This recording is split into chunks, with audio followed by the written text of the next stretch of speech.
It's day number 2 here of the PUBG Mobile Club Open 2019 Global Finals, and we had a rip-roaring day yesterday where teams fought to try and claim themselves the points and climb at themselves the top position here in the overall standings. Welcome, ladies and gentlemen, to the desk. My name is Kyle Laris, and to my right-hand side, it's Scoom, it is John Allen, and it's Avenger. Avenger, you look particularly happy. Are you okay? I'm extremely happy. I'm excited to get day 2 started, and I just can't wait to get the games going. Absolutely.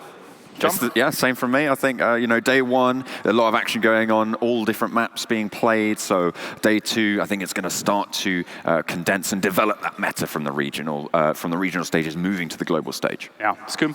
Yeah, for sure. I mean, we had such a good day yesterday. I don't know how we can top it off. There were so many crazy clutches and things going on. So I'm looking forward to see how teams are going to adjust. And speaking of which, we can actually take a look back, as of course day 1 was fantastic. So let's take a look back, just in case you missed it.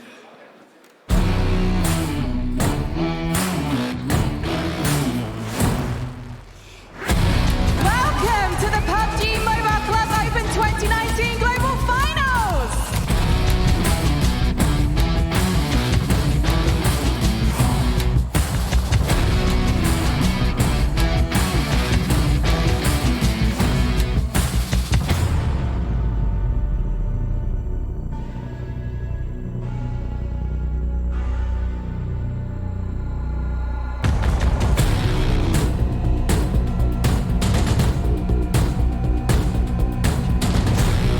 Doesn't see him, it's 1v1! Juicy with the spray! Oh my God! Does he pull it off?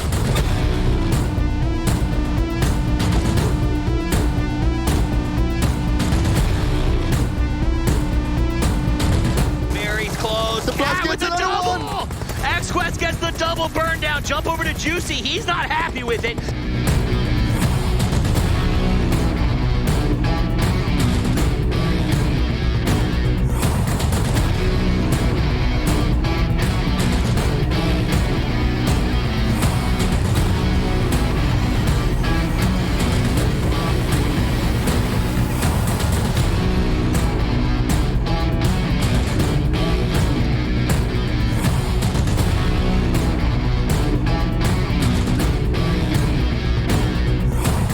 Player surviving here. What? What? Got 2!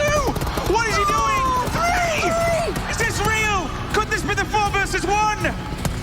The push comes in. Oh my God! He's only gone and done it. What a play!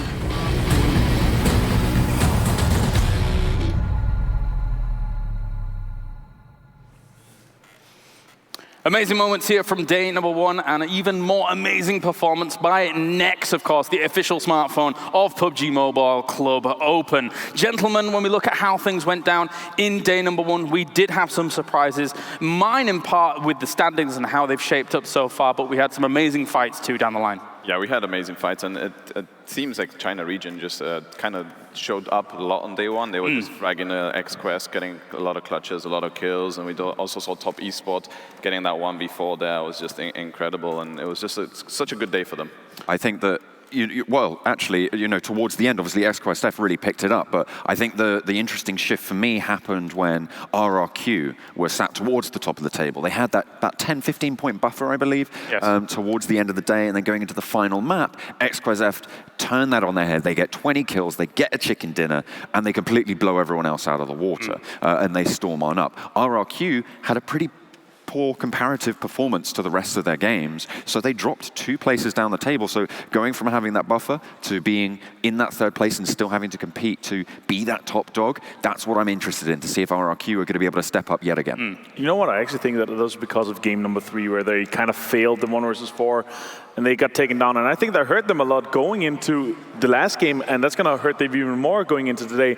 I really hope they're able to reset and come in with a refreshed mind and better kind of mental fortitude into these games, because today is really where it matters a lot. Let's take a look at the prize pool here overall, as plenty of money on the line, as our first place has the opportunity of grabbing themselves that $180,000 for that first place spot, $90,000 for second place, and $45,000 going to third place, and obviously we teeter on down from there. Avenger, $180,000. That's a lot of skins, that's a lot of crates. Very cool You stuff. could probably get all the skins All the skins. and all the crates. Multiple times. Multiple times. At least 3 times. Yes, minimum. I think, obviously, there's no doubt if you win 180,000, you'll probably get all the ones that you don't have and you really want. So Nice. and I would do.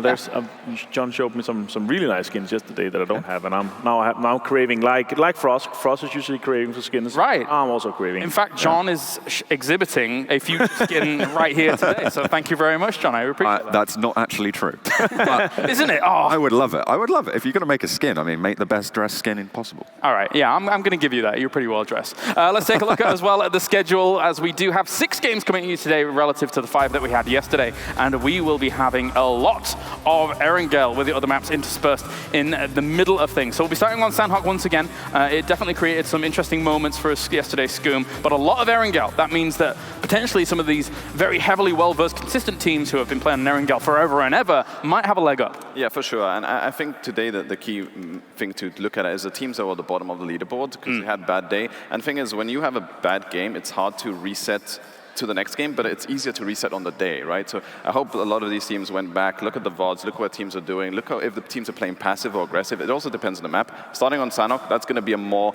third party. You need to take fights, so having that confidence is key. So we need to see teams doing that. We're going to take a look at the points distribution as well to see how all of these teams are going to be able to score the points required, because points mean prizes, right, John? That's very important. We have our 30 points coming in for first place if you're able to place all the way up to the top. And then from there, of course, it does teeter on down through the placements. 1 point per kill, very, very important. And John, we've been talking yesterday about how the placement points are very heavy here for the tournament. Really, really heavy. Obviously, 30 points for a win. That is huge when you compare it to a lot of other PUBG and PUBG Mobile tournaments. So that's very impactful. What teams are going to be looking to achieve is that 20-point average. We see time and time again, the top 3 are always going to be over that 20-point average per map. So you want to be in top 5 with a cluster of kills, with a few here and there. If you hit that 3rd spot, you're going to be doing very well for yourself, and you can maintain that average because the name of the game is consistency and consistent placements. Scoom obviously mentioned yesterday that you need to be good at both aspects, and we saw XQuestF actually with a 20-kill chicken dinner, I should say, Avenger. So 50 points from 1 game is a massive achievement to kind of stamp yourself in the tournament. Absolutely insane. I think actually what matters the most is when you're down to 1 or 2 players that you're able to snake, and we actually saw that now that 7 is not here on the desk. I'll take that. What he would have said. 6less yesterday, NSSG, they multiple times were able to snake and make sure that they got a lot of placement points, eliminated a few teams going into that, and I think that's kind of key. When you lose 1 or 2 players, or even 3, you need to be able to go into that snake mode and try to get as many placement points as you can, and maybe eliminate a few teams on the way while doing it. And that's and that's how SSG actually managed to sit 5th now in the table, absolutely, based off those placements. And speaking of which, let's take a look at those overall standings, because very important to establish exactly where everybody is coming into day number 2. At the moment, XQuest sits up towards the top with 112 points to their name. They have a little bit of a cushion going up against top Esports, who are in 2nd place currently, who, to be fair, Scoom, had a great day. Aside from the 10th start, they had a 4th, 2nd, so top Esports is out for blood. Yeah, top Esports has been consistent, and it's actually really cool to see that XQuest, with that final game, had got 50 points, and they would be, with just 1 game alone, they would actually beat 8th place with just 1 game. It's insane to think about. And that encourages the teams that are at the bottom of the leaderboard. If XQuest can do it, we can, and we'll bump up on the leaderboard. Yeah. I thought we were going to see a 20-kill chicken dinner again. You think that'll stand as the record? I think that'll stand as the record throughout the whole tournament, or the rest of the tournament here. We've got 12 more games. It can be done, but I think they've really set up the bar really high for this tournament. I think the highest kill count in a single game we've had so far in the PMCO this season has been, I think, 26 off the top of my head. I think it was in the Middle Eastern. I'll have to double check, but I think it was the Middle Eastern region. So, and that was a huge outlier. But that's that's knocking on the door, and it's phenomenal performance. I think you're right in saying definitely at these finals, it's probably going to be the highest kill game we're going to see. And I think relative to the overall skill of the lobby as a whole, this is the World Championship. So to get 20 kills in this lobby is massive. And also in Middle East, we saw a lot of hot dropping. We saw a lot of kind of the meta change is so different. If you come out of a South George, North George situation where you have 6 teams and you come out on top of that, you're going to have 10, 15 kills already from that. And you just need to go even further from there, of course. And of course, at home, you can vote for who you think is our MVP team, as well as our MVP player as well. So let's start with the teams, because all you have to do is hashtag the team name _PMCO, and make sure to tweet us with that. Maybe if you want to tweet at PUBG Mobile, that would also help too. And if you want to tweet for the player, you can do with that player name _PMCO with the hashtag. And at the moment, Team Sol is in the lead of the teams, kind of surprise, surprise. But 69 have been able to actually catch them up pretty well during the night, I guess. Yeah, I guess the team, their region maybe watched the VODs and were like, oh, we need to vote for a team, and they got a lot of votes. That's pretty nice to see. Yeah, very cool. Here's our players as a whole. As you can see, RRQ Athena very heavily standing at the top here, and I don't know if they're going to get pushed off this perch, John. Yeah, I'm pretty sure that those percentages, they kind of speak for themselves. You've got a majority, almost, what is that, 91% between 2 players of the votes. That's really not going to, that's going to be very hard to shift. But we saw 70% for Seoul on the teams, and now that's starting to fade. So we've still got 2 more days to go. Maybe they're going to be running those social campaigns. Tweet the hashtags, guys. Make sure it all goes well. We should have done that for the desk and the casters. Yeah. Vote for your favorite, so then we could have all been true rivals with one another, fighting one another, looking for the position. But then maybe they won't appreciate that. So yeah, anyway. Regardless. Gentlemen, thank you very much. I'm going to head over as I take a walk down Kyle Harris Avenue once again here. Yeah, we're good. We're good. Team Ninja over here as well, wearing some black shirts to start things off. I've got 7 over here. Dude, how did you enjoy yesterday? Was it good? It was amazing. Are you kidding me? Like, the plays that we're about to break down are absolutely insane, and I'm excited for it. So before further ado, let's go ahead and get started with the play overall. The play of the year, maybe, of the tournament of PUBG Mobile's lifetime, honestly, which was KK Skur being able to get a 4v1, not against any other team, but RRQ, which at the time, they were in first place. And right here, just to kind of break it down a little bit for you, they started trying to push him 1 by 1, which was not a good idea. And as you can tell right there, he was able to go ahead and continuously move. Yep. He didn't stay still in just one place. As you can see right here, he knocks somebody down, he goes to the other side, and as soon as the other person comes in, you can tell this person has no idea where they're gonna be going to or where he's at, because they're not even looking in his direction. He's able to go ahead and knock that person down, and after that, just knocks Ernie with insane accuracy, and that gives him enough time to go ahead and just pretty much be a little bit more aware of where the other people are going to be coming from. He finishes them off. And another play I want to go ahead and talk about here is he's able to jump out of the way. That is insanely high Q, actually. As small as he might seem, as soon as he jumps right here, the guy just loses complete sight of him, and you can tell that he's able to go into the zone a little bit, but he's able to go ahead and finish that. And then one more thing that I actually wanted to highlight at the beginning is taking painkillers. He was able to go ahead and get that out of the way, and it was helping him a tremendous amount. Now, another play is of match 4, and that was XQF, Cool Boy, being able to go ahead and clutch a 3v1, which it was absolutely nutty. He was able to go ahead and use just this smoke right here that we're being able to see to his advantage. One of his teammates was knocked down. He was able to go ahead and get finished, and he was able to just pretty much move up the line of the smoke, use it to his advantage, and start finish them off 1 by 1, which worked out great. And thanks to that, thanks to this play here by him, they were able to go ahead and get an insane 50-point game win, which, I mean, if that doesn't speak for the performance they're having, if they're actually able to continue that on day 2, it's going to be absolutely insane.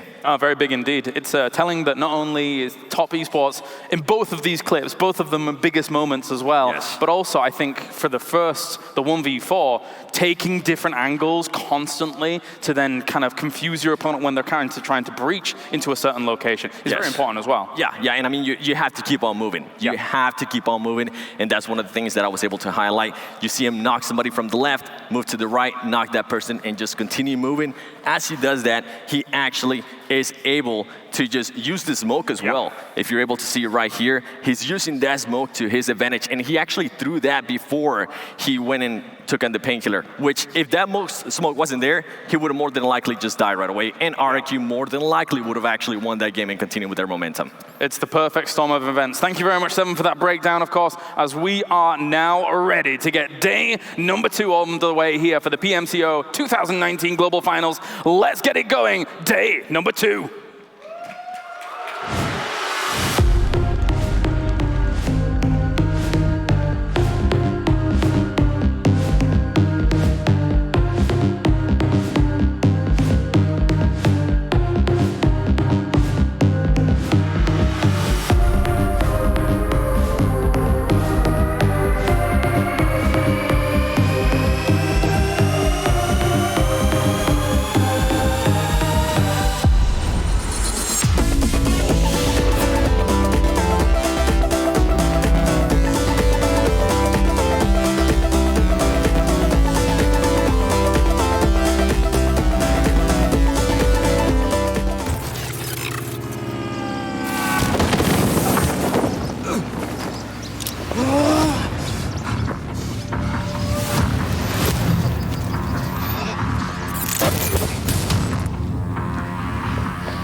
There you are. What are you waiting for? I'm almost ready to get going.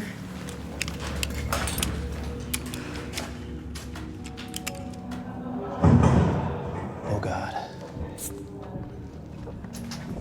At least 2.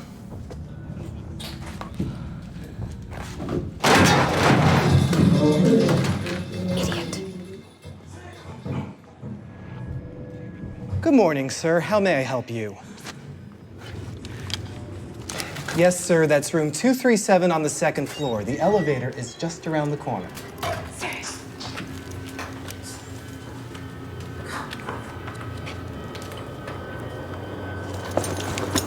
Eat this!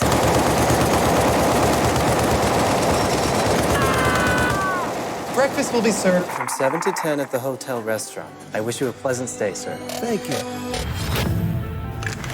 How in the world are we supposed to make it to the PMCO Global Finals with you group of sorry noobs? Sorry, but you should first. Yeah, well, we're a team. So get it together. And next time, you guys turn on your voice chats. Sure thing, boss. Thank you.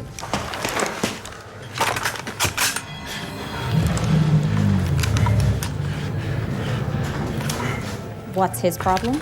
Nothing. Let's roll.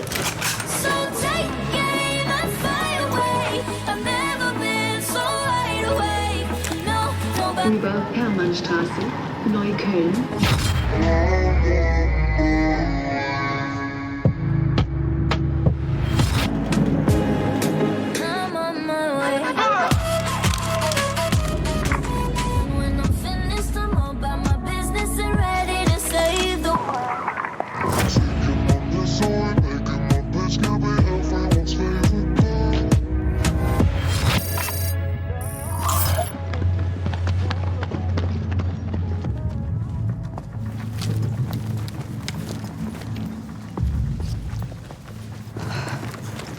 I got a bad feeling about this. Not as bad as I do. We're almost there. Winner. Winner!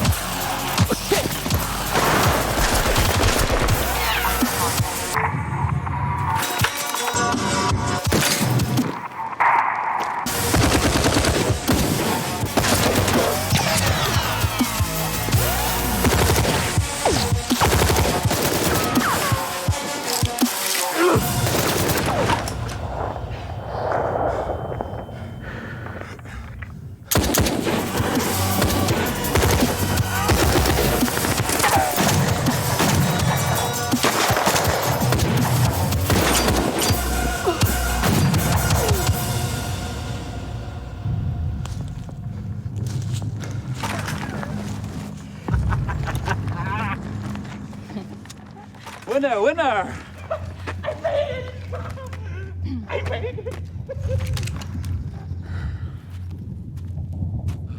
Sorry, dude. You're not top 16 squad of the world material. We are.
Welcome to the PUBG Mobile Club Open 2019 Global Finals. Now, before we get started, I need to say a very special thank you to Vivo for supporting PUBG Mobile Esports as our official title sponsor. They provided their next series device to all of our players, which is the official smartphone sponsor for the PMCO 2019 Global Finals. Now, you might have noticed we have got an especially hyped up introduction this morning, and that is thanks to Asian DJ and producer superstar Corsac. With over 850 million views in the last 12 months alone, he's one of the hottest names to emerge recently from the Asian music scene. And he's going to be accompanying our players as they walk out today. So let's meet them. In 16th place with 17 points from South America, it's the Brazilian Killers. Nitek, Senab, Baraka, and Fuzi.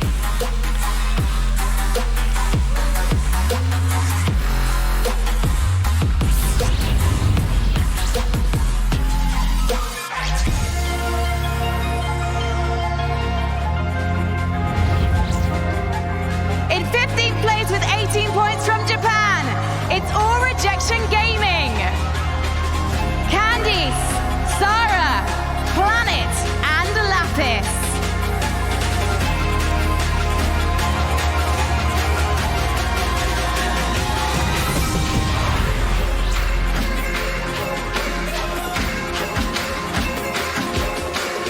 In 14th from India, it's Team Soul with 25 points. Mortal, Oace, Ronak, and Viper.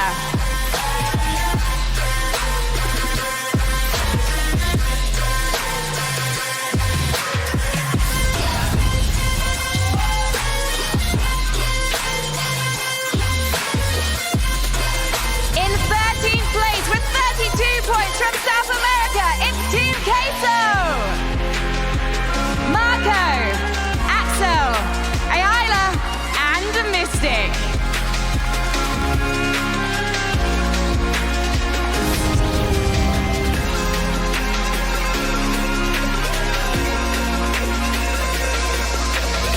In 12th place with 40 points, it's Thailand's Purple Moon. Jasper, CZ, Narwin, and Zoom.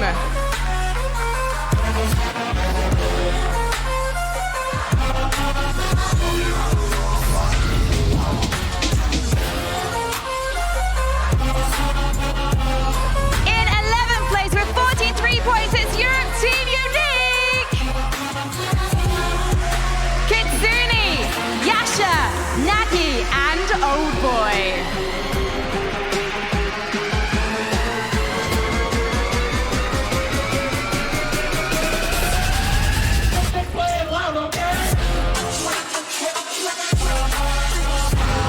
In 10th place from Japan, it's Scars Black, Reno, Naruto, George, and Shimon.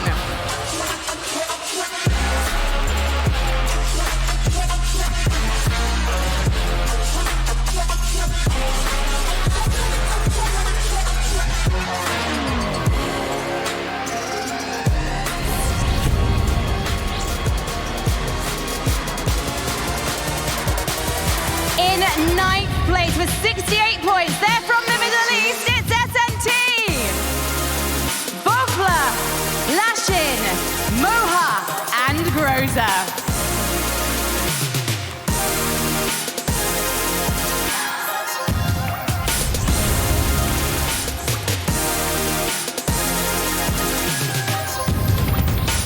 In 8th place with 49 points, they're from Chinese Taipei and Turkey, it's Nova Esports.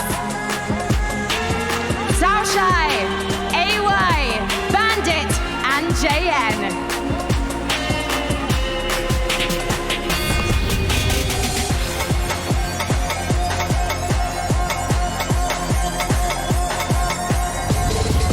In 7th place with 59 points from Indonesia, it's Bigatron Esports. Luxi, Zaxi, Ryzen, and Natic.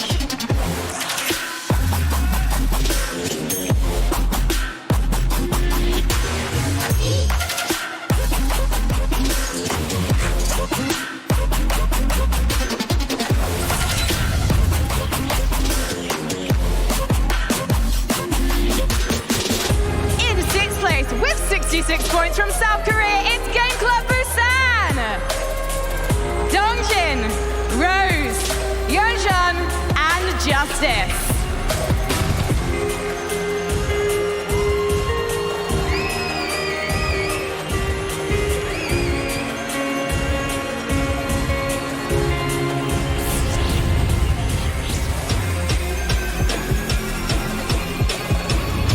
In 5th place with 68 points, it's North America's Space Station Gaming. Juicy, Angry, Carnage, and Sixless.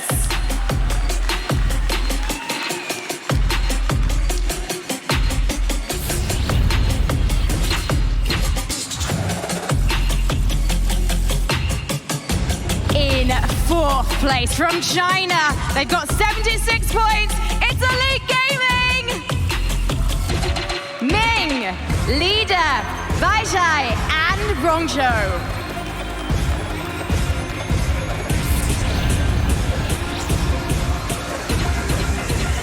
In 3rd place with 88 points, it's Thailand's RRQ Athena. D2E, Ernie, Senior, and G9.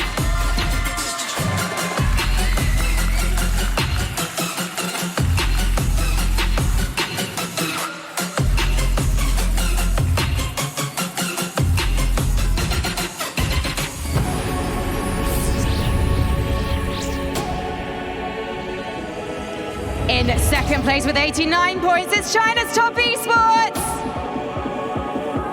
White Cat, Fireboy, Years, and KK Skur.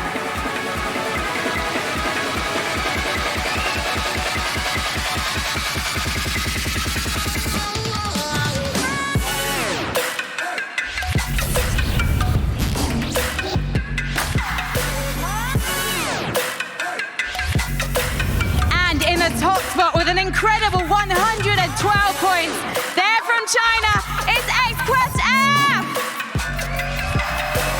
Coolboy, Cat, Jimmy, and Paraboy.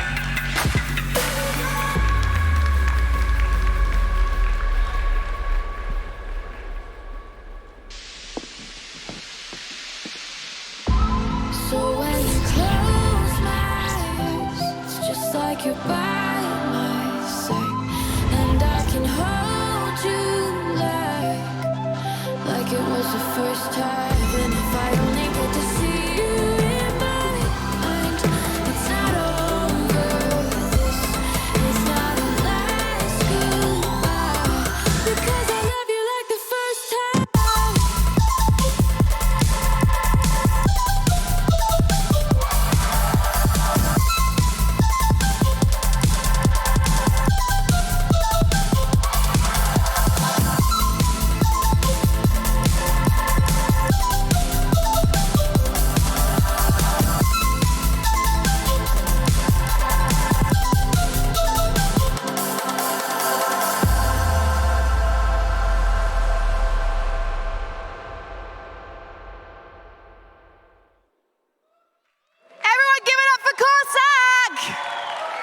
What an epic way to start day 2 of the PMCO. And cast your minds back to yesterday, please, if you will, because yesterday we invited 10 celebrities to take part in a show match as part of the Team Up Challenge, including NBA star Giannis and our overall winner from Japan, Kazu. Now, one of our players was Vincent Wang, who is the general manager of global publishing at Tencent. Vincent played alongside Giannis, and they came second. I wish they came second. They actually came 7th. They might as well have come second, though, because Vincent is showing no signs of having lost any pride. And I think the reason that he's feeling like that is because he's incredibly excited to reveal some news for you at home and watching here in Berlin about the future of PUBG Mobile. And I can't wait to find out that news either. Now, if you're watching at home, please let us know what you think using the hashtag PMCO. And without further ado, please welcome Vincent Wang!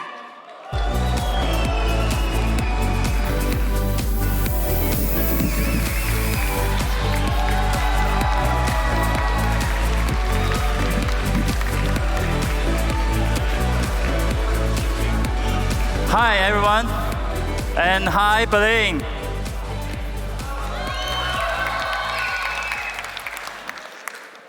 PUBG Mobile was launched in March last year, and it became super popular worldwide. The game has brought in more than 400 million downloads from around the world, which is a record.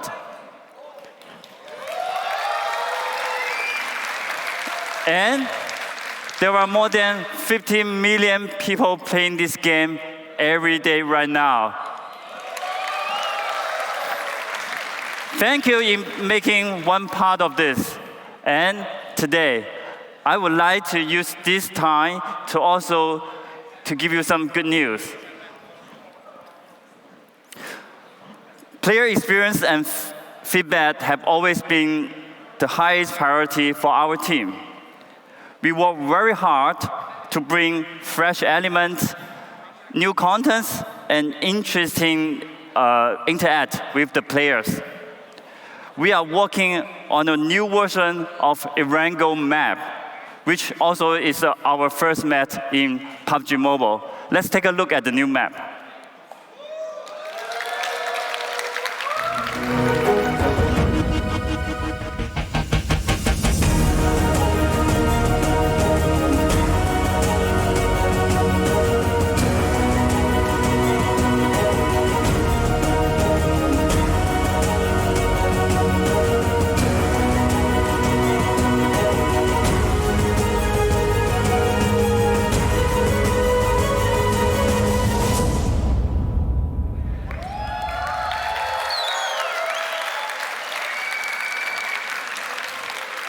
As seen in the video, that the quality has been significantly improved, and the new map will be launched very soon. We have also been working with a lot of IPs around the world. We use PUBG Mobile as a bridge to bring everyone's favorite to the game without compromising the gameplay. We are happy and honored to announce that later this year, we will be working with The Walking Dead from the popular AMC series. We look forward to these collaborations, and there will be a lot of surprise. Stay tuned.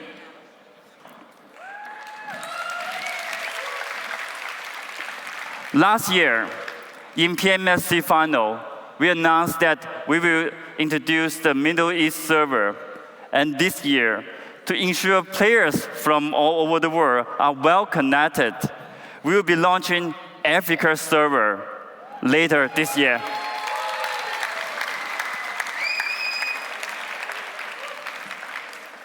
And one more thing, the PUBG Mobile Lite. Let's take a look at the video first.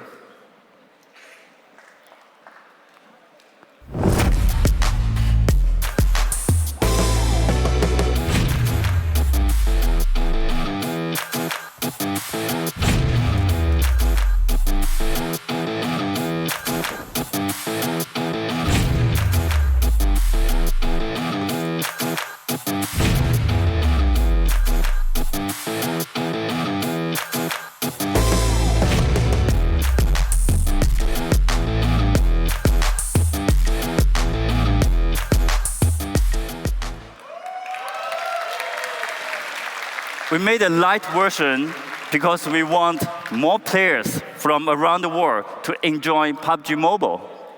The light version is comparable with significantly more devices, with much smaller installation size.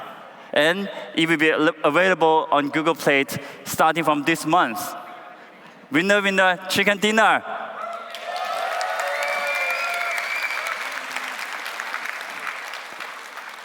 After 1 year of launch, our goal is the same: provide the best content and experience to our players. We will do our best and bring more surprise to the game going forward. Last but not least, good luck to all teams here. Thank you.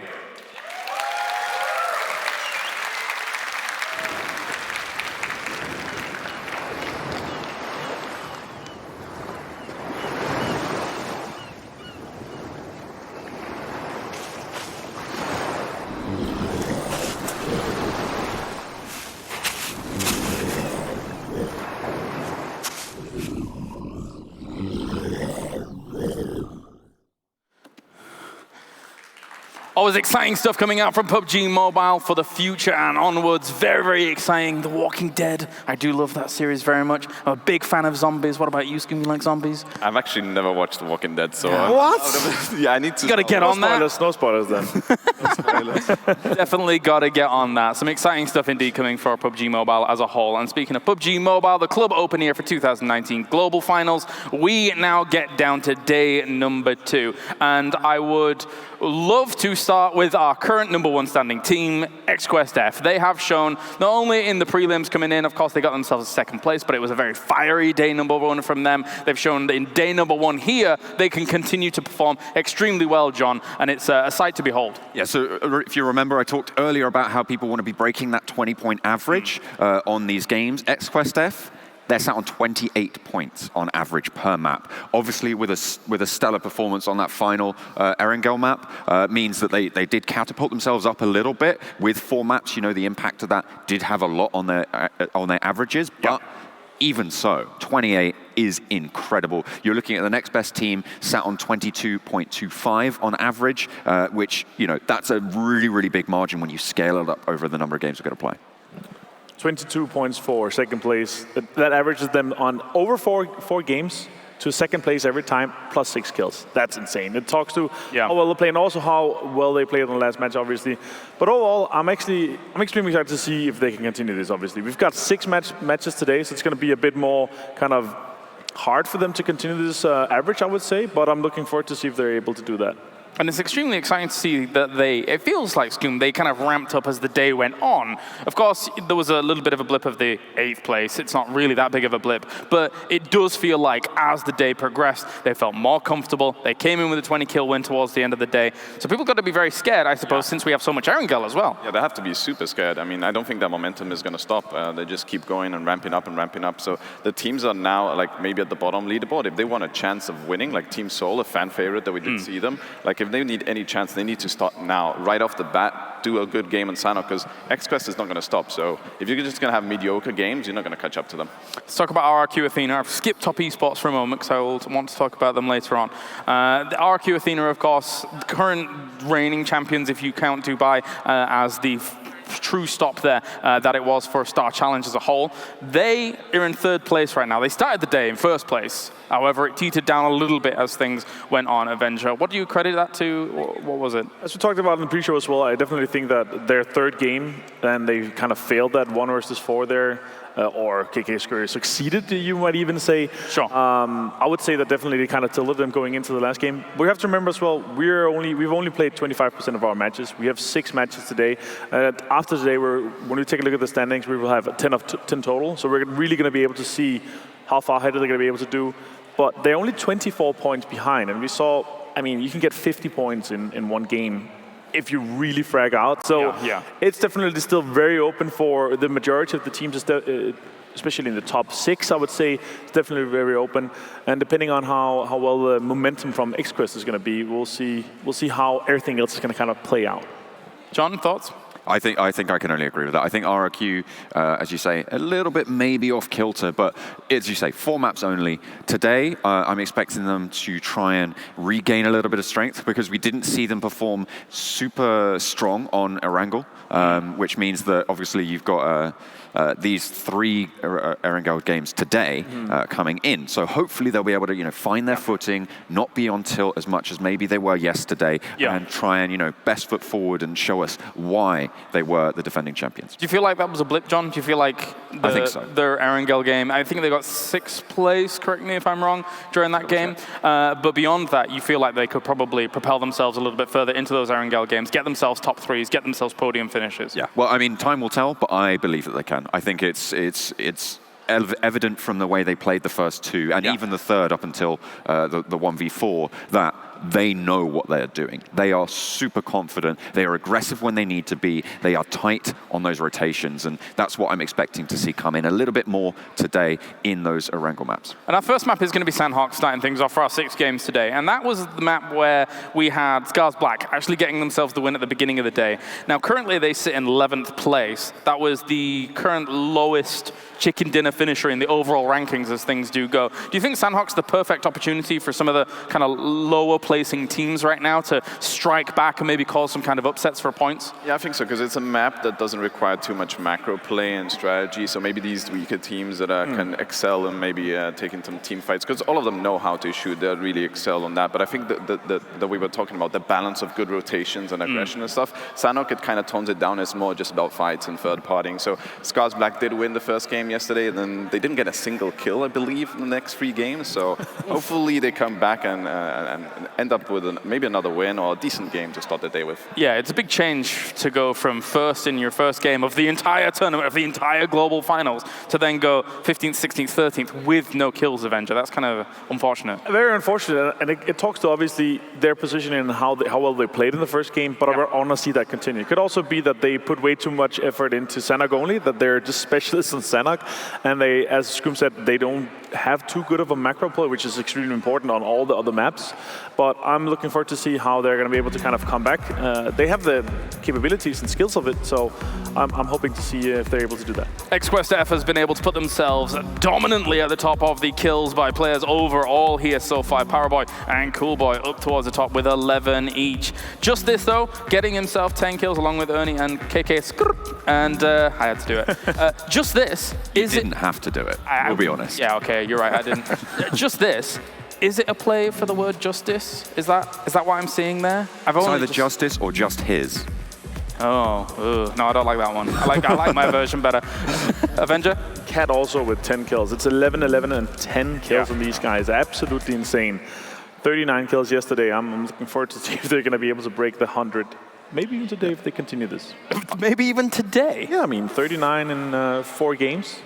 Is it really that? Yeah, and we have 6 more today, so it'll be close to something like that if they continue their performance so far. Jeez Louise. All right, well. We'll do some quick maths. Take a look at the overall standings once again here. XQuest currently leads the board. We didn't really get to touch too much on top esports. I kind of skipped them, but I do want to talk about them now. They found themselves in 2 very high-profile finishes and situations. Obviously, Skur getting himself that 1v4, and then the 4v2 situation going up against XQuest, which they were unsuccessful in. But that area south of where Lumbermill is, kind of very open, you only really have trees for cover, etc. So it can get very scary and tumultuous when you're relying on smokes to just kind of get you out of a situation. Yeah, that area is really like a snake-heavy area. Like, it's super hard to actually tell where the players are, and that's what ended up them losing the 4v2, because they had no clue where they were, and the upper hand was XQuest had a little above ground, so they did manage to get the first initial knock that just rampled up, and they lost it. Yeah, they've been in back and forth. They were in the 1v4, and they lost it, the 4v2. So they've been on both sides, the good side and the bad side. So I'm curious to see how the feeling coming in today. But I would say when you're 4 guys alive with 6 players left, you have to be the one making the play. You can't wait for the circle. Because when the circle becomes too small, when you get kind of that critical mass where everybody just knows where everybody is, with smokes and everything, you know these guys are skilled enough to be able to take down 1, 2, even 4 players. So I really wanted to see them maybe make a 2-2 push on each side around the smokes, anything that kind of gives them the upper hand rather than just waiting for something to happen, in my opinion. Yeah, because that's the thing. If you're playing 4 versus 2, 1-for-1 trades inherently favor you. Yeah. So you go for those 2-2 pushes, as you say, you take on, even in 2 versus 2, you still have a fair fight going on, and then the rest of your team, they're not going to be, you know, sipping on a cup of coffee or something. They're going to be playing as well. They're going to be coming into the fight. So even going for a trade makes so much sense in those team versus team conflicts where it's just those last 2 alive. Yeah, for sure. You don't want to let them open up with a one kill initially. Like, you want to be the ones being aggressive, so you have to trade. It's very important. Yeah. Hopefully they learn from it and come today and be a bit more aggressive. I think that comes to like almost every team today. Yesterday they felt a bit passive, except for RKQ, Athena, and XQuest. Most of the teams felt like a bit too safe. They didn't want to push up and stuff like that. Like Scars Black in the Vikendi. Absolutely, game. Exactly. Like, they could have pushed into the team but PLM did kind of third party. But I feel like they should be still going a bit more aggressions, because being safe is just once the circle starts shrinking, just being safe is not good. You need to take ground and be proactive. It also talks to our point system, obviously. It's very placement heavy, so you don't want to risk too much, especially you want to be able to have as many players alive going into the later stages of the game so you can survive those team fights. I really enjoyed how our Athena was able to play on the other maps than Erangel, though.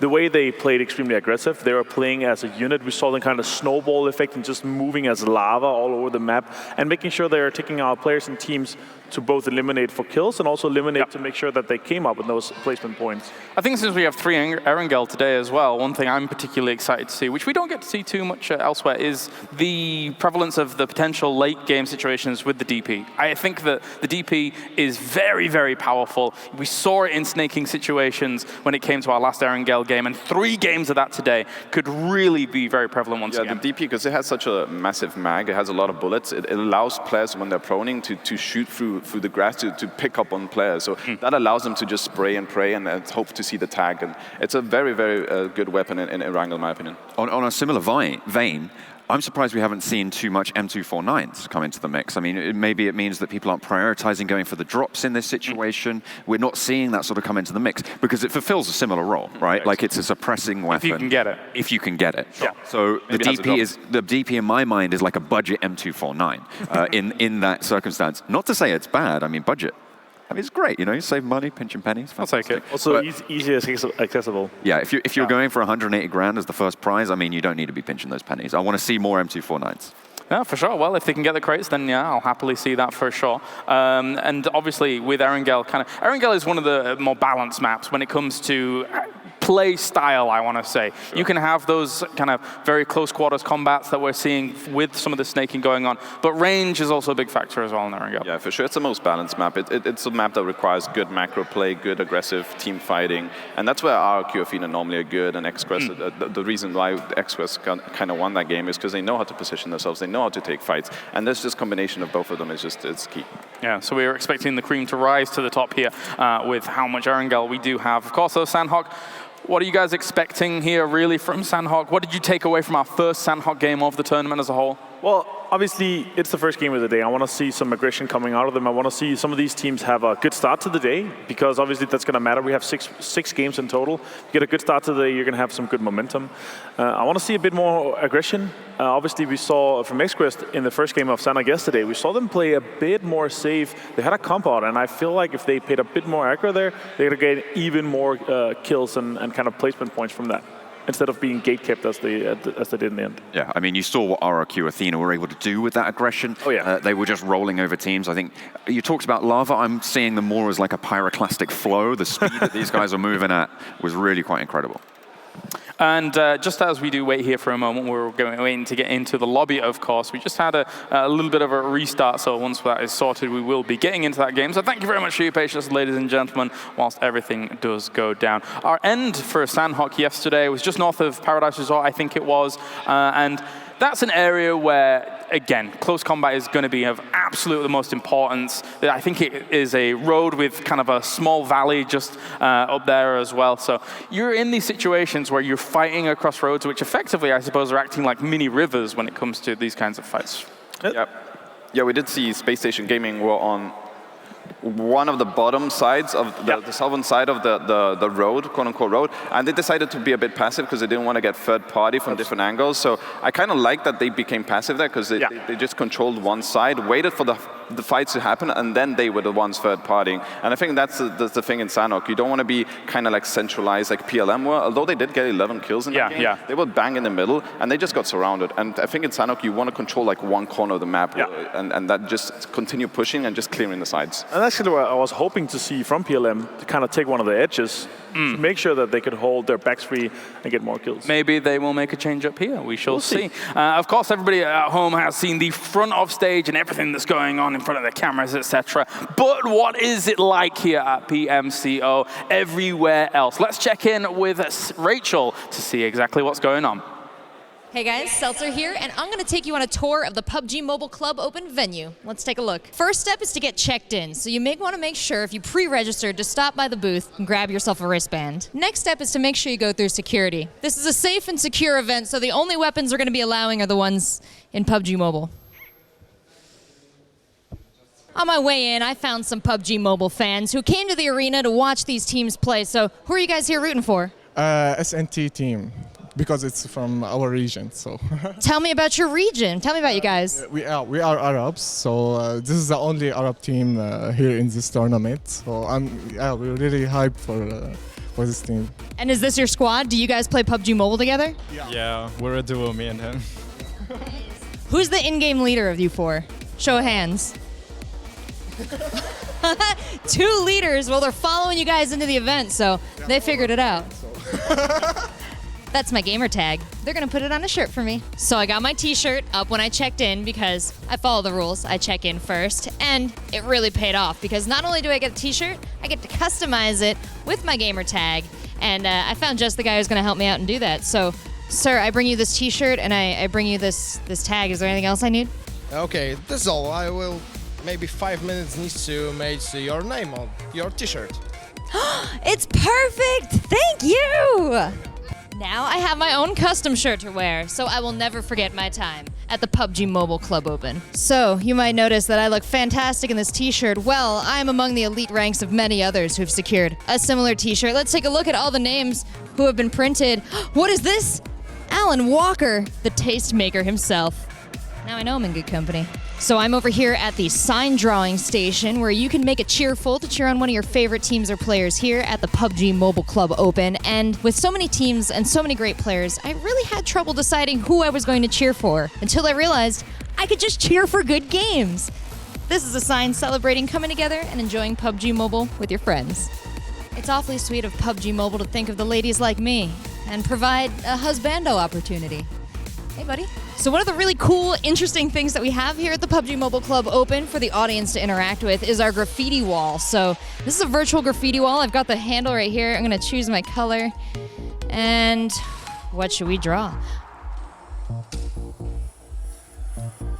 Can't go wrong with a big red R for Rachel. So you get your t-shirt, you're looking sharp. You can head on over here to the photo booth and grab yourself a picture. We've got a wide array of props, so go with a nice level 3 helmet. Give me my frying pan. All right, beat me up. This is my murder face.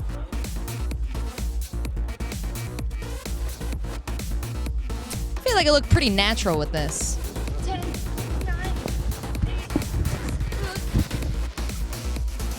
8. They're perfect, as I expected. Well, that's all the fun of the outside. Let's head inside for the games. I feel like Rachel was blasting off again with the big red R. Let's be perfectly honest. Not quite for Rachel, maybe for something else, but that's regardless. It's really cool to see that there's so many activities going on here at the PMCO as well for everybody to kind of join in with. I especially appreciate the little printing on the back of the t-shirt. It's actually really cool to always kind of get those. We've got them at some tournaments before, so I really enjoy that, Scoom. Yeah, it's cool to have your tag. I mean, it just feels nice to have a nickname. I mean, I got mine yesterday, and I added a lot of O's and Scoom. It's pretty sweet. Yeah, we're very used to that one. So, gentlemen, before we get into Sanhok once again, any kind of other thoughts that you have related to Sanhok, maybe the QBZ, QBU, etc., things like that? So I want to talk about Team Unique, because there's a team I highlighted yesterday a little bit, I called them the Chocolate Frog team of fights, right? We saw last time around on Sanhok, they had a really, really strong engagement. They came into the fight, they took the fight down the hill, then they backed off, they disengaged, they covered their back. Yasha fell back and took that backside flank to cover any rotations. We saw Bigatron were behind them, so that was smart in that circumstance. They then re-engaged and had an excellent fight. And then died. So, you know, it's unfortunate of them, but I want to see them have a similar prowess and then move forwards and have the same fighting style into those next fights. So that's what I'm going to be looking out for here. Other thoughts, Avenger? I mean, obviously, the unique positioning yesterday. On Nova, I believe it was, they managed to get 3 guys, but Nova actually managed to survive longer and get more points in that game than Unique did themselves, even though they killed 3 of their members. So it really talks to how important, especially in Sanhok, because in Sanhok it's really a map that you can snake extremely well. And I think we're going to see that again today. We're going to see some teams, they're going to lose 2, maybe even 3 players. Sure. We're going to see one guy, he's going to snake, and he's potentially going to get into the top 5 just by snaking alone. Space Station Gaming currently sat in 5th place right now with a 2nd place, 10th, 12th, and 3rd. I think had some quite a bit of success when it came to that kind of snaking mentality. I actually met Angry in the elevator once again. I seem to meet him in the elevator every day. I don't know why. But they said that they were relatively disappointed with their performance yesterday, despite having a 5th place. So they're looking for more. Do you think that they can achieve achieve more? Yeah, I mean, normally when you are getting your points, when it's on one solo guy just snaking, it doesn't feel good, right? You want to be all of you alive and getting those second, third places with a lot of kills, which they didn't really end up. They had some success in some fights, but the main points came from the one Sixless just clutching. He played insane, but the rest of the team probably didn't feel too good about that. So hopefully they just reconsider keeping more people alive, and if they can have all 4 like Sixless, they could win games. I mean, for me, the prospects of SSG are high. I already mentioned yesterday, John, for me, they're like an all-star team when it comes to North American region, ex-Gangstars players, ex-Teamgate / Cloud9 players. They're a very, very formidable team that they always strive for more, it seems, if 5th place is not good enough for them. Yeah, absolutely. I mean, we've heard from them before, these guys, they want that top spot. They are hungry for it, and they are going to push for it. You cannot discount them in these situations. We've got XQuaZF and RRQ Athena as sort of storylining them to be sort of these top 2 teams that we're battling it out for, but you cannot sleep on Space Station Gaming. These guys, they are the best of NA. They have huge support from their home region, being the last NA team in this tournament, so they're going to be wanting to see them do well. I'm going to be thinking the same. Other thoughts, Venja? Obviously, we saw yesterday, again, 50 points. They're not that far behind. They're one of the teams, kind of the last teams that with a good game, maybe even 2 good games to begin with, that could jump themselves into the top 3. Yeah. Because that's where the money really becomes and starts to become really, really funny. And, or not funny, it becomes really high, hilarious, plentiful money. And I really think with them, with a good start today, they're going to be having the momentum for the rest of the day as well. I expect them to finish, overall, I expect them to finish in the top 4 Space Station Gaming. So you're expecting plenty of points and many monies? Yes. Is what you're saying? For Space Station Gaming. For Space Station Gaming. Correct. I like that. I like that a lot. And of course, BTR, obviously Big E-tron, kind of always playing bridesmaid and never the bride when it comes to against RRQ Athena overall. So they've got have a little bit of a step up. 7th place at the moment. They got themselves a 2nd, but again, they want more. Yeah, for sure. For the Bigatron from Indonesia, they have such a huge, huge fan base in Indonesia for Bigatron here. Yeah. So they're all going to be at home supporting them. They did have a decent Miramar game yesterday, so I'm hoping they look back at that and look at the positives and just bring it today and hopefully catch up to the leaderboards. And I really want to see it as well because obviously you have a twin set here. You have Veloxy and Soxy, and I really want to see. We've seen it before that you have twins in your team, and your team does really good. And obviously they're here as one of the top 16 teams. Yeah, so I really want to see that those guys do well. All right, well, thank you very much, gentlemen, and thank you very much for your patience around the world as we are ready. It's game number 5 as we head to the plane. We're going to be going to Sanhok, dropping across Boot Camp, dropping across Alpha and Bravo. Let's see how all of these teams are going to fare. Round number 5, I hand you over to the commentary team as Pansy and Sims take it away. Thank you, James, and this is going to be a good day in front of us. Coming into this one, so much has been seen from day 1, but it's about consistency now. Who can deliver over and over again? Was it one-offs? Was it just a standout performance? Or will we see some of the teams that were favored coming into this finally really pushing to the top? 16 teams, 16 matches, and $180,000 on the line for first place. We are down 4 games. And now we kick off day number 2, starting with Sanhok here. And as you say, Lauren, consistency is the key. We saw XQuest all the way at the top, absolutely just decimating the lobbies. 39 kills in total. Top Esports 23, RRQ Athena 24 to boot. After that, it starts to trickle off just a little bit. But at the moment, it's all eyes on XQuest. With 112 points, they are leading the pack here, leading the charge to the top of the table. They certainly are, and considering they came in 2nd in their actual qualifiers to come through this in the spring split in China, out in Shanghai. So for me to see them really stepping up is really exciting, and if that continues, we'll see how far they can take themselves. Again, XQuest really impressed me when it came to Erangel. At the end of it, they really stepped up. Actually, Top Esports as well did very nicely, even though they did lose out in that 2v4 at the end. That will probably come back to haunt them. But we need to look at the map that's in front of us, the game that's on our screen, because we could have some early action here. Circle, mainly to the north. Central position, you could say roundabout Paradiso Resort. But it's all eyes on Boot Camp at the moment. The Lobster Central Point, you do have all 4 members of GCB. 2 players from Seoul, though, do have eyes on the prize. We need to be careful here. Seoul is one of the teams who've been looking for Lauren. A bit of signs of life. Not the best of days yesterday. They have to improve today to get up that leaderboard. And if you're going to look at Danger, that would be Justice over there. I think he's currently around the top 3rd fragger at the moment, 10 kills to his name. So again, this guy can do some really dangerous things just sitting behind the likes of Paraboy and Coolboy, who had that incredible performance. So for me, he's one of the players to look out for. And if you're unleashing him in boot camp, that's a scary prospect for one of the teams who hasn't quite had that performance yet. It's a much smaller map compared to the other 3, so be prepared for that kill feed to light up anytime soon. Teams will be crossing paths, especially with this circle. The fact we have a little bit of water in play towards the north makes this that much more condensed. Everyone will be on the transition. You don't see too many vehicles flying around. Saying that, sometimes people just need to send it. If you're all the way down in the south, who do we have? Team 16-3, RRQ 69, even SFB, they all have to make their way from down south. They are the furthest point all the way on the cliff faces around Docks, Ban Tai, Sami. There's a fair amount of them. They have to do some work to move up here. The problem is transitioning to this circle. It's going to be difficult because all the rest of the teams could be playing spoilers of this, taking it to their advantage and just border patrolling that entrance point.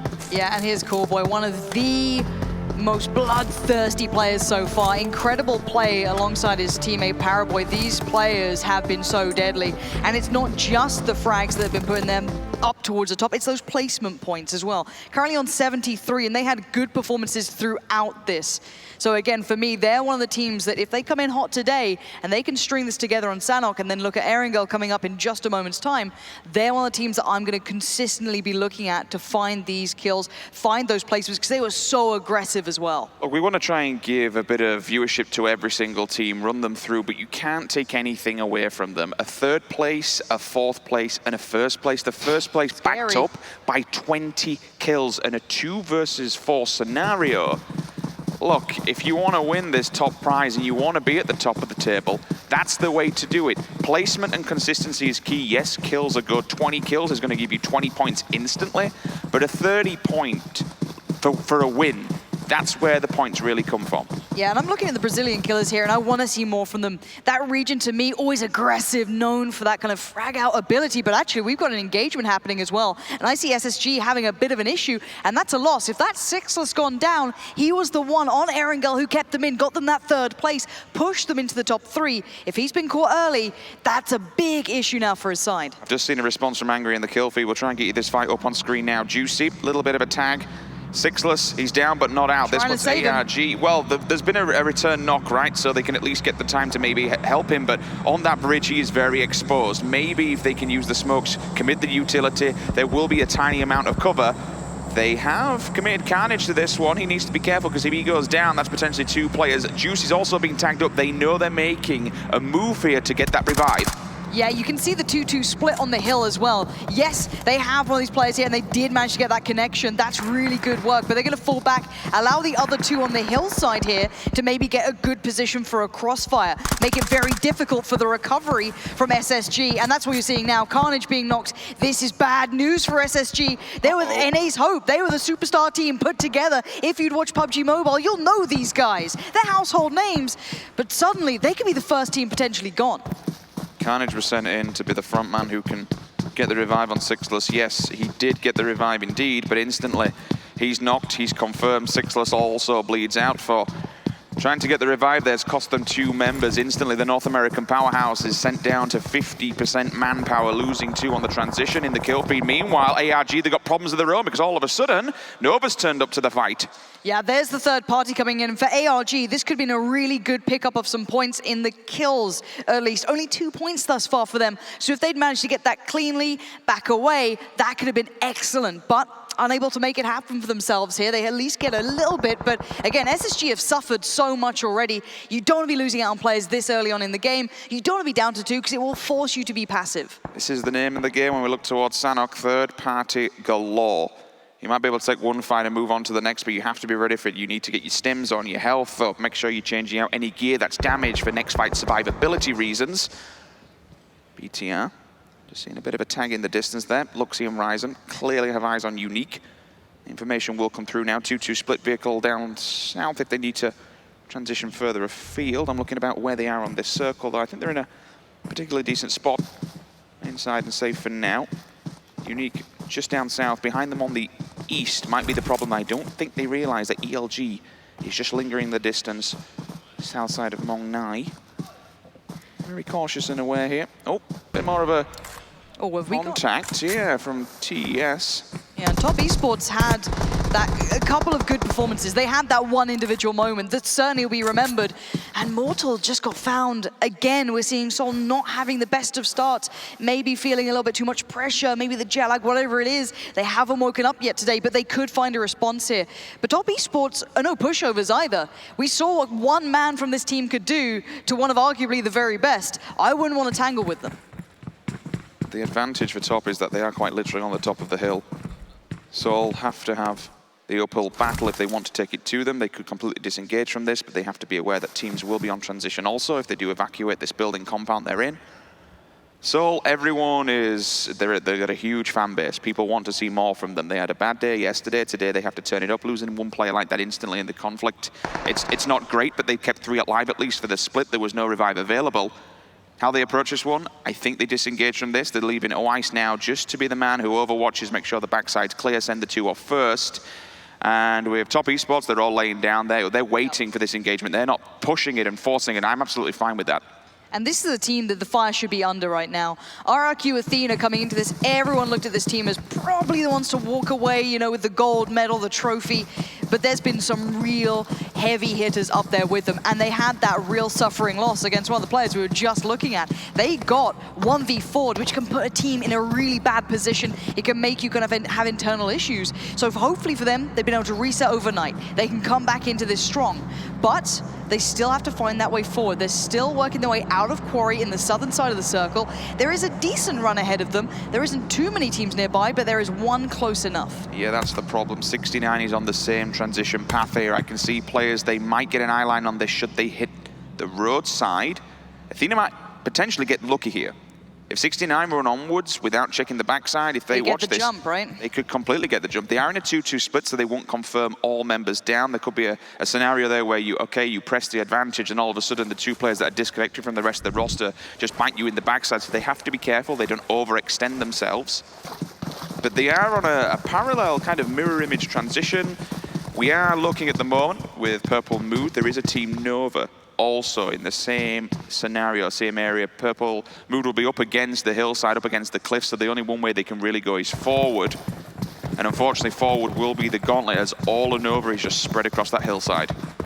We'll see if they actually get that full engagement happening anytime soon. You can see on the map, it is condensing now. Everyone slightly to the northwest of Paradise Resort, still 16 teams stand, 60 players still up. So we have had those initial casualties and the new circle comes in. But it looks like there might have been a spot. Did Mohawk just get an idea that maybe someone's behind them? I don't know if they've heard something, spotted something, but they held up for a second. They definitely held up for a second, so they might be preparing for this. RRQ Athena might be walking into a trap here, Rich. I saw Ernie just hit the deck, and you can see the rest of the players are also doing the same, which it's either preemptive or suggestive that they know players are lingering in the distance. They're now all looking the way. You can see if you look towards your top right, all the arrows are focused and fixated downhill.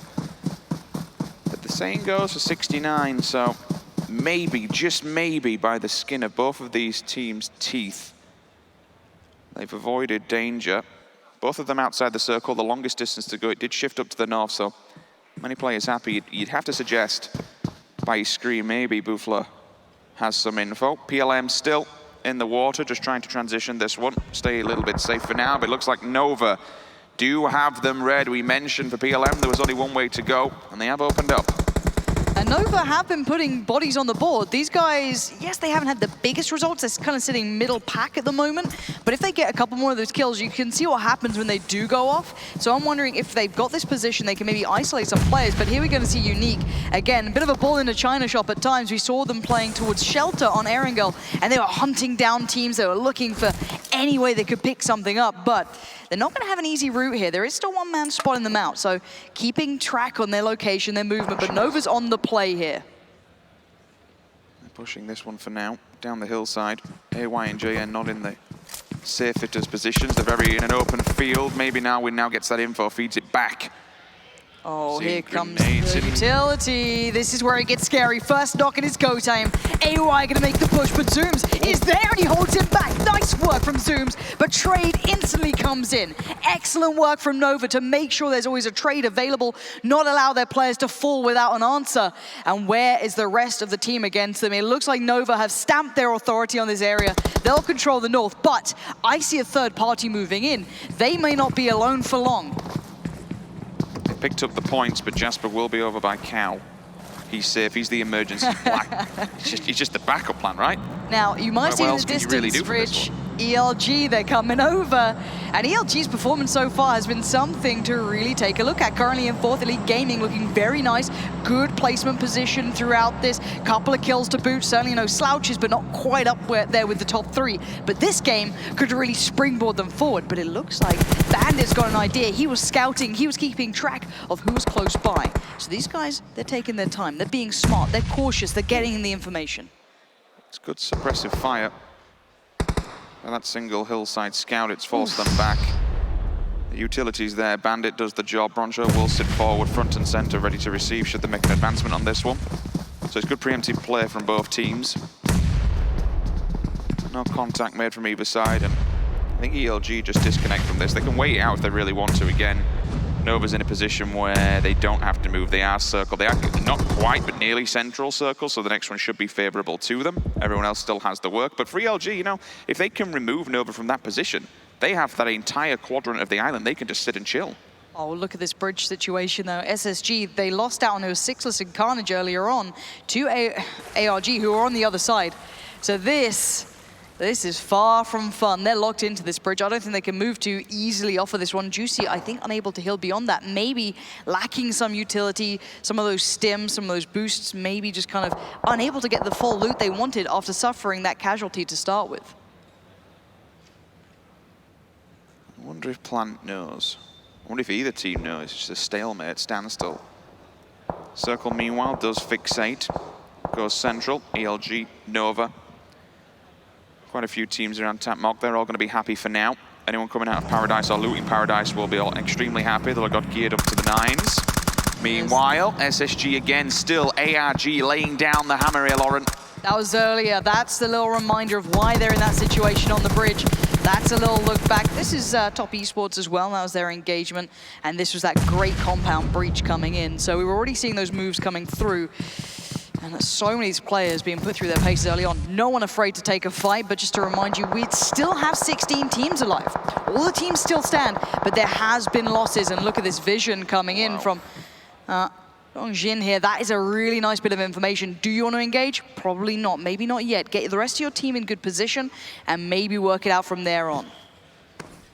Well, they hold a hillside, so there's no real reason to make your presence known just yet. If you can defend this, as others will be transitioning rather soon. We still have 69 who have to make an entry point on the circle. Oh, we've got a new team coming here, though. This is going to give away the game right. So Team Queso tries to make the cross. Big deny. Juicy goes down. That's heartbreaking. The NA side has been suffering so badly from this. But Team Queso, that is a big, big pickup here. And SSG are going to be down to one man. If Angry can't survive, that'll be it. This does several things now. This alerts ARG that there is a team lingering on the opposing side of the bridge. And it also forces Angry's hand. He's just jumped off, he's in the water. There's nothing else really that SSG can do apart from chill, play the basement. The punch as well. Extermination, job done. Oh, wait. So someone has an eye light on. Because you'd have to assume that that's ARG, right? Just off to the side of the bridge, because Planet's there. Maybe he can be feeding this information back, should he have any. The smokes are up, so it's going to be limited regardless. Purple Mood still chilling for now. Unique also on transition here, just playing edge of the circle, sweeping and clearing. If they do come through Cal, they will be met with resistance. There are two teams there, SZB just on the cliff face. Also, you do have Fuzi and Co. Team 16 just up in the top corner. There's quite a lot of teams that are compressing and condensing on this hillside, this cliffside just to the left. This circle with how many players alive, this could get real messy real quick. Good luck to the observers in the back, catching all these fights, because this is a powder keg scenario. You light this fuse and away we go. All these teams trying to play for that positioning, trying to play smart, trying to play cerebral PUBG Mobile here just to make sure they don't lose out early, but already seeing the likes of Space Station Gaming down to just angry. You have Purple Mood losing out on 2. So this is where it is going to all kick off. XQF Paraboy here, one of the outstanding players so far, keeping track of just someone up in the distance. Does get the tag, doesn't overly commit though, but it's more warning shots, just keeping themselves certainly in the game. And Top Esports kind of split up here, pretty far apart from each other. For the double AR setup, M4, M16. M16 tap 5 for range, and the M4 just to pull out and go full defensive. Even with a 4x, some of these players, their up close and personal sprays are just disgusting. Groza.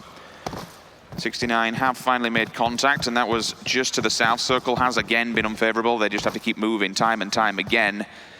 GCB, though, they can hold back. They are on the edge. They could just play border patrol here, open fire onto 69, either pin them in the blue or murder them on arrival. For this side, they've been keeping track on these players for some time, so they've been calculating their moves in the next couple of moments. Now, they do look like they want to fall away a little bit, maybe readjust positioning. Groza there. Good tags as well, so they're not going down without a fight, but there you go. Justice getting caught out does mean this should be go time. RRQ, Athena in the kill feed as well, finding a couple of the Purple Mood players, if I'm not mistaken, so this could be bad news for them. ELG trying to get on the battle as well. That could be a third party coming through. Viper's gone down, so we're seeing RRQ, Athena really coming to the battle, and there is Purple Mood gone. First team to fall. They were down to just 2 players here, but then suddenly RRQ, Athena came on the scene. But it's not going to be without an answer. There is other players nearby. Another team will sweep through Cow as well. Unique's on the approach, and so is Soul.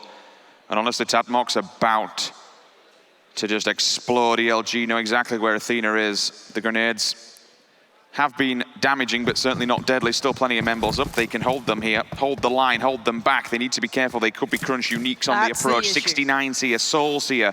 It looks like GCB will miss the fight from 69. They've disconnected. They run to the blue, and they've assess their entry point, but Soul is waiting for them. They need to be careful. This is going to be messy. We've got 5 teams all on this eastern embankment. Exactly, and you've got to look at the way this plays out. ELG, so Elite Gaming are kind of a little bit further in, so they don't have to be too worried. They can play gatekeeper here. They can hold everyone else back. Soul via Viper laying coiled in the grass, waiting this one out.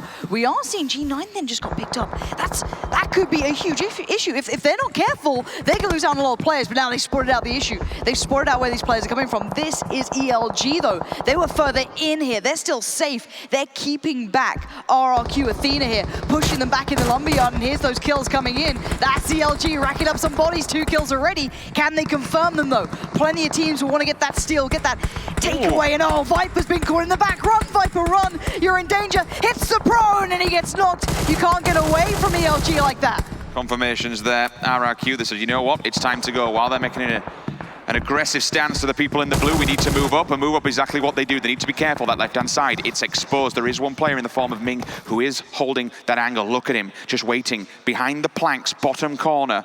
He's the one to stop anything that RRQ want to do from the left-hand side. Senior and Ernie, they don't know what they're running into. This is an open trap, Lauren. And this is 4th against 3rd. This is a big battle for ELG. If they win this one out, they're in a great position, but there are no slouches on this side. Space Station do go down. That's the NA Hope eliminated in this one. Leader's got to be careful. They are knocking at that door. They're so close by. That knock's giving them information.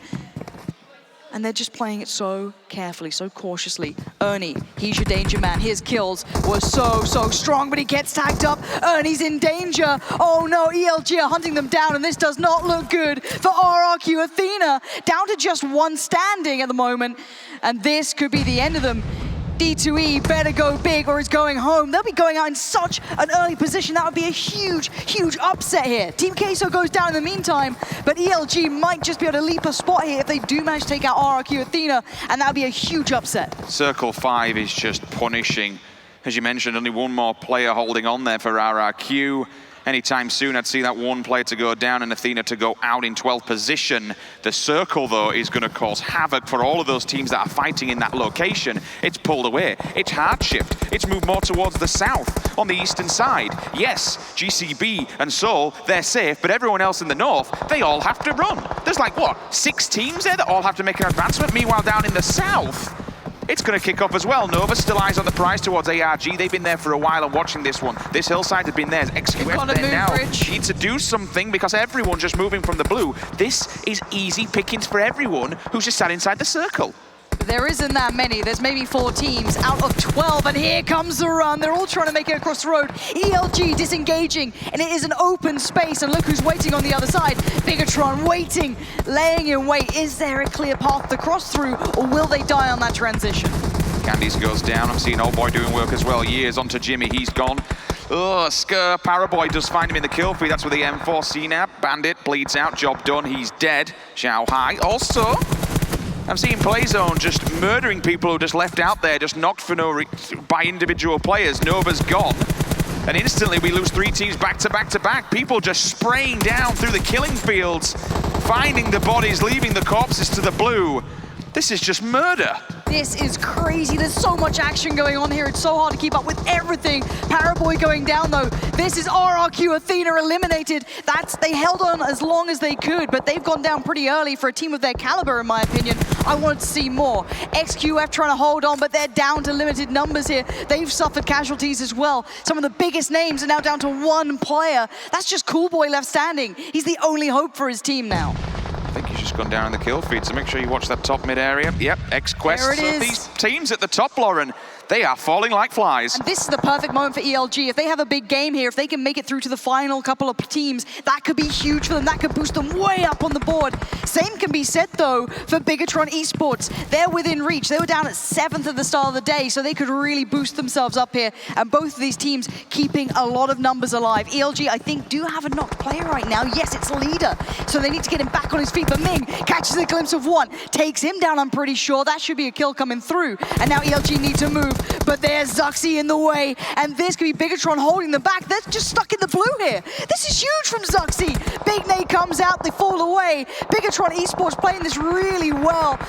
And Ming is in danger. Down he goes. Grenade goes off. Blue finishes him. Job done. Rest of them need to move. ELG, Ming bleeding out by the wayside. Broncho also forced into the engagement anytime soon. Years and Whitecat, the last 2 members holding on for TES. Now, this is important for them. They don't have many teams by them, and they're second on the leaderboard. With all the boys at the top falling, this is a good chance to bag some points and jump themselves into first place. This could be huge, and this could be a real makeup for some of the slight, misfortune that's happened to them. They got 2v4'd in that situation. So again, there's ELG being called out. Bronco goes down, and we're down to just 2 teams. 5 players stand, and look at this situation. Years and Whitecat facing off against Justice, Rose, and Dongjin. Now, Justice has been an incredible player for his side, so he could be a huge factor in this. Whitecat and Years need a big performance now. But where's Years' health? Is he completely out of meds? Oh no, that could be a big loss. They try and get the tag on the first. No, the trade's there. Big play from Rose. Holding on that slightly further outside, and Justice is making the push, and it's a GG. CQB, fantastic work from them. This should get them some good needed points. Busan, up the board we go.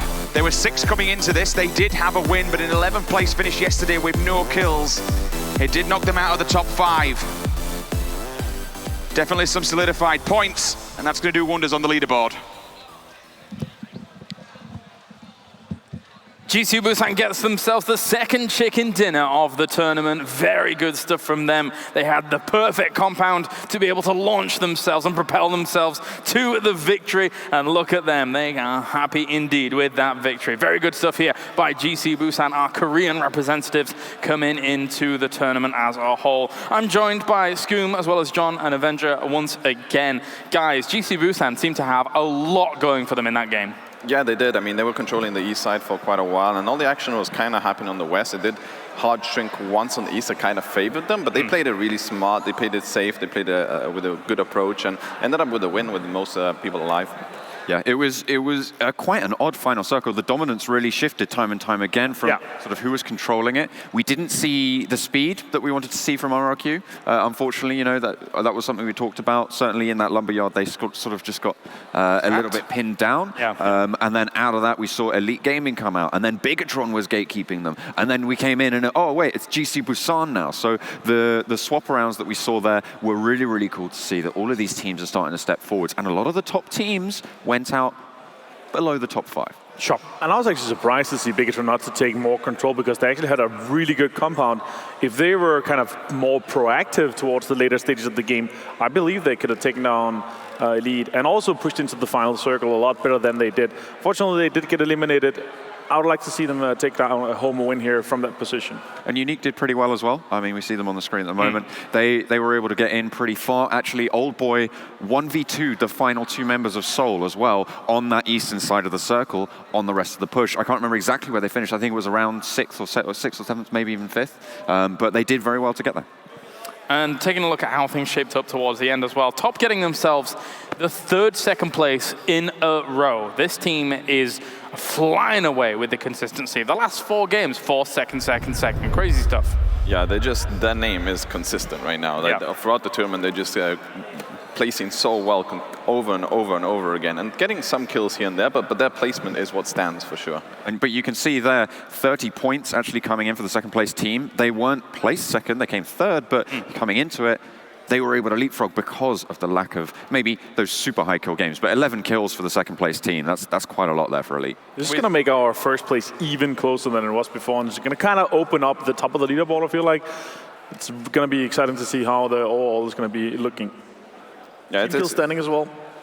It's nice to see. You don't really want to see like 2 teams hop out in front of everyone. You kind of want to have a mix of like 4 or 5 teams fighting against each other, because it definitely makes it exciting. Different play styles going into the mix and stuff like that. Well, the big shake-up here, Elite Gaming getting themselves truly into 3rd place now. After 11 kills from that game, they were the ones that were, I think, were holding RRQ Athena over in that kind of lumberyard area. And for them, they had such a difficult time trying to get out of that situation, did RRQ Athena, because you're in the blue, you're being ticked away at. Elite Gaming had such great positions to be able to greet them if they even tried to come into the game. For sure, their placement was so good. And not only were they fighting RRQ Athena, they were also taking pop shots at Seoul up in the arena, at the hill and the Unique. They were like just firing at everyone, doing a lot of damage, blocking RRQ. It was just really impressive to see them control that area. Well, when you have hard cover, when you're gatekeeping that side of the circle, you are just going to be popping those shots off, right? So, and they played it really, really well. Unfortunately, they weren't able to push through Bigetron. I think it was a 1v2 again, coming out from one of the Bigetron players who was able to carry them forwards just a little bit further. So it's unfortunate for Elite, not quite able to leapfrog into the rest of those final circles. Talk to me about their overall flow of the game, Avenger, because it does get a little bit dicey when there is that much water in the early circles. Circles 2 and 3, for example, 40% water. That's effectively propelling the game to later stages, like circle 4 and 5, effectively. Yeah, and especially why we look at the highlights here, especially when you have on the northern side, you don't have any kind of entry points from the northern side, so it makes the circle kind of only 180 degrees enterable, so it becomes extremely hard. And that's also why we saw so many teams on the southern side, especially towards the mid stages and later stages of the game. It was super stacked on the south side, and some of the teams that already had taken an early position up towards the north, they were heavy favored by that circle and played it extremely well to make sure that they could gatekeep some of these teams as well. And something that we saw kind of in that game was Purple Mood, they went early with the boat to the northern side, but they made like a huge mistake of, I don't know what happened there. They only sent 2 guys into the beach and the other 2 kind of swam to swimming elsewhere. I don't know what that decision was. I don't know if they were miscommunicating, maybe some issues were there, but they ended up dying first because of it. But if they would have had 4 coming from the north, they probably wouldn't have got pushed by Nova, and they would have had a good ground coming in from the north there. It used to be the case if you were swimming in later circles, it would just kind of purely be for placement, but it felt really early. Yeah, it was the second circle. Yeah, so a little bit odd there to get things going. But GC Busan towards the very end of the game had a great compound to then launch themselves into any kind of strong territory in the middle. I thought Bigetron might also be able to do the same.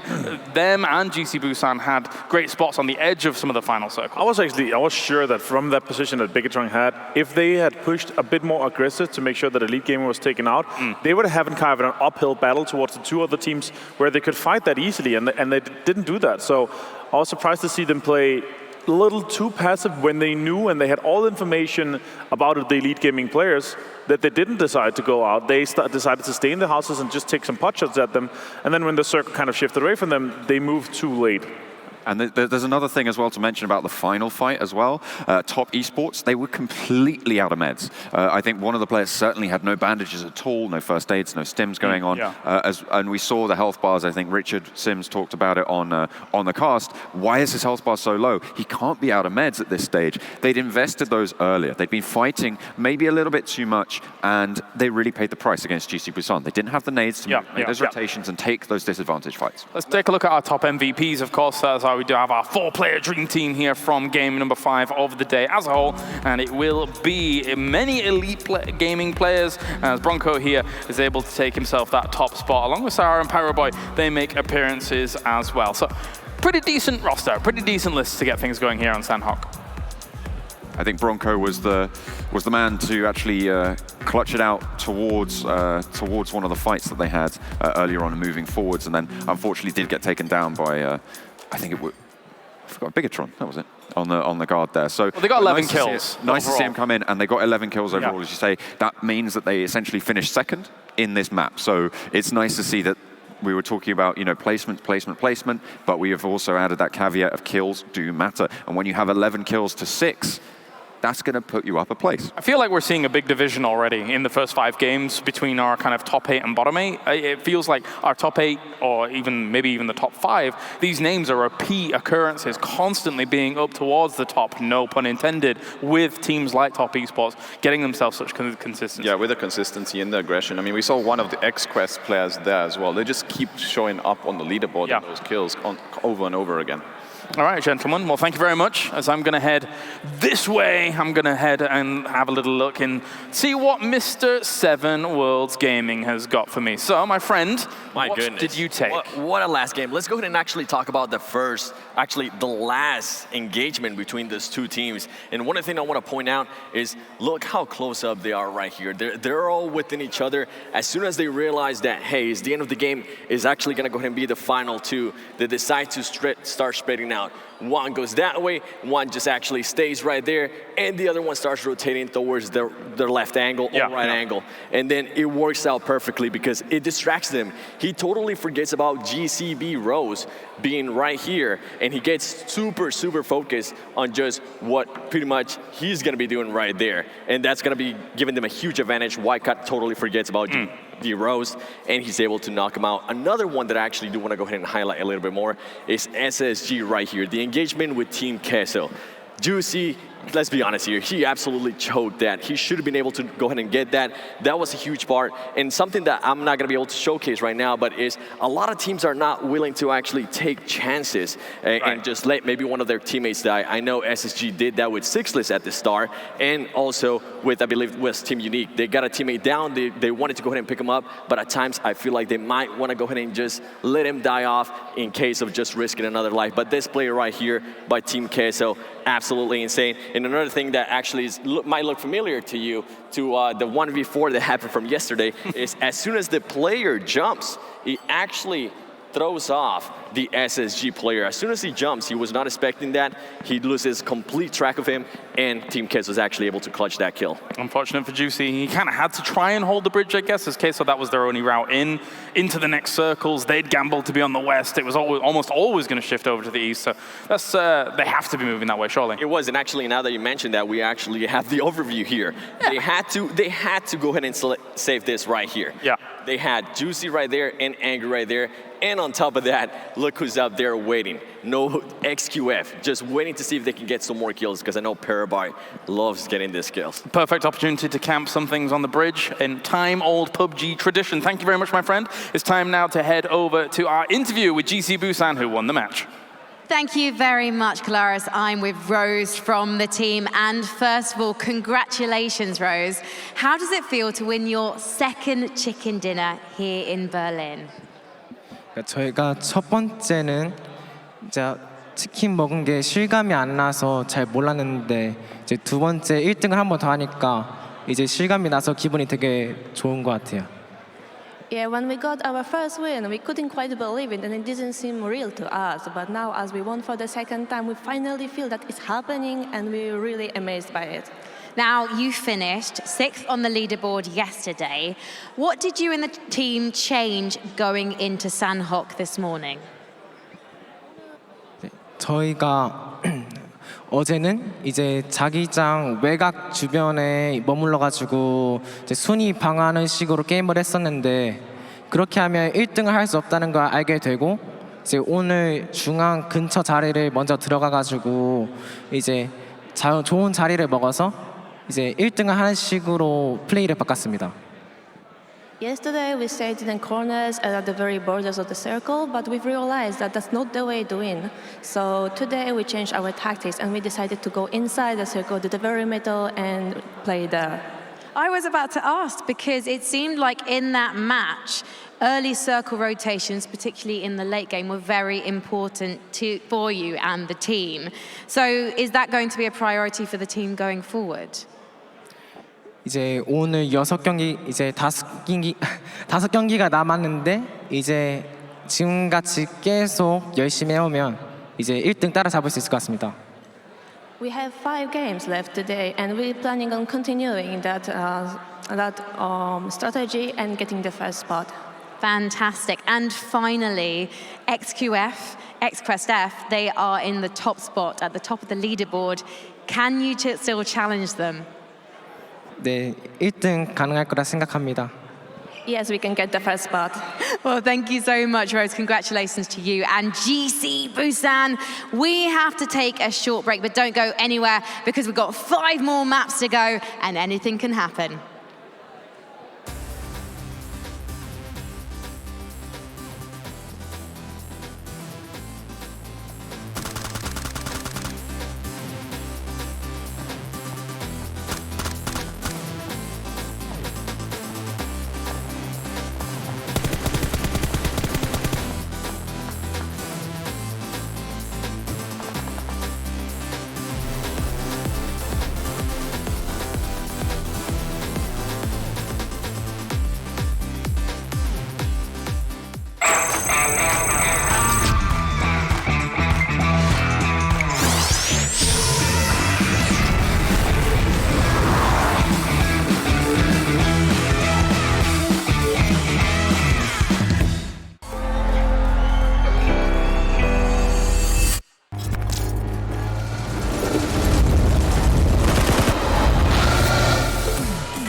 GC Busan come off the back of a win here for the PMCO 2019 Global Finals after Sanhok has become their map to get things going.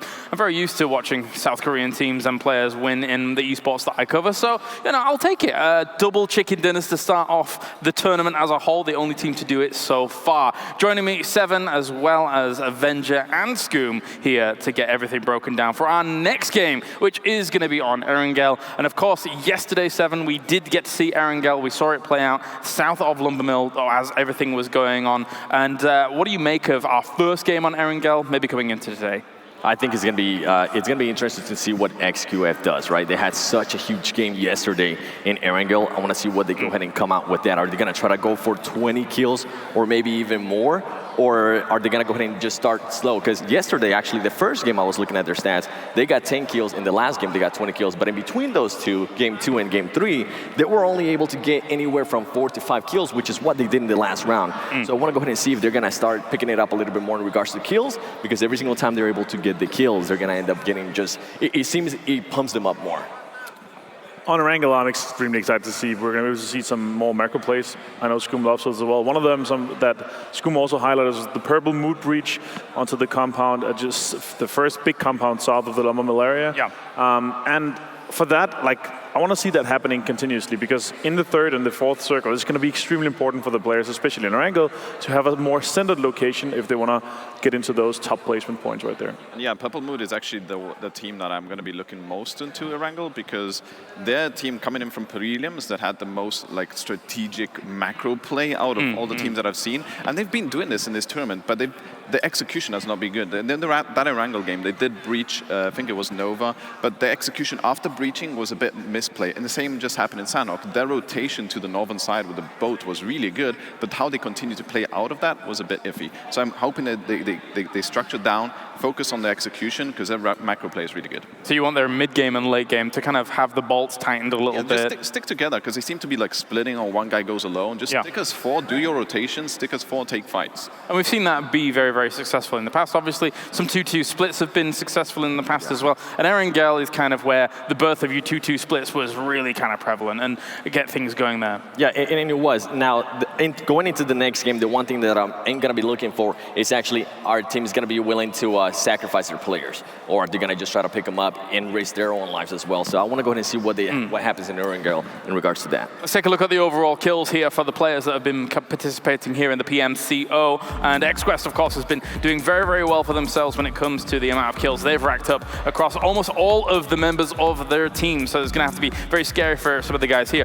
Although GC Busan, with just this, has managed to get himself up there as well after that previous game. I don't feel like they got themselves massive amount of kills in that previous game. Most of it came from placement, but still very impressive stuff, especially to have the 2 chicken dinners across the 5 games at this kind of level, Avenger. And as we heard in the interview as well, they're looking to get it started now here. If you're able to get 2 chicken dinners in 5 games, you really get your momentum going. And I expect that from them. I expect them to be a bit more confident and go into the further of the games here, and especially going into the fights as well. To be a bit more aggressive, maybe take some more proactive stances as well.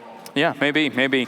So looking at Erangel, obviously we had that finish down towards south of Lumbermill. Do you think that benefited XQuest, kind of just the nature of the finish, the positioning of the finish, or what are your thoughts regarding it? I mean, it always comes down to RNG, right? Are they going to go ahead and end up getting the circle? Are they not? What's going to happen there? And if they're able to go ahead and actually go ahead and secure a compound and they get the circle, that's just such a huge play for them. So it honestly comes down to that, especially in regards to circles. Guys, who are you looking out for to do well here for our first Erangel of the day? Team Seoul. I know. Okay, all right. Okay, John Allen. Well, I have Brazilian killers because they're currently last place and 99 points behind first. That's almost 2 to 3 wins that they're behind. So if they need to start going up the leaderboard, it has to be this game. Erangel is more known, so if they're going to have to come up big now, because if not, it's just going to be too late. I'm actually expecting our RRQ team here to take a good game. Obviously, they're one of the most experienced teams, and it's the most played map. So I expect them to have a good game and hopefully propel them even further and really get up there in the leaderboard. Sure, they come from a very professional stance, I think. When you look at the SEA region, obviously the infrastructure for those guys is very heavily behind them. They have the managers, they have the house available to them to practice day in, day out. So expecting big things for RRQ Athena. Thank you very much, gentlemen. It is time. It's game number 6 here for the PMCO 2019 Global Finals as we bring our casters once again to the forefront and get round number 6 underway. We're going to Erangel. It's the grassy pastures, and we have Pansy and Sims to bring you all the action once again. Let's go. And I'm just so excited to see those green fields of Erangel here, Rich. We saw some incredible moments just south of that lumber mill, seeing everyone really battling it out, bring out some beautiful situations. That 2v4 will be etched into my memory, but what else will happen today? That's what I'm looking at. Who else can step up and deliver on a stage like this? It's a decent playing path. Teams should be able to get in their usual home locations. We start in the north and we head down south, just between Stalber and Severny, ending around Ferry Pier. So if we want teams going to Sosnovka, it's within reach. Maybe Milta Power, Milta, Novo. They're a bit more of a distance. You'll have to get the vehicles. You have to go further afield. But for any teams that like to loot around Severny, Stalber, Yasnaya, even Rozhok and surrounding areas, Pachinki, this plane path is directly above them. They'll be out of the plane, they get the boots on the ground, they'll be able to loot rather quickly. The west, it's going to be an interesting one. Gatka Fields, Hospital, Quarry, any teams that might be changing things up because of the difficulty of this. If you do like to loot in the east, it's going to be an interesting one, especially SQF, GCB, any of these teams that may clash early. I don't think they will because there's such a prime amount of space to work with on the west. Pachinki, RRQ Athena, usual suspects, clear for now. Yasnaya is a place we do need to keep an eye on, and for good reason. SSG chomping at the bit. These boys need some points. Not the best so far when it comes to games and points on the leaderboard, but they have to be careful. SZB, not to be trifled with, got a win yesterday, and they've got plenty of points in the bag when it comes to kills. It would be nice to take control of that, boot them out. We do have 3 maps of Erangel today. Frozen Toffees will be taking you through 2 of them later on in the afternoon. If you can stamp something on Rozhok here, you can maybe go into those final games with a bit more confidence. And look at that circle right up in the south, hidden over the Millie base, and then just kind of cresting out by the ruins. This is going to be a rough circle, in on towards the north and maybe far out towards the east. Could be a bit tricky, and there's a lot of water in it, so that could make it a little bit tougher. Now, if you look back on yesterday's games, we saw a lot of the teams, the Chinese teams, really picking up some really good placements here. Yes, Space Station Gaming were within the top 3, but that was sixless. He was within the top 3, should I say. He went off in that game, but beyond that, you had ELG, XQF, TES, all the teams holding on, and that's one of them right there. So looking to see what they can do in this situation, looking to see who else can step up on Erangel, the classic map that people just know inside out here. And RRQ Athena need to see more from them now. No one in the reaching distance of them. Circle, they are inside it. Bit of a trek if you want to go central. There's only XQF really lingering in the distance who could be a potential clash. Have to be aware of BTR, MyTech and Cove and T16 CNAB. They're also down on military base. They're actually in the military base on Sosnovka. BTI, I think, still on transition, maybe over to Novo, which, when we're 3 minutes 30 into the game and they haven't looted up yet, that might play a problem in late game. Yes, the circle does linger over there, but we would suggest, and we would have to think, that this one surely moves to the main head of Erangel. We'll be able to get across the bridge again. That's still all safe and well within time, but it's dependent when you're coming out of Nova. If somebody wants to be cheeky and maybe around farm, maybe even go for a bridge camp, if they know where these teams are going to be looting, they know their drop zones, there's a possibility that you camp them and kill them. It could be a possibility. What I'm looking at is we have a lot of the big teams very close by. So considering Jisoo Busan just got that win under their belt, which is their second win, bear in mind, they're right next to TES. They're kind of towards, I guess, the south of Georgia Pole-ish, around that area. So you've got two very, very top-heavy teams very close by. That could be an issue on the rotation. If someone else pressures, they get into a scrappy fight to begin with. That's not what you want to be seeing.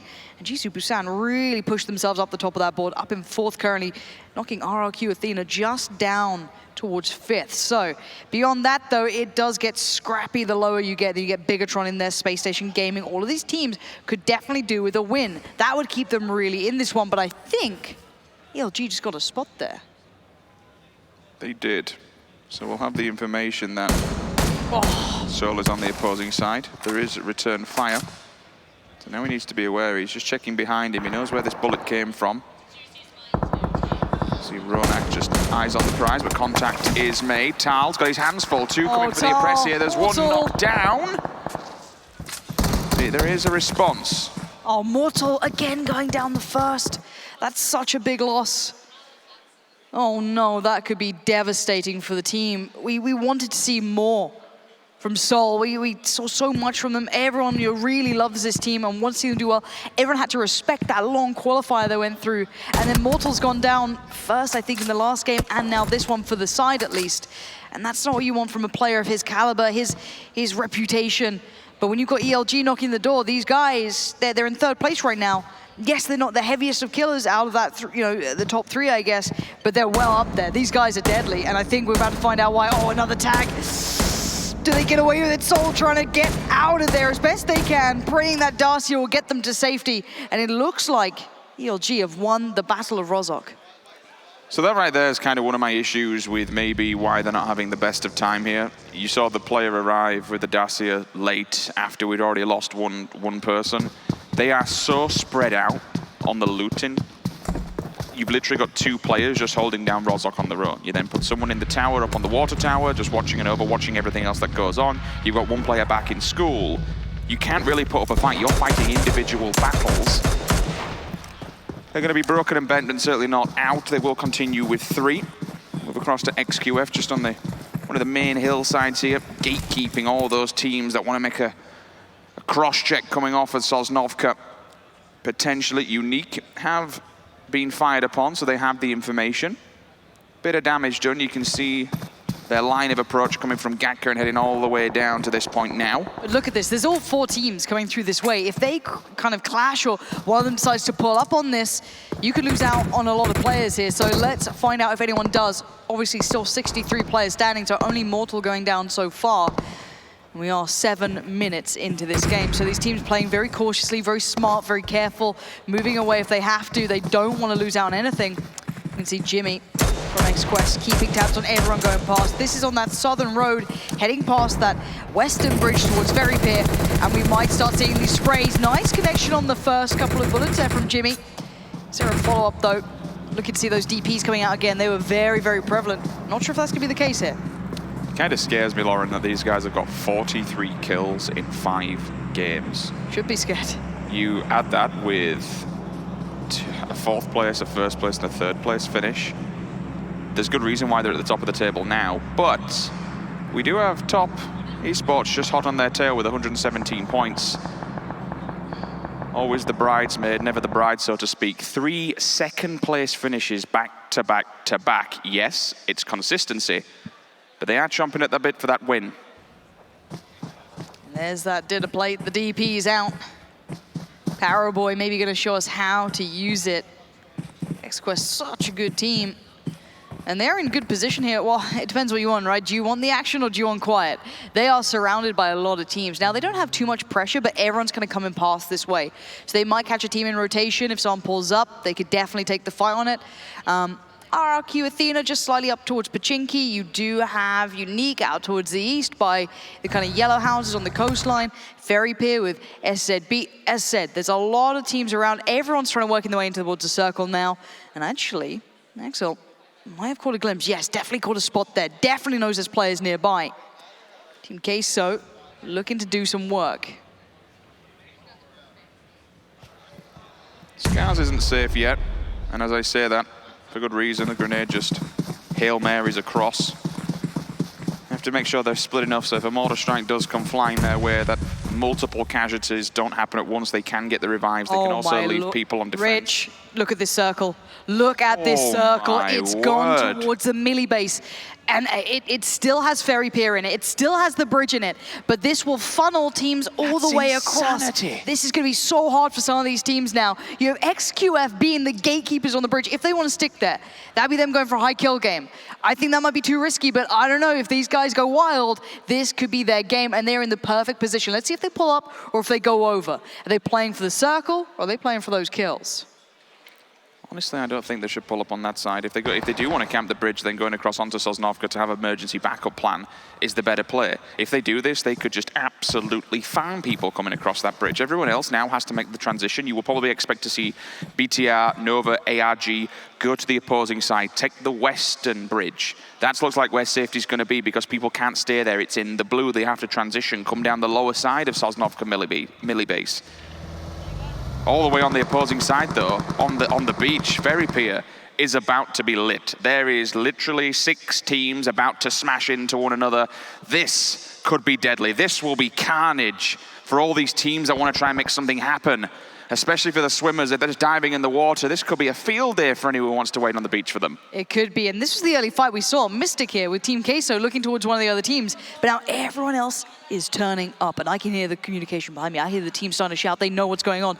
There's SSG, that's Juicy coming in. Finally going to see those NA hopes being kept alive, maybe. And they're going to take down ELG's player leader. That's a very big scalp to claim. That's a little bit scary to see that happening. If SSG start waking up, really start getting those points, getting those kills going, they're a team I want to keep looking at, but we'll keep on board with how this is going over by Fairy Pier. We are seeing Team Queso heading on over, trying to get away from it, using the vehicles that are available still there, and they will be able to make land towards Sosnovka Island, but the rest of the team can't join them yet. Are they going to do runs? No, they're ditching that up there. You can see every team starting to swim across now. Every single boat that makes it across the water, that's one less that a team's available for the next one that turns up to the party. XQF actually did kind of pull up on the bridge, and now there's a team about to cross over it. So I wonder if they get a knock, a kill, any sort of engagement. They did decide to keep control of that bridge, and actually it looks like it's been a bit of an issue, running themselves over, maybe having some problems with that, not having a good communication, because maybe in surprise at the positioning coming out from Coolboy. They're bailing off the bridge, they're in the water, but the communication should be real here. Coolboy be able to give this info back, M24 in the back pocket, just awaiting all oncomers, and now he will see the vehicles. He knows that they've bailed under this bridge. And just off to the right-hand side, you do have the beachside yellows. There is a player down there from XQF. If he gets that info fed back to him, everyone in the water is basically a sitting duck, but they've got problems of their own. Unique have made landfall. They're coming this way. They're running right into the open arms of Cat. I think Cat's aware. I think Cat knows there might be trouble this way. Maybe going to fall back a little bit further, make sure they kind of consolidate their forces. And I think I just saw a VSS, so that could be fun. Let's see if that comes through. A couple of bits of utility going down from Old Boy, but the circle centralizing up towards Melee Island again. Not surprising. And we can start talking about the positions pretty soon, see what sort of spots they've already started to hold, which compounds they might be choosing. Cat going to try and get that vehicle out of there, maybe give them a way out. Oh, wait, hold on. RRQ Athena finding purple mood here, I'm pretty sure. Yes, that's Jasper gone down. And they're over in the blue. They're still pretty far out of this. It's in a good position to be falling back, especially losing one player and everyone else losing life slowly but surely. They can do the bridge now. They're going for the safety player, but doing this, it's risky. Not only do you turn up damaged, wounded, and essentially arriving on a dinner plate for someone just to mop up on arrival, but you're committing all your utility, using the meds, using all the smokes if you want to make an approach into the team in front of you. It's a hard play, it's a risky play. And I have to keep my eyes on Bigatron as well, because these guys could have really nice compounds here. They could be in a really nice position to play from, use the hard cover that's around them, as well as the Brazilian killers. These teams are quite close to each other, so they could be in a really nice spot if they decide to go for it. But look at XQF's position. They leapfrogged ahead. They peeled away from the bridge. They fell off that fight, and they took up residence in one of the strongest compounds if they want to play that compound game. Very centralized, very defendable, smart play from this team. They've gone for a split as well, so covering all bases with players. As you mentioned, to try and approach that one, it's difficult because there's eyes on every single angle. You can't come from the north, essentially uphill. If you do, you're going on the main road, you're exposed. on the west. It's a downhill, open, basically just an open valley. From the south, it's going to be hard to get past because, again, that's a road, but they've also got smaller compounds that teams will just find residency in. Any kind of cover, any kind of shelter for teams that you can just hunker down and wait this one out, they will take full advantage of. That's a bit difficult for some of the teams, especially the ones that haven't even hit landfall yet. We've still got players swimming. SZB, GCB, previous winners. TES are way out in the blue as well. For them... Oh, I didn't realize. Yeah, they are super far out. Oh, wait, this is the replay from earlier. We're going to see it from Mortal's perspective. Yeah, got the knock on one, but then you can see that swarm coming out really hard to be able to get anything done there. Did even get the tag on the follow-up. But sadly for Mortal, it was just too many players. You just see the power of the Uzi. Just the micro up close and personal like that. You hear the 9mm just peppering away and your life just vanishes before your eyes.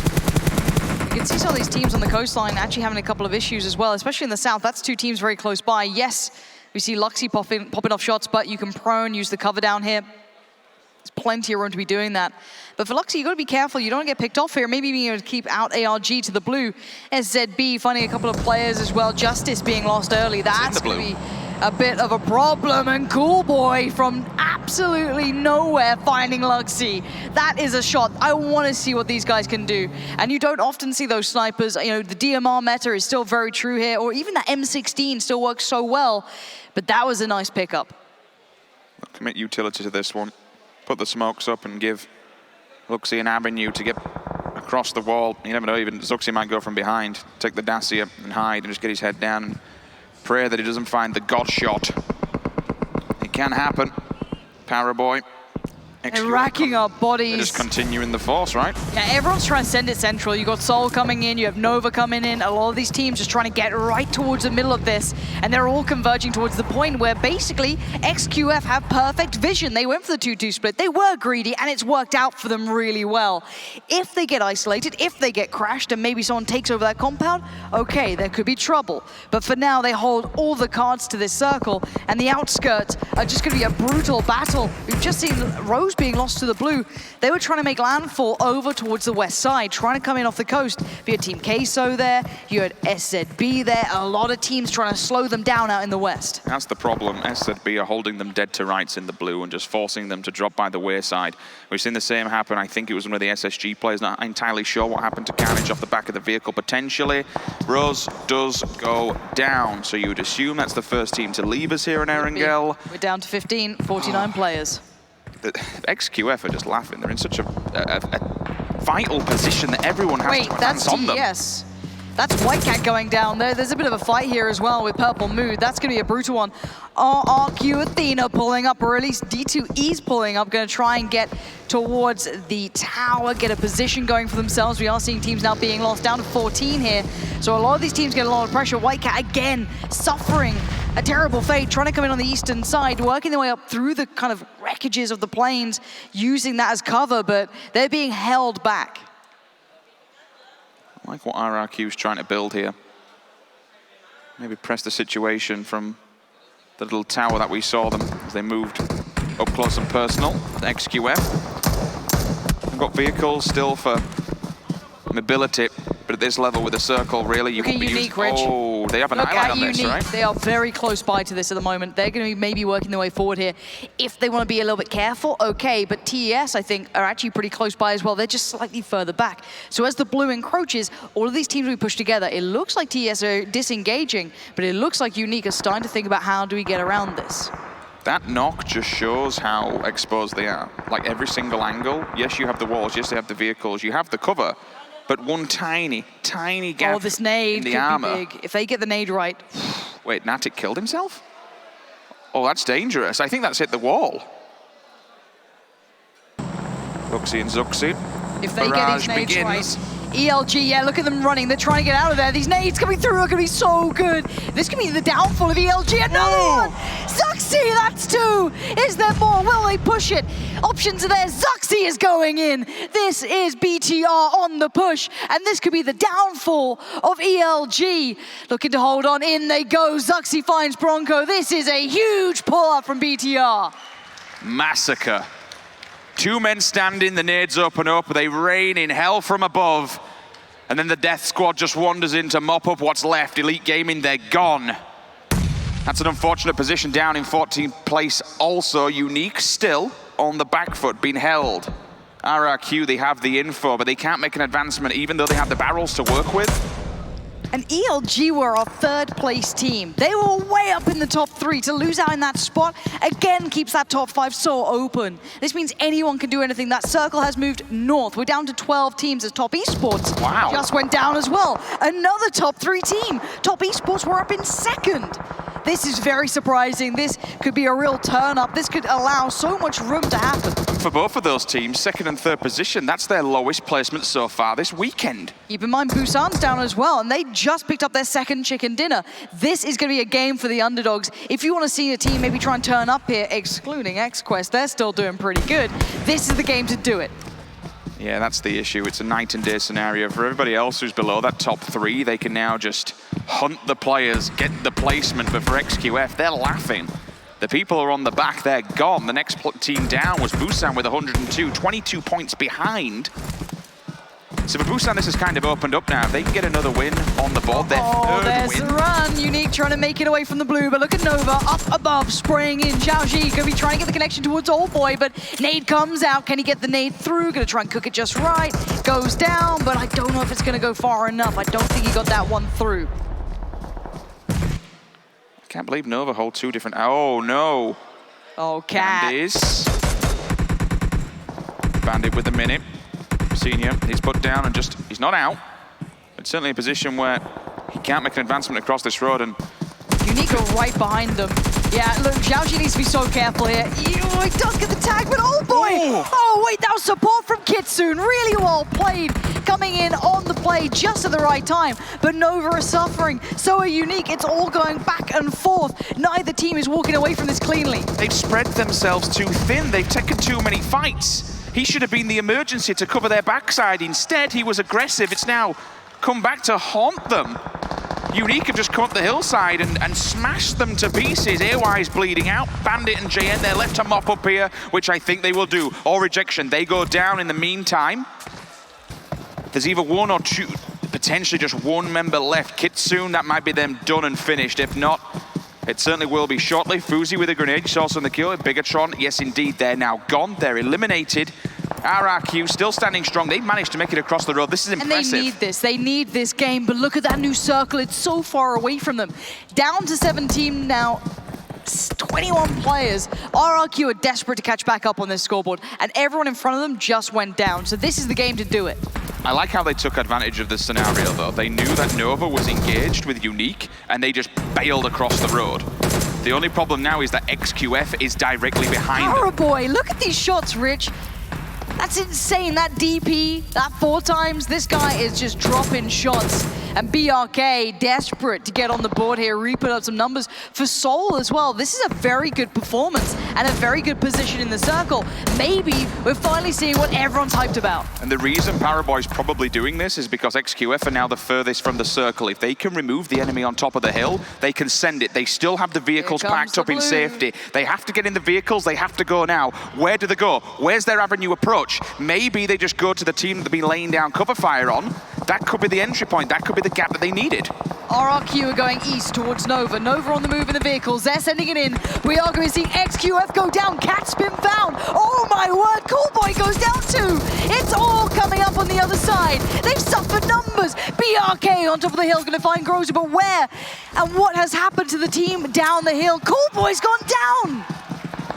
That is tragic for XQF. They came out of the compound, and guess who's benefited from this? RRQ, they've been allowed to move. Yes, they are sped rather sparsely, but unfortunately it's MeTech, AWM, top of the hill. Time to open fire, time to pick up the points. That's a nice point in the pocket. No, I think that got stolen. No, it did go towards him. So now we're down to 5 teams. We are down to the last couple of players, 14 players standing. RRQ, the nade was so close. Spraying out from the Seoul players, trying to keep them away, trying to hold on to their compound, but D2E on the run, trying to find a way up here, trying to find a way to shoot to get towards that next position. G9 further back, Ernie further back, they need help, and look at this, they've gone down, so this could be an issue. Nade in hand, though. Uh-oh, this could be go time. Flash comes in. D2 is blind, he has no idea. And Oasis is pushing this. Is he gonna try and move around? Yes, good timing. But Ernie's been lost. This is not good for RRQ Athena. While all this was going down, SSG have just been laying fire into RRQ. This pays so much for Seoul because it eliminates them one by one. They now only have one member, that's D2E, directly in front of them. If they can take him out, they have safety in numbers. They have their backsides covered. All the rest of the teams in the north, they can let them murder one another. And what a big game for BRK. These guys must be loving this. Finally able to play the game they want. Same for Seoul. A lot of the underdogs here finally having an opportunity to play out their game. This is their moment to step up, but there's still scary teams. Like Nova's still there, SSG's still there. You have those individuals still standing, and that Orm on the hill is gonna be deadly as anything. New circle though, Rich. That's slapped just towards the southeast, so kind of on the middle of the road. This still allows a bit of play from Nova. The problem is, for BRK, they all now have to come down. They are no longer safe up there. They have to get the vehicles and just rush the houses. Safety in numbers, try and hope that they take out minimal casualties on arrival. He's on the move, Rich, hold on. We got to see what he can do here. This man's a legend, you know it, but can he make it count when it matters? On the play, trying to get further forward. Only a level 1 vest, not ideal. And you still have Nova standing right in front of you. Gets ready with the Scar, can't see him, but where's his teammates? Already pushed up with him. Sixless is there, and the push begins, and they come out. And here they come. The Brazilian killers are at the door. This is madness. They just pulled up on this, and now Seoul better be ready. They have to know what's coming their way. Nice moves from Oasis. Maybe going to try and find a new way forward. Baraka spraying it wildly with the DP. He gets it. He gets taken down. The Brazilian killers, they're being killed. Seoul's arrived, they've turned up on time, he's in the back lines, there's one, the second one's in the corner, he's getting them all, he's just murdering them on arrival. Owais, saviour of the day. He might be able to get the res here. D2E, during all of this, he did survive. SSG split between 2, Nova down to 2, RRQ still in the top 4 somehow, but safety in numbers. This is the Seoul everyone's been wanting to see. This could be the win. Moments away, tag towards Nova. That's not good for them. JN has to hit the deck. Bandit's still alive with him, but on the move is SSG. Nova finds Juicy. He goes down. We still have 4 teams standing though, so there's still a player still up for SSG. That's Sixless. We saw him clutch before. Can he do it again? And Oasis, the hero of the moment, gets the upgrades, gets the loot. 4 players, 4 teams stand their way. Ooh. We're down to 7, and that'll be Sixless finding 1. That's maybe a bit of a move here. And look at this play from D2E. Prone, careful, cautious. Sixless has to work forward. Nova on the other side. They've got Circle. Oh my word, Nova might just have Circle on this, and they're gonna get the crate as well. They have the defilade. They can play off the back and just await everyone who has to come outside. Upgrading at this point in the game, that is terrifying. Yeah, it's kind of scary, but he's blocked from vision. Nobody can see him. D2E is the problem. It's who catches these kills on the cross. Viper wasn't cautious enough to see where Sixless was. Maybe he just got a little bit overzealous. Maybe he was checking it. Sixless now takes that man advantage that Seoul had. Oh, Sixless. Well, they must know, though. That grenade banking off the back here. Oh, they definitely know. And if it's primed. It's in. Are you going to do it? Boom! Oh! Playing with their heart and soul here. Always on the move. 5 kills to his name. What a performance. Do they know? Do they know the next player? D2E still waits. Smoke's going out. Seoul going to try and work their way forward. This is so intense for them. D2E has to move now. He's in the blue. He's trying to steer him up. Does Oasis know it? No, he's playing for the smoke. D2E, did he leave it too late? He's gone down! RRQ Athena, but here we go. This is now Oasis. No, Ronak made a mistake. And now Oasis left to do it, only can't do it by himself. Nova, they stand strong on the opposing side of the road and they take the win with 2 players standing.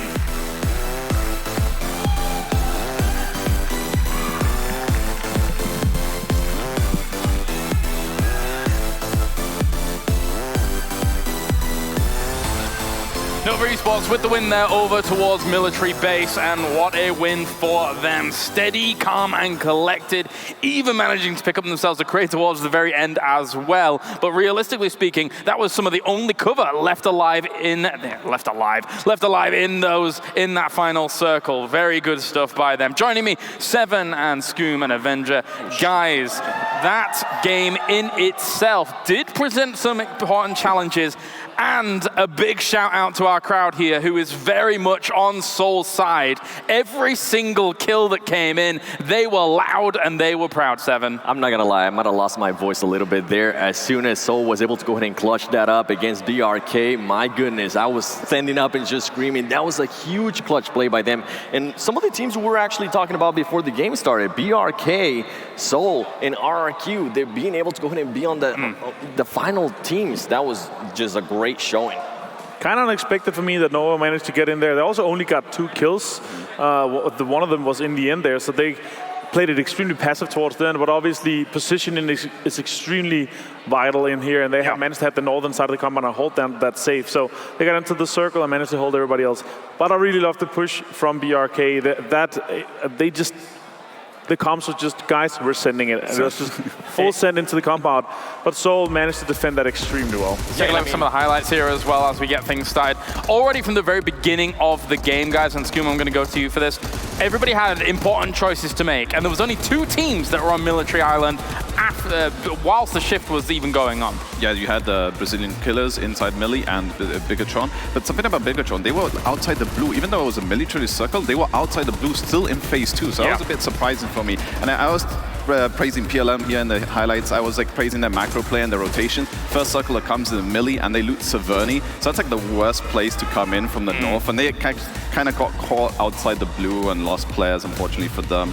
But this was a very big important moment for me. Obviously, Biggie-tron, Luxi and Zuxi getting themselves the almost huge team wipe there on Elite Gaming there. Very, very impressive stuff.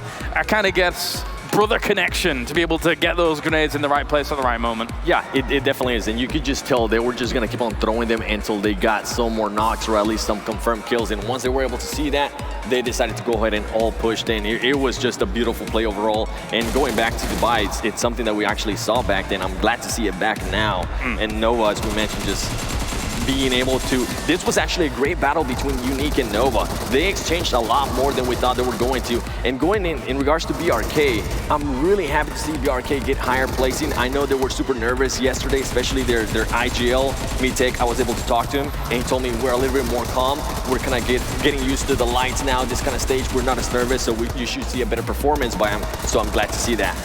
For sure. And you see the teams holding compounds right now are succeeding in team fights. Like we saw it yesterday and the one before versus RRQ. We see it again here. Like it seems to be that people are holding their ground on the top of the houses. Our team seems to be winning those fights. It was a really smart play from BRK to push that, though. You need to sometimes just decide, go, instead of just waiting it out. I mean, it was a smart game in general, I feel, from BRK, right? Obviously, yes, they have the advantage of the circle moving towards where they have claimed their spot on Millie, because Millie's not exactly the easiest spot to hold out. Overall kills here, XQuest still very, very high. But I want to actually continue focusing on this BRK thing for a moment, because they had the pick of the litter when it came to what land they wanted to control on Millie, and that really served them very well for almost the entirety of the game, Avenger. Obviously, they were on the northern side of the military island because it was very much a 50-50, so they wanted to make sure that if it shrank north, they wanted to stay up on the northern side. Also, that ridge line there is actually extremely good. Yes, if it does shrink towards the compound, which it did in the end, it can be hard, but they also had a fight in a very crucial moment. They had a fight where it was kind of the timing where they could have breached maybe the northern side of the compound, but that kind of delayed the whole fight and the whole transition down towards the compound. So they managed to survive the fight and then go into a breach there and actually get a good amount of kills from that overall. XQuest still sitting at the top with 142 points, top, and RRQ Athena both 121 points. So RRQ Athena already on the road to recovery after having that mishap, that little spell of unfortunate result in the latter part of yesterday's Scoom. Yeah, they started off really strong yesterday, and they had a couple of bad games near the end, and they started kind of rough today. They were down to 5th place leading up to this game, and now they ended up getting a few points and start to rise up again. And that's a bit scary if you have your XQuest and the 2nd place team as well. Like, you don't want RRQ Athena to start ramping up again, because it's going to be tough. If they get momentum, they're just going to run with it. Like we were talking about yesterday. Thank goodness they didn't win that other game, because if not, they would probably be so far ahead. But it's good to go ahead and see them kind of just clear their agenda. Say, hey, next game, let's just forget about what happened. We might have died on a placing we didn't want to. Let's go ahead and continue on and do what we need to do in the next game. And I kind of feel it's good that it's RRQ Athena that's on the hunt, because those are the ones definitely kind of able to hunt a team like XQuest down. And I'm excited to see that. Also really happy to see Team Seoul jump from 15th place up to 10th now. Yeah. So now they're in the top 10, and they're going to be increasing their share of the prize pool, of course. Well, Seoul greeted teams very well when it came to the compound that they were able to secure. I think they got a little bit fortunate with the circles slowly shifting north, as it was kind of western military base, but still very impressive to hold it down. Yeah, and in regards to Team Seoul, they actually lost their star player, Mortal, at the beginning of the game, but it didn't let them face them. They make sure they stay cool, calm, and collected.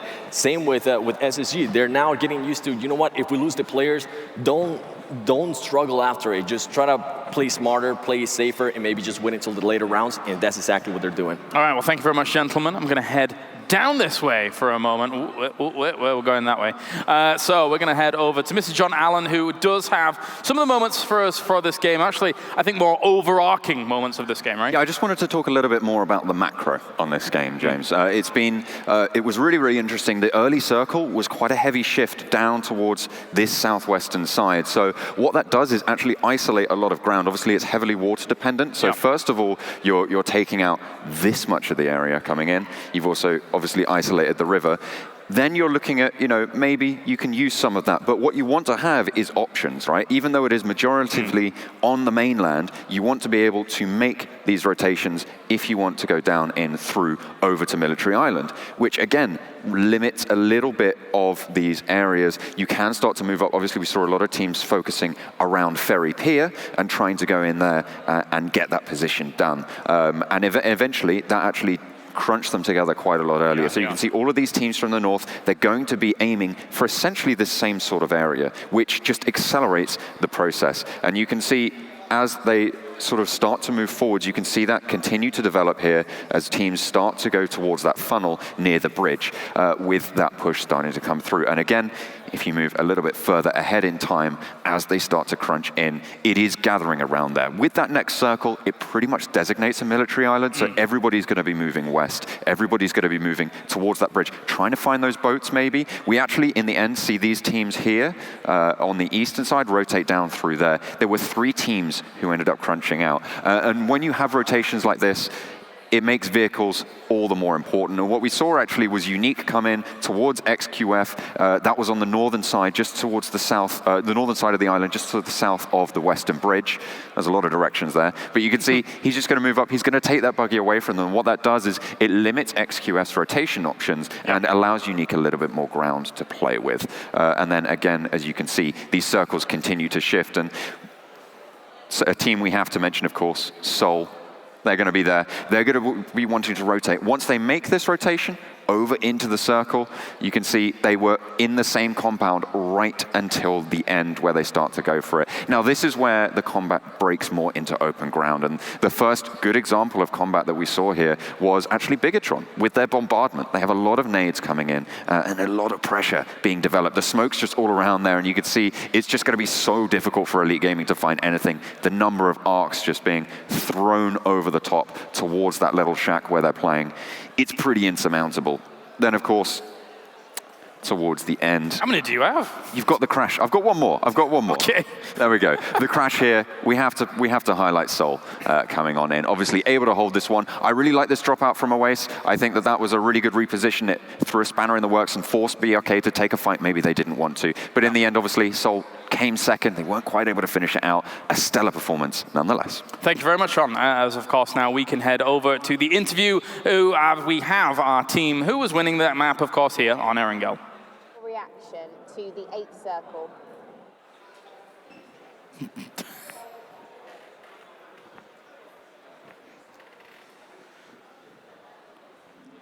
Hello, thank you very much, Kalaris. Now I'm with JN from Nova. And first of all, at the beginning of today, you were 8th on the leaderboard. So I was wondering, what did you learn from the matches on day 1? 我们昨天排名的第8，算是一个非常差劲的成绩。然后因为昨天没有做到教练符合预期的战术运用，那今天有做到所谓的弱势边进圈，然后才可以达到这个成绩。 So yesterday we had bad results because we didn't really listen to our coach's advice. But today we did, and the way that we are entering the circle was correct. Now, it wasn't a high kill game, just 2 kills from Bandit. Are you playing more for placement than for kills today? 我们就是先在高点位观察哪里没有人，哪个防区可以撞，然后最后我们看到一个防区没有人，我们直接对这个防区直接进去，然后后来天命圈说我们这，我们就把握这个机会拿了吃鸡。Okay, so our playstyle is first we start on a high ground, check whether there are players nearby, then select a direction. Go in that direction, and then use the position to our best. Well, you had a fantastic position in that final circle. Were you surprised that the circle was in your favor and you managed to get the loot crate too? 在最后一个圈，你们拿到了一个空投，那对你们来说，这是一个惊喜吗？对我们来讲，就是好好的战术运用，就会有圈让我们去吃鸡。我们会好好把握每一场吃鸡的，下一场也会继续把握。We are controlling every circle to do the best that we can. Yeah. And finally, how do you feel about Miramar? 请问您对海岛图有什么样的感觉呢？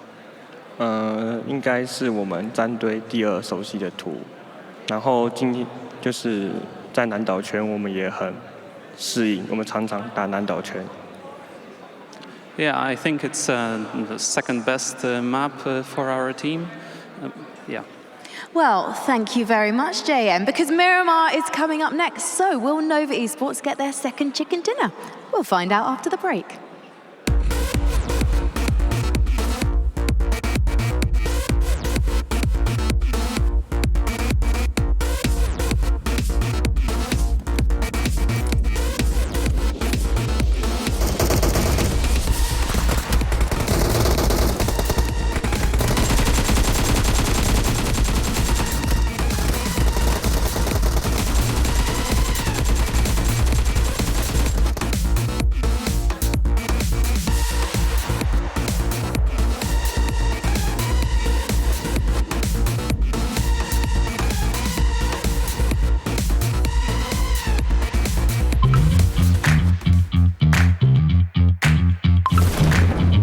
Disruptions getting in your way?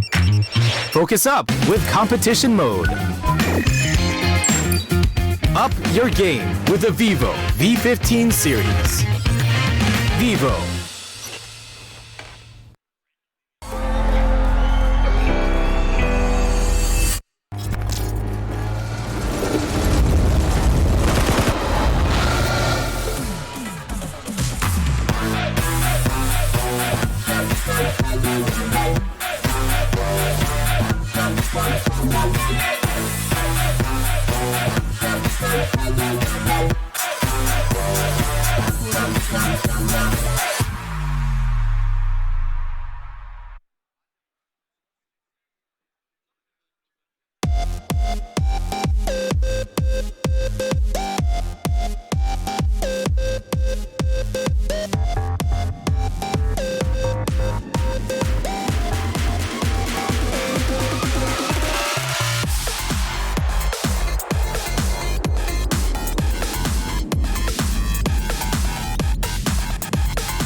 Nova Esports explodes onto the record books here after they get themselves the win on Erangel to get things going for them and push themselves up the table just a little bit. My name's Kyle Laris, your desk host here, and to my right-hand side I have Seven, I have John Allen, and I have Scoom. Boys, we are now moving over to Miramar, but before we get there, of course, there's teams that we want to talk about, kind of allude to here whilst we're getting things going.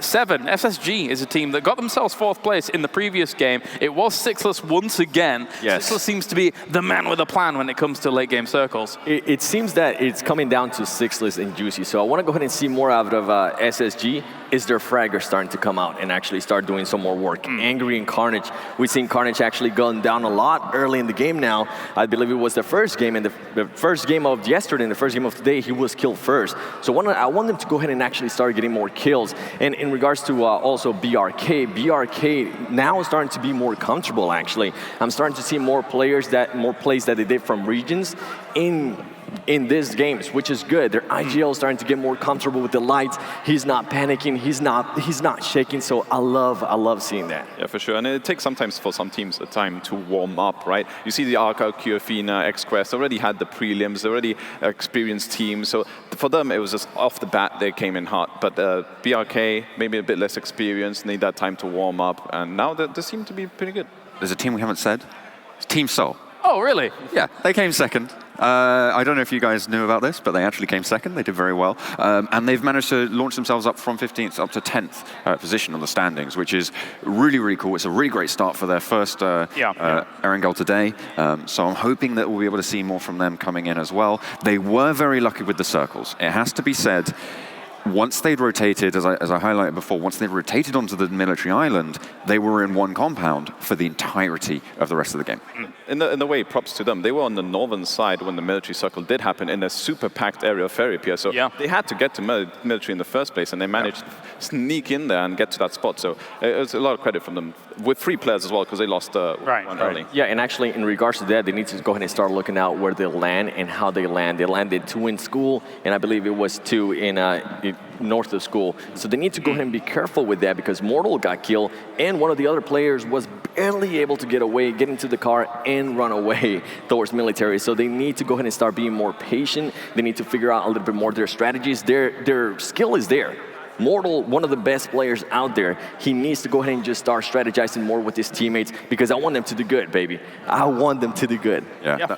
That final circle would have been entirely different with a 4-man squad, I think. It would have been so much easier for them. Right. Let's take a look at the overall standings here, of course, as we are slowly reaching the halfway point here of the day number 2 for the PMCO 2019 Global Finals. And right now we see the familiar names up towards the top, with XQuest still in first place. Top Esports and RRQ Athena are currently tied when it comes to placement, well, points in general. I would say placement points, but obviously tiebreakers would then come into effect later on down the tournament if people were in these certain situations. We can allude to those later on, of course, but I think everything's probably going to sort itself out throughout the entirety of the tournament as a whole. So XQuest in that first place, still looking strong.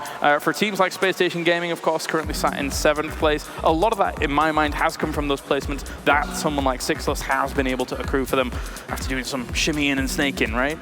Yeah, the only time they got anywhere more than 5 kills was the first game on day 1. Other than that, they've been able to only get just 4 and 5 kills, and I was actually talking to them. The fraggers just need to start picking it up more. Right now is the IGL and Sixless just pretty much placing high, and that's not good. They need to go ahead and get high placing and also high kills. Well, speaking of Space Station Gaming, we saw there on the leaderboard, there's a battle for 6th place.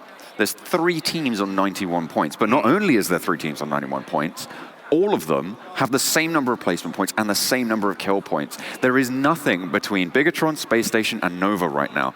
It's incredible to see such close competition going on, even in these global stages. You see at the top of the leaderboard, there's a lot of teams with the same points, and the middle pack is kind of similar. So you kind of see the skill level of the teams at the top and the middle and the bottom pack. But Seoul, I mean, with that game, they're kind of really close to top 5. Like 1 win would put them top 5 on the list right now. That they've catched up a lot, which is really, really good for them. And I'm happy for the fans to get that game and for themselves too, confidence and to coming into the next game, it would be really key. Yeah, and in regards to confidence, that is huge, right? Because they've been pretty much, I believe they were 15th before, so now they're like, oh, we're in 10th. We can actually contend in this. We got this. We're here for a reason. So it's good to go ahead and see that, as you were mentioning, for confidence. And our next map is going to be Miramar. This, obviously, we had one map of Miramar so far, which was yesterday, and RRQ Athena was victorious on that map. And of course, with who else was actually placing? TES was 4th. Elite Gaming was 3rd, 2nd place went to Big E-Tron. So we were mentioning it before. Unfortunately for them, they always kind of sit in the shadow of RRQ Athena. But we've seen some glimmers of hope for Big E-Tron throughout the day.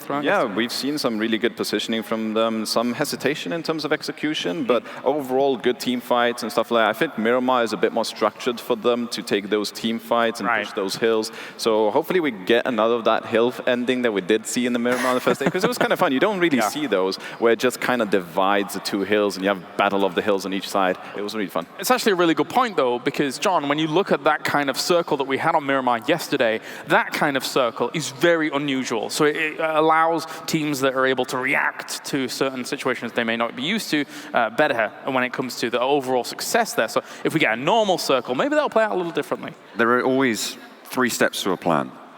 Make the plan goes wrong, make a new plan. Plan B. Right? Plan B. So that's what you have to see. You have to be able to adapt, right? In those situations, when those circles start to come in, you need to be able to change your mindset. And that's where the strength of an IGL comes in. That's where the strength of being able to pivot on a dime, being able to instruct your comrades as well, because not only do you have to think of the strategy, you have to enact it. And if you haven't practiced it as much, you need to have the confidence that your teammates are going to pick up that slack and adapt to the situation that you present them. Yeah, one thing actually in regards to Miramar is that they were very in sync, especially RRQ. I remember that, I believe it was Ernie being able to go ahead and get one knock, suppressing fire. He had to reload, and I believe it was also C9 moving in and just continue with that suppressing fire.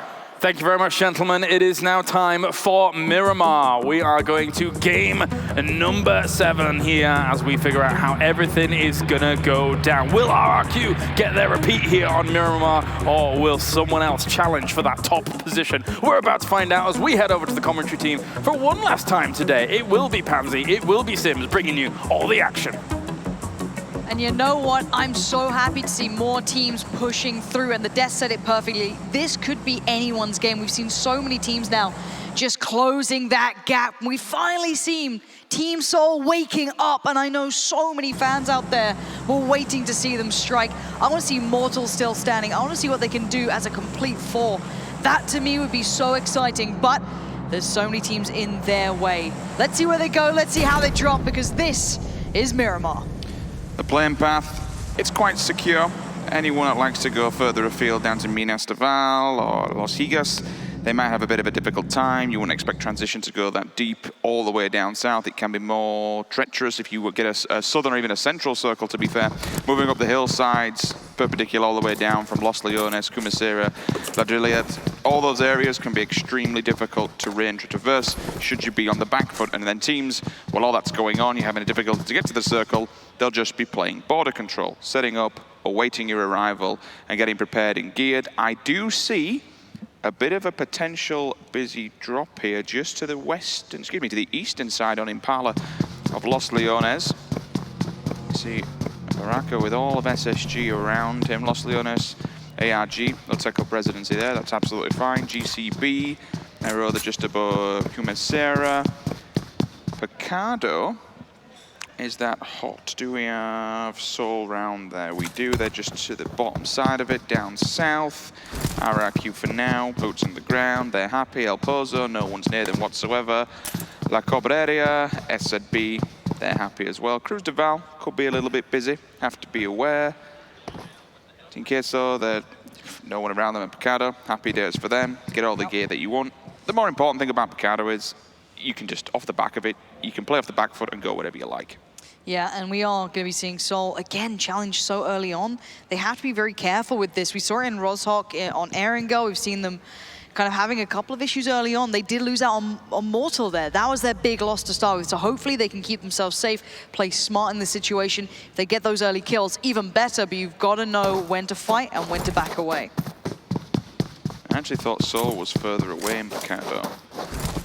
More down towards the south, but they're not. They're actually in the northern side, in the boxing ring on the back steps. So that's what makes me worry. If Mystic or Team Queso decide to go for it, that could be really scary.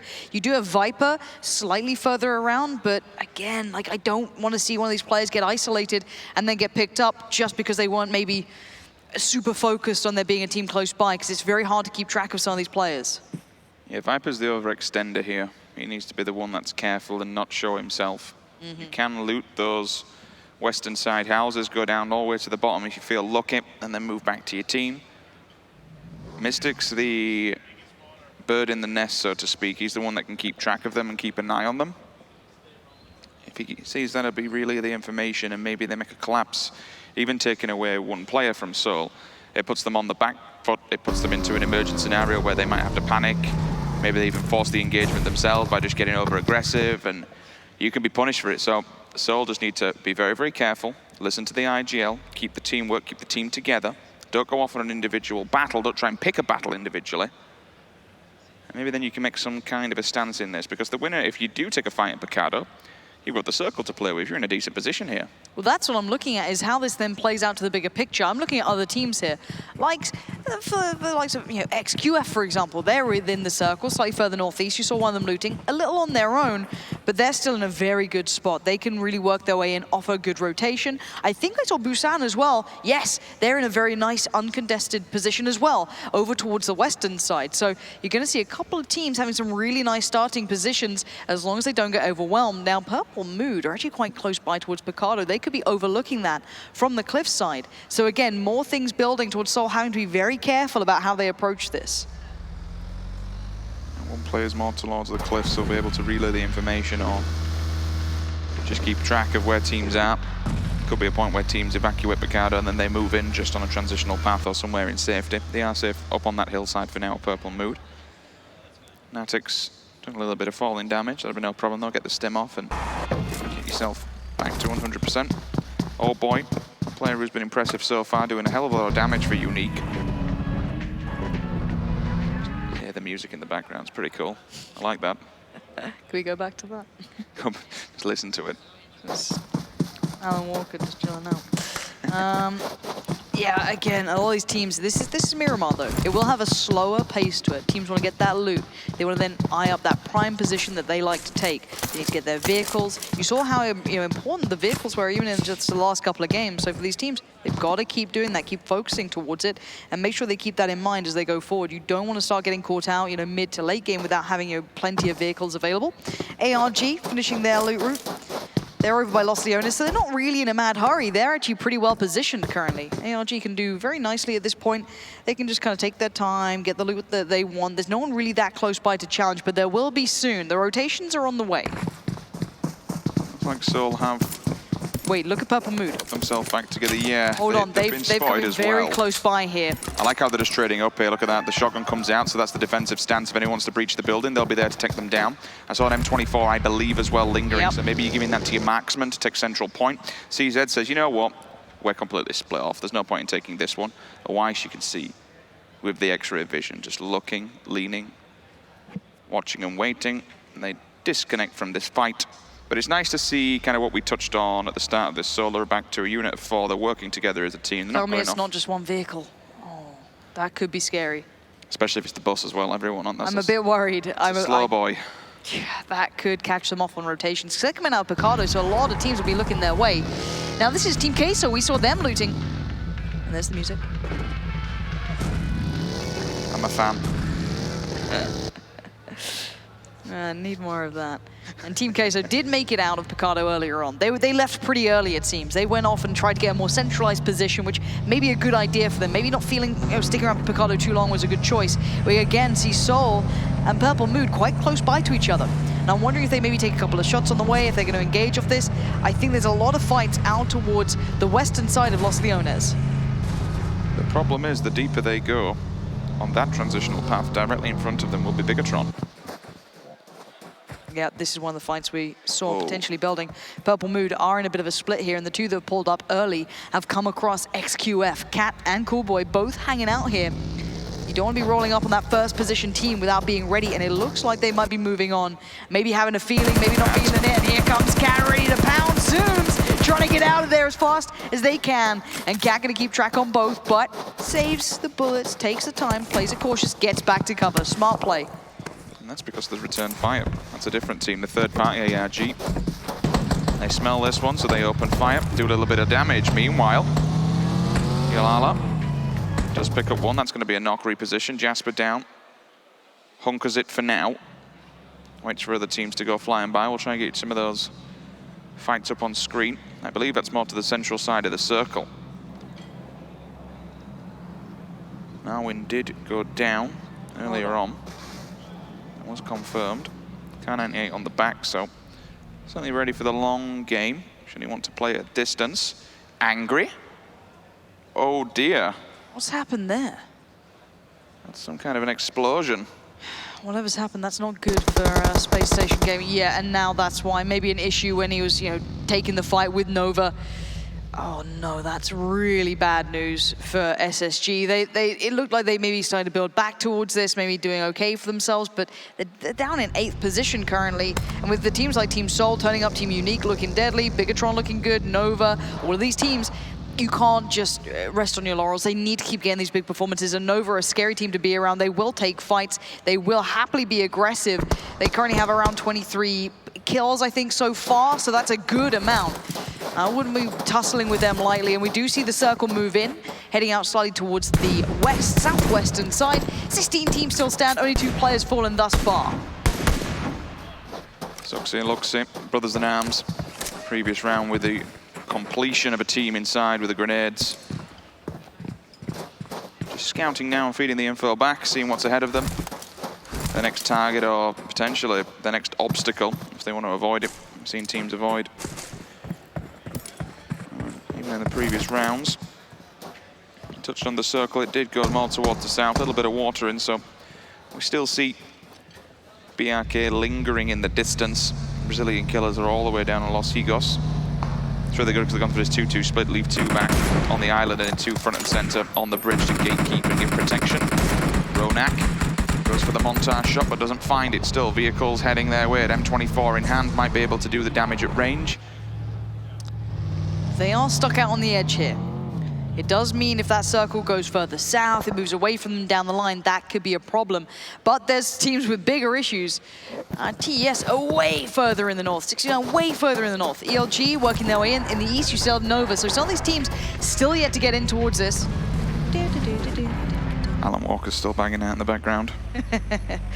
But yeah, some of these teams still need to find a way forward, find that avenue of approach. Seoul have tried to work their way in as well. It looks like Mortals may be looking for a new way forward, but with RRQ Athena leapfrogging them into a more centralized position, not by much, but enough, it could prove problematic. And considering RRQ Athena are back up in 2nd, they're waking up today. Where's ARG lingering at the moment? Okay, so we're just on the hillside of the central map. Busan directly in front of them. XQF further afield, more towards the eastern side. In the north, SSG, PLM, RRQ. Not quite up against the edge, but not quite gatekeeping yet. Further afield in the north, top Esports, they've got to come down from the mountainside, just passing power grid. Seoul, Ladrillia, they're going to be on the western side, western flank, all the way further afield. SZB just coming past Hildemal now. They'll be taking that southern road all the way on the coastline, just the beach road as we like to call it. ARG, we saw them just a second ago. They are happy for now. They're in a very safe spot, top of the mountain. Commissary, though, looking quite hot here, especially with RRQ and Unique just to the south, teetering on the edge. Eastern side, 69, Nova. They both have to come in. If they find the same transition spot, potentially we see 69 move through Los Leones, which is safe for now until you get out the back, and then you find ELG waiting for you with open arms. Well, this has been going on, though. Certainly. And don't forget about SNT also. They're in amongst all of this and could cause problems. Yeah, and we are starting to see that, those teams on the western side getting very close by together. And you guys at home, this is the time. You've seen the circles and, oh, that's a hard shift. Wait till you see it. It's gone way out east. Now's the time. Get on Twitter, get anywhere you can, and use that hashtag PMCO. I want to see who you think is going to do well in this game. Look at that circle. That is really hard for Seoul, RRQ, Athena, Unique. All these teams that are way out in the west have such a long way to go now. I spoke about Nova and 69 just a second ago. Over on the eastern side for them, this circle's paid dividends, but it could be problematic should they find each other on the same transitional path. It'll be deadly. It's 69 that has to come in last. They'll be up against the blue, but it's the slowest side in the world, so they're happy for now. But this is one very sparse circle. Prime location will be Plum and Center, the garage compounds. Everyone else has to pray that there's something open. I'm seeing Team 16. The Brazilian killers, they're camping on the row side. If SSB is not careful, they're in a 2-2, so you'd expect the two on the back. If the front ones die, they can disengage from this one, but then Unique will be there knocking at the door. Crash. You have contact. So Busan already in this ARG trying to get a quick heal. Wow, they have a second or two, but do they have that second? Nonjin going to be getting a couple of bits of fire towards them, but trying to support his teammates. Nade comes in, Planet going to let that one loose, but I don't see it finding a connection just yet, no. And now Lapis is isolated, left alone in the stables. Rose hunting that one out on Justice. One of the top fraggers, a heavy fragger, could do some work, but no, it's Sarah actually on the other side to get this started, and maybe reading this well, going to try and get the nade round, look for another way through, and now it's Planet out in the open, finding Rose, but Justice from up above, off the roof, good play from him. Up close and personal with the barrel. He'll do the damage, 762. Close combat weapon grenades going out, try and keep them at bay. Damage from afar, still doing amounts of damage. Hyojin down, 2 for 2, make that 3 now, Justice. Sarah doing tremendous amounts of work here for ARG, goes down, melting them one by one. I think that's them done. I'm pretty sure it is. And that could be a revive. I think they'll be safe back to 4. Unless a third party comes in, that could be the case. This is ELG though. 4th place currently. Looking through Los Leones. Such a condensed area, so much cover. Very tricky lines of sight to work with. BTR have the most advantageous position because they're on the hillside. They'll also be close to the circle. Anyone else who's trapped back in Los Leones will have a difficult time getting out of this one. Bouncer of a nightclub scenario. Not going to be letting you get in there. Zenab just looking further afield down the hill. Cool boy on to Ming. There is a response. XQ, they find contact. Sixless also getting involved in that one. Seoul going to be taking a wider swing on the southern side, trying to get all their players through, but I think Mortal's just been found. Mortal's gone down again. Such a big loss for Seoul, but they still have their players standing. They still have 3 alive, but SZB are on the other side. They're in the south as well. This could be their way into the circle. Very hard terrain to traverse, though. So much verticality. Some of these hills will slow them down, and they're being cautious. They're trying to be careful. Are they in the circle? Not just yet. They still need to work their way in just a little bit further, but they are at least close enough now. But look who's coming. It's the Brazilian killers. They're working their way around. They're going to be looking towards maybe the south as well. Do they all go for this? So many of the teams in the west converging. Look how many teams are coming past. Team Queso on the way. Unique on the way. Everyone looking for their way forward. That's a 249 hanging out the side of a Mirado. This could be a drive-by and a half. Shimon, so Viper goes down. That's another player, unfortunately, for Seoul. Not having the best of time on this one, working their way into the circle. They don't have any vehicles. They did lose a player in there. The res is possible. Old boy.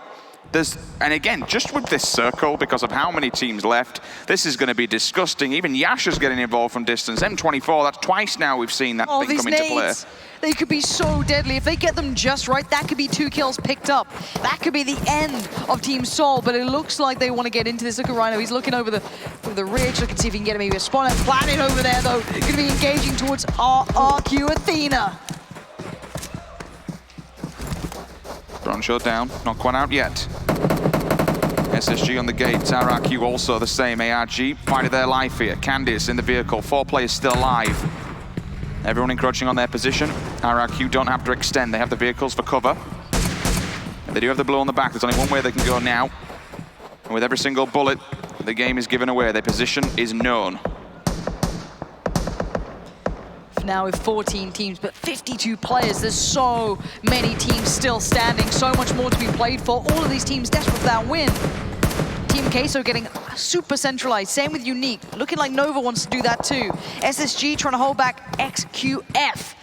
And Lapis here trying to keep tabs on what's going on the outskirts. This is out of the new safety zone. Fireboy's out there, Years is out there. It's going to be very hard for them to work their way forward. Athena's on high alert because they've got enemy at the gates on both fronts here. Unique, you can just see in the back lines. They'll be working their way to this one. It's the north, which is going to be popping off soon. Contact first made. Top, they open up. Jimmy and Coolboy down to nothing. Coolboy back to full health, but Jimmy needs to go for the res. He's confirmed. Instant job done. Now Coolboy has to fight the downwind battle here. The hillside could be his death. Whitecat might have his number. Yeah, and for TES, this is great. XQF beat them. They finished up in second over in Shanghai for the spring split in China. So that is a really nice little grudge match for them to be able to push their way forward, try and get themselves further up here now. And Years on the run, trying to get out of this blue zone. It's going to start hurting. Work your way in, get out of there if you can. But there's teams close by. Coolboy waiting on the edge of that smoke, prone down, puts down another smoke, trying to just get away, find safety for himself. Two teams do fall. Back to back. Megatron being one of them. Top Z-Sport now, outside in the blue. Dripping health, unfortunately for them. There's so many teams in front of them that are engaged. This might be the time to strike. XQF Coolboy just sitting back on the back lines. Vehicles It's got to be time to go. Years just went down as well. They have to move on this. Look at this. TS are moving up, but they're losing out on players. They're losing out on health. And Coolboy kept his cool, kept calm, and found the player when they tried to leave that blue, tried to work their way in, and revenge will not happen. This is looking like there's another team coming in. Here's Senior. Can he spot other players? Carnage there, Sixless there. They're using the cover well. Sixless got to be so careful. Head pokes up, sees him, contact's made, down he goes. Sixless gets his helmet removed, that goes his scalp. The problem being here, it's all right for RRQ going on to SSG. ARG's moving in the backlines. This could be the third party from hell. It really could be. Let's see if they go for the engagement. Senior spotted out. Oh, big shot from Senior. Nice work. Can he get the confirmation? I don't think so. Doesn't want to overextend. Smart choice. Gonna look towards the circle now. Has to play this right. Has to play this carefully. SSG are not out of the woods. RRQ, Athena are engaging as well. That's towards the Brazilian side. Trying to find their piece of cover out on the western portion of this circle. Viper going off, Juicy, unfortunately. That's an explosion on the side of ARG, so Juicy doing the damage onto Lapis as well, too. D2E, grenades are up, they're over. How much damage does it do? They're all dead. It does a tremendous amount. And RRQ now instantly spinning a pinhead and focus fire onto SSG on the transition. Oh, this could be even Oh my God! He's going off. This was his map. This is where he went wild for his side. That's Brazilian killers gone. SSG are falling like flies. Yes, it's being stolen, but look at that pressure. RRQ Athena are really turning up here. They pushed themselves into second position after the first couple of games today, and now they want more. Okay, so 4 teams around them. Looking at the minimap, you don't want to be walking out the building because you'll be instantly seen. There's no reason to at the moment. Then get themselves back to full health, stimmed up to the max and ready to move. Coolboy going to help out Cat. The revive will be here. No smokes down. There is a wall blocking off a line of sight in front of them. I can already see damage actually being laid onto him, so that's difficulty. You might potentially lose 2 here. Going for the res may have cost him his own life. And let's see if Paraboy can punish this. Look at the team still standing. So many casualties on the map. The little cross means there's knocks, so you can see all these teams engage in Paraboy. Peekaboo over the ridge, trying to do the damage. Does he get the kill? Yes, he does. That's points in the pockets. That's good news for them. RRQ, though, Athena. Look at Ernie. I do not want to miss a beat with this guy. He can go off any second. Nova are under pressure as well. That's Purple Mood. That's Team Queso. They were centralized. Now they're in the south of the new circle. 12 teams still alive, fighting for survival. SFB arrived to the party, but Solar just waiting in the winds. They have to make the move. They don't have any vehicles. Where's the smokes? Where's the utility? I think it's been committed to get to this point. There's no vehicle for any mobility whatsoever. Oh, the nade, is it good? It looks so close, just too far. A bit too much of a strong arm on Paraboy here. But RRQ are now cresting the hill as well. XQF need to be careful. It's more than just one target. This is going to be so damaging. Down goes George. That's a confirmation. Instantly switches to the 16. Laser beams him from across the map. Move across to Senior. This might be the time to strike. He now has the info, but Ernie's damaged. He's calling for support. The smokes are there. The res is possible. 7 smokes, plenty of options to try and get him back on his feet. But Paraboy spraying in, gets down Planet. Is there more? The blue's coming in. He's got to get moving. He's got to be careful here. That is going to be darn close. 1 second. Oh! He doesn't get in the end. Paraboy left it too late in the day. XQF suffering, and he had such a big moment. But now 11 teams all desperately fighting. Seoul are trying to work their way in from the south, but every team is looking towards them. There's no easy path anymore. Unique are under fire from Nova. RRQ are back on their feet, and they're looking towards XQF. SSG's down, and so is Coolboy. That might be their team completely finished off. Yes, That's it is. XQuest is gone.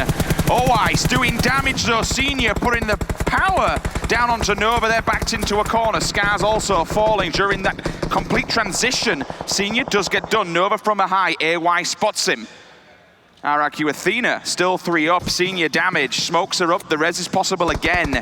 But they are in the open. The circle is unfavorable to them.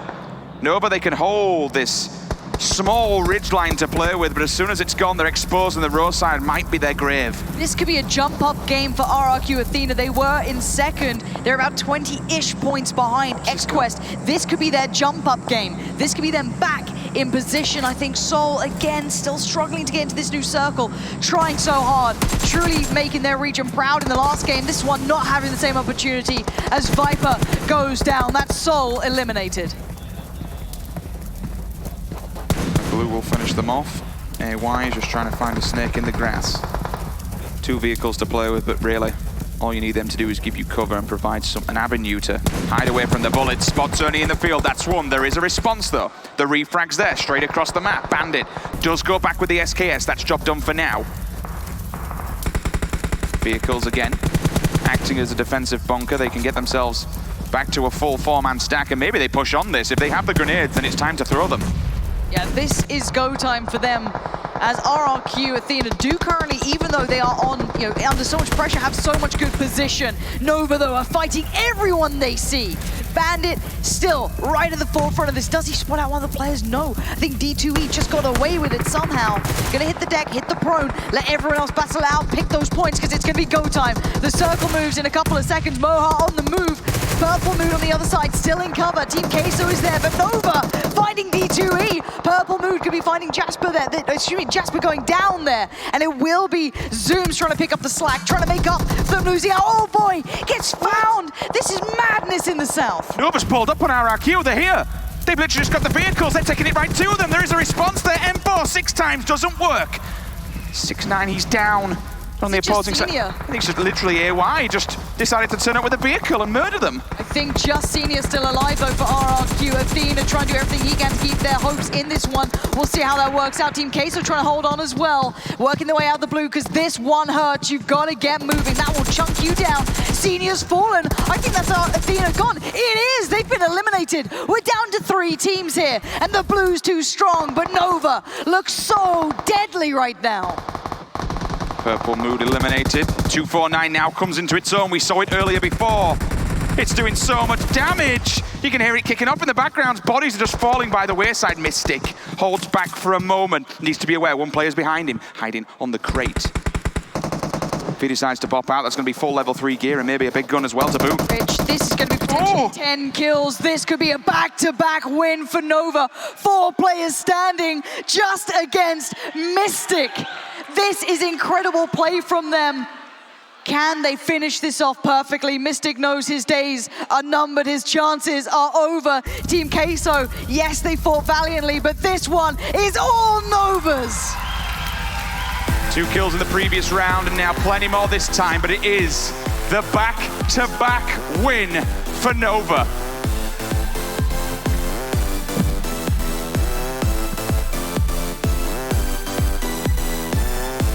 That's right, indeed, back-to-back, and it is a rare occurrence when it comes to PUBG Mobile, but Nova shows that they can explode twice here when it comes to the stage, the grand stage of the PMCO 2019 Global Finals. They have got to be absolutely ecstatic with that victory once again here on Miramar. Joining me, Seven, John Allen, and Scoom.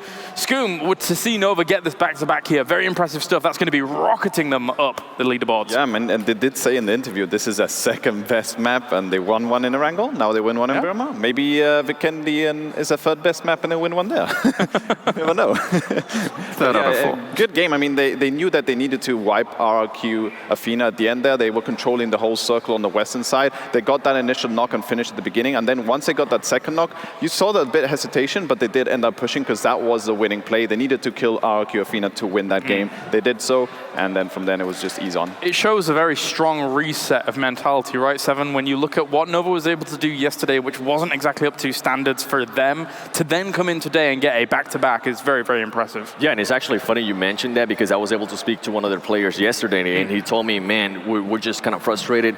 We weren't performing to our ability. We want to go ahead and do better. And he said, tomorrow, trust me, we will do better in day 2, and they are doing just that, and they're also following their coach's lead, which is something they said earlier in the interview. They said, we weren't really doing what our coaches was telling us. Now they're starting to follow the strategies, now they're starting to follow the program that they are accustomed to, and it's working for them. Well, not only are they playing well, they're looking pretty cool in those jackets. I don't know if you guys are spotting them on the stream there. They had some nice camouflage jackets. I'm envious. I want one of those. It's all about the camo. Have to try and get me one. There you go. There's the jacket.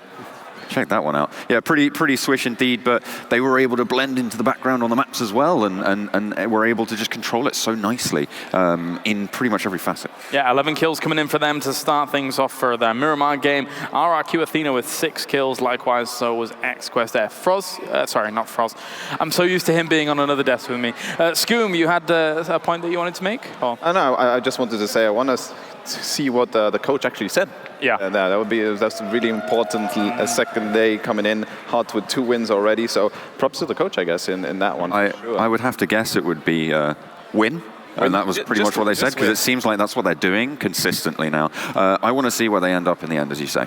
Yeah, and after that, I also want to go ahead and see what Team CEST keeps on doing. A second placement, that's huge for them. It's going to definitely be a confident boost. I want to see what they're going to be able to do in the next match, or if they can at least go ahead and continue with that momentum, because I believe they were standing in last place overall. So this is going to be just huge for them.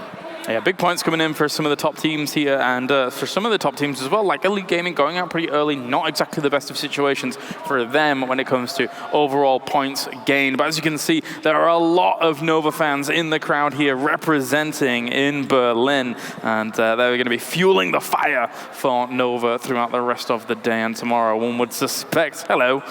So let's, of course, talk about exactly how that game played out. A relatively normal circle, of course. There were a few hard shifts here and there, John, and obviously, once we have that shift over towards the east, that did leave people in some certainly dicey situations. Yeah, I mean, throughout that, unexpectedly, I was paying attention to Seoul going through.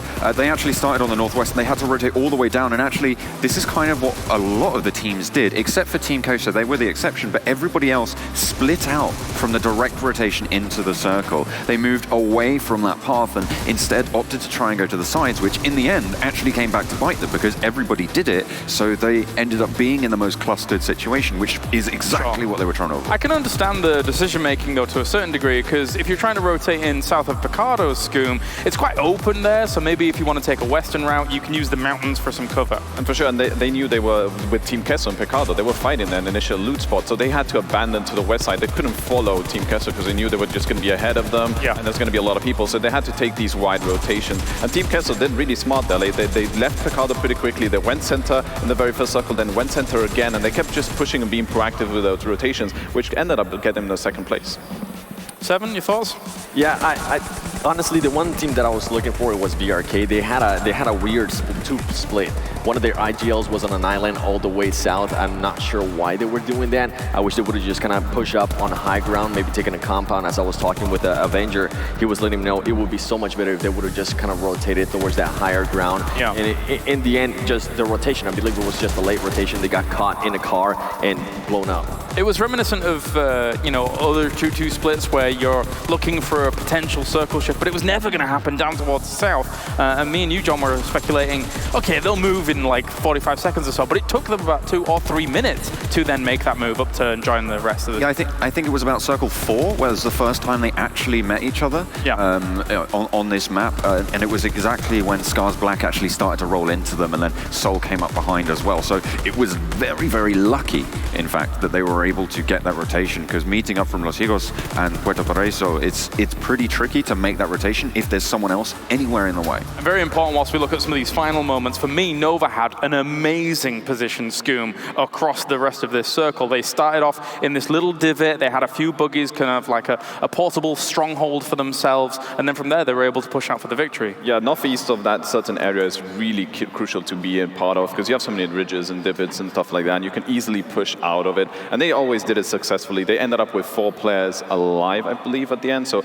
all their team fights, all their pushes were just to very precise moments. We briefly just saw there, still XQuest sitting towards the top with 154 points, and also a boatload of kills for them on a lot of their players. 55 kills so far coming in today. However, look who's top of placement points. It's RRQ, Athena, been very, very consistent with their placements. I think they got themselves around a 5th or 4th during this game, but still, keeping doing that all the way through the day 7 is going to sit you in good stead. There were, yeah, and they were also able to go ahead and get some clutch kills when they needed to, rotate when they had to. And Nova now in 3rd place. I love seeing that. Now, let me go ahead and see here. Team Soul not losing that much by just getting a kind of bad placement there. So I'm happy to go ahead and see that. It's not going to go ahead and hurt their confidence that much, so hopefully it transfers a little bit more towards the next round.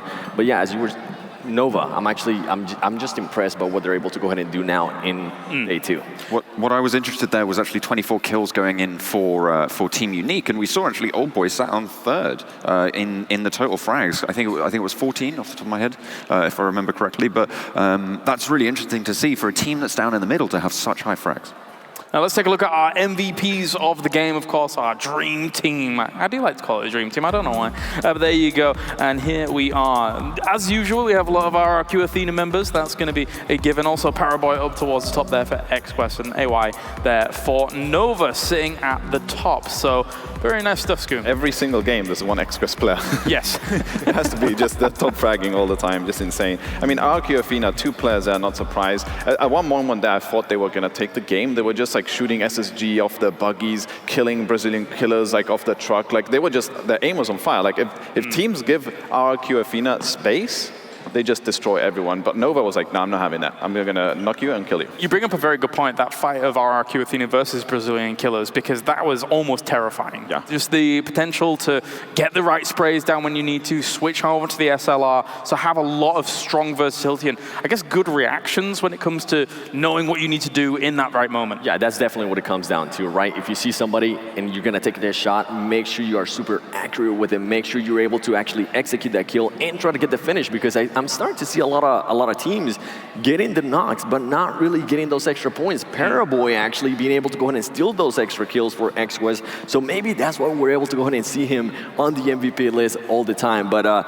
RRQ, as we mentioned, if you give them space, if you give them time to strategize, they're going to go ahead and do so, and they're maybe one of the best teams to do it out there. In my mind, they're one of the strongest long-range teams coming in. I think XQS sort of vying for that spot as well, in terms of just their prowess in that front. So it's really exciting to see what they're able to do on a map like this. Unfortunately, they were shut down by Nova this time around. All right, well, thank you very much, gents. It's time to head that way, as I'm going to go and talk to the tall boy. It's Avenger. It's fine. Come on, what have you got for me? It's not a bad thing to have boy in your name, because the top 3 killers currently are Cool Boy, Paraboy, and Old Boy. That's true. So I'm okay with you going forward. But first of all, I'm going to talk a bit of macro first, because obviously we have Nova that is looting in the Lazaha here, and our plane actually went from Terror Park all the way down to the Northern Island here. So a lot of our southern side here in this circle was very, very open. Obviously, Busan took a very early position here, but the majority of the southern side is very, very clear already. So Nova up here on the northern side, take a really good rotation. They come in on the eastern side, and their whole macro play really plays around that they're staying on the eastern side, making sure that they have the least amount of players. And obviously, this shrink here really came out to their advantage. And furthermore, the next one was really good. But they actually stayed and played in this area for very, very long. So overall, very good macro play from Nova. Next up, some micro play here. XQF, we'll put this a little further ahead. Gatekeeping here. So Cool Boy, one of the reasons why he's one of the best players in the world is he was fully aware that right here is where he is fully inside the circle. And Top was not inside the circle. So let's play it out here. So he smoked himself up, these two smokes here, and one more actually, to make sure he was inside the circle and waiting for Top to come in here. Because when the circle closes, that is where the more damage comes in, and that is where Top started to making a move. They try to get inside the circle, and look what happens. KK Skur, even though he's one of the best clutch players, Cool Boy, he was just waiting for him and took him down. Extremely nice macro play and very good, effective gatekeeping here. On the end, I also want to show the Nova push, which won them the game, actually. So they're sitting here, obviously, in this position. They pushed towards RRQ in a very, very crucial moment, which was when they got the first knock. And this was literally what won them the game. They smoked up a little bit, got a knock onto D, and then that's where they started pushing. And they completely flushed them out, making sure they got all 4 players live all the way through it. Such a good execution here. And then obviously taking the majority of the circle here, which really won them the game. So extremely well executed here in the end by Nova. Powerful spot. Well, thank you very much, Avenger, for that breakdown as we get things going. Of course, now let's head over to an interview with the back-to-back baby. It's Nova. Yes, I have got AY with me. And first of all, we need to talk about your aggression. Because last time we saw you win a chicken dinner, the last match, Erangel, you were very passive. Bandit got those 2 kills. This time round, you were fighting everyone you saw. So what was behind the decision to get aggressive this time? Last match, we got 32 points.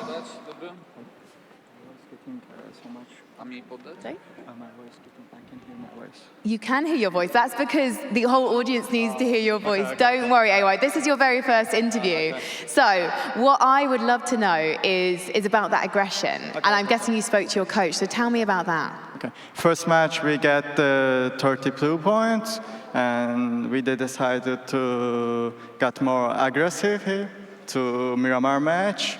And yeah, And you are communicating in English in-game because you're Turkish and your 3 teammates are from Chinese Taipei. But things get so intense when you're taking those fights, AY. So what are the communications like in those moments? We decided to learn some keywords, some attachments, some push, rush, get in, let's go, that kind of words. And with that in mind then, what were communications like during that final 4v2 situation against Queso? Did you know you'd already won? Yeah, we knew we got the zone, and we all split around. We knew we were going to win. And finally, AY, you are the sole Turkish player here in the top 16 teams in Berlin. And I know the Turkish community in PUBG Mobile means a lot to you.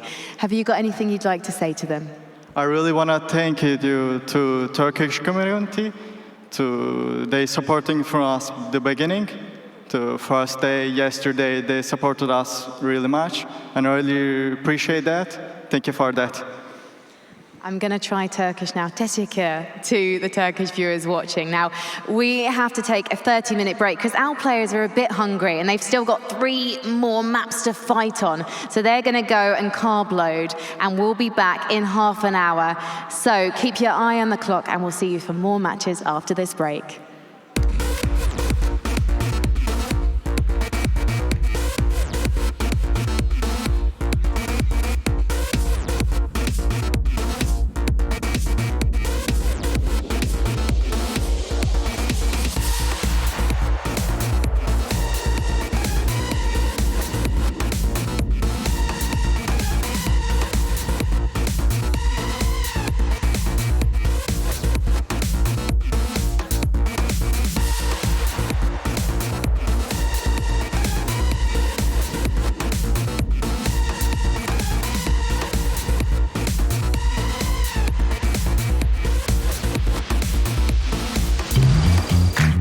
Tired of being powered down? Charge up with dual-engine fast charging. Start up with Game Countdown. Up your game with the Vivo V15 series. Vivo.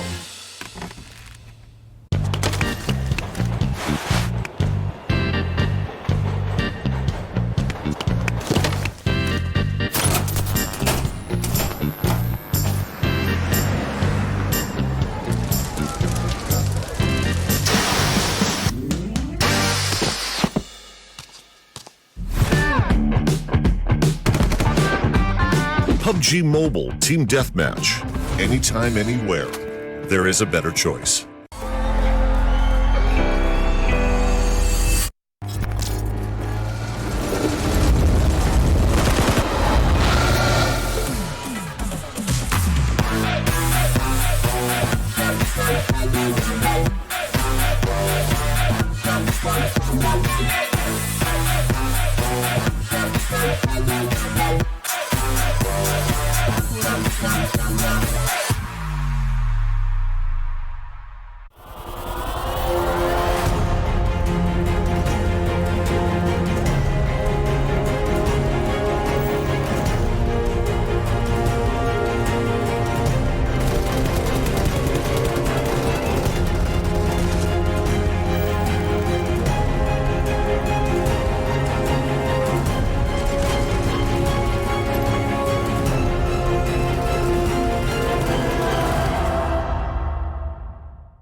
สวัสดีครับผมซัฟเฟอร์ครับตัวแทนนักพากย์นะประเทศไทยนะครับผมจาก PMCO 2019 ที่ผ่านมาครับตอนนี้ครับอยู่กับพวกนุชอีสปอร์ตครับพูดถึงประเทศไทยครับต้องบอกเลยว่าเป็นประเทศที่ขึ้นชื่อเรื่องของการท่องเที่ยวครับทั้งด้านของฝั่งของวัฒนธรรมอาหารและวิวทิวทัศน์ต่างๆแล้วก็ว่าสวยงามไม่แพ้ใครในเซาท์อีสต์เอเชียตรงนี้คุณผู้ชมครับรวมถึงอาหารไทยนี่บอกเลยว่าไม่พูดถึงไม่ได้ตรงนี้นะครับและแหล่งช้อปปิ้งด้วยนะครับเมื่อพูดถึงแหล่งช้อปปิ้งครับต้องบอกว่าในไทยเนี่ยจะมีอยู่หนึ่งที่ครับเป็นที่ที่รู้จักกันทั้งในและนอกประเทศนั่นก็คือตลาดนัดสวนจตุจักรนั่นเองครับ Vivo ครับเป็นบริษัทเทคโนโลยีชั้นนำครับที่มุ่งมั่นสร้างเป็นของผลิตภัณฑ์และบริการสมาร์ทโฟน Vivo เป็นสปอนเซอร์หลักอย่างเป็นทางการสำหรับ Pubg Mobile Club Open Spring Split และ Global Final ครับและ Vivo ครับยังสนับสนุนสมาร์ทโฟนเพื่อใช้ในการแข่งขันรอบแกรนด์ไฟนอลที่จะเกิดขึ้นที่กรุงเบอร์ลินประเทศเยอรมนีด้วยครับ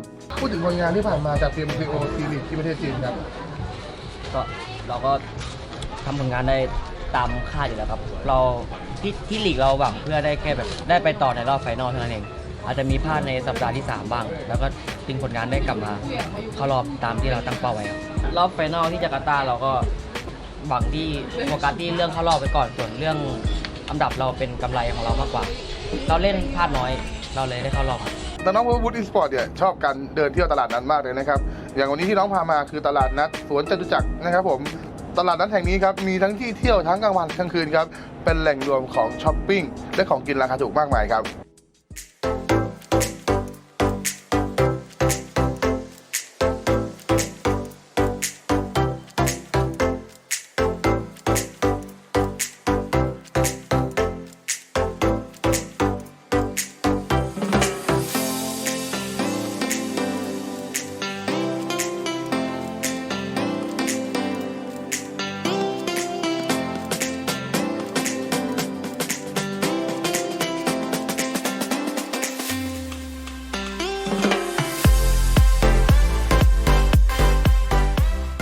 ความภาคภูมิใจครับที่ได้เป็นหนึ่งในตัวแทนทีมชาติไทยไปแข่งรอบ Global Final ที่เบอร์ลินเยอรมนีครับดีใจครับที่ได้เป็นหนึ่งในตัวแทนที่ได้เข้ารอบไปแข่งที่เบอร์ลินที่ประเทศเยอรมันครับดีใจมากครับก็ถ้าเป็นเรื่องแทคติกก็คงจะไม่ค่อยมีครับเราจะไปดูแทคติกทีมที่เราเจอมากกว่าการมาเปลี่ยนแทคติกอื่นหลังจากที่เคยได้คุยกับน้องๆเพื่อวูดอีสปอร์ตนะครับน้องๆบอกว่ามีการซ้อมที่หนักขึ้นครับเพื่อเตรียมตัวเข้าไปเล่นรอบคัดเลือกที่เบอร์ลินประเทศเยอรมนีครับส่วนหลังจากนั้นครับในการเล่นรอบไฟนอลเนี่ยน้องๆถือว่าเป็นเรื่องที่พอใจแล้วครับเรามาเข้าเรื่องของเพื่อวูดกันต่อดีครับคิดว่าทีมจากโซนไหนน่ากลัวที่สุดตรงนี้ครับน่าจะเป็นโซนประเทศจีนครับถามต่อนิดนึงครับมีวิธีรับมือกับโซนประเทศจีนยังไงบ้างครับคือวิธีรับมือคือเราก็ต้องแบบรอไปสกรีนกับเขาที่นู่นอย่างเดียวแล้วเพราะว่าการแข่งขันบ้านเขาปิดหมดเลยเราเข้าไปสามารถเข้าไปดูย้อนหลังอะไรเขาไม่ได้เลย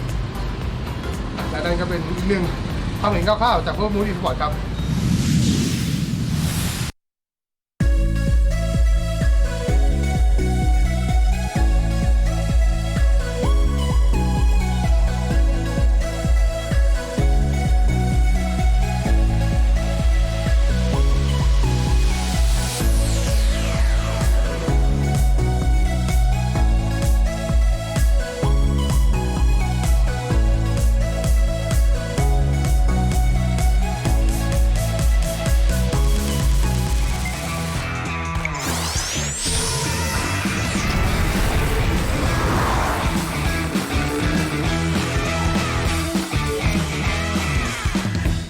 สวัสดีครับผมเซฟเฟอร์ครับวันนี้ครับมาดูกันว่าใน1วันของ RQ ชนะครับน้องๆจะทำอะไรกันบ้างครับโอ้นี่เป็นไงนี่คือภาพบรรยากาศตอนนี้ครับกับห้องซ้อมที่นี่นะครับ RQ ชนะตอนนี้ครับกำลังนั่งซ้อมเกมกันอยู่นะอาจจะนี่ครับเวลาว่างของเขาก็ไปดูว่าทำอะไรกันบ้างตอนนี้นะครับเดินหาที่นั่งอยู่ตรงนี้นะ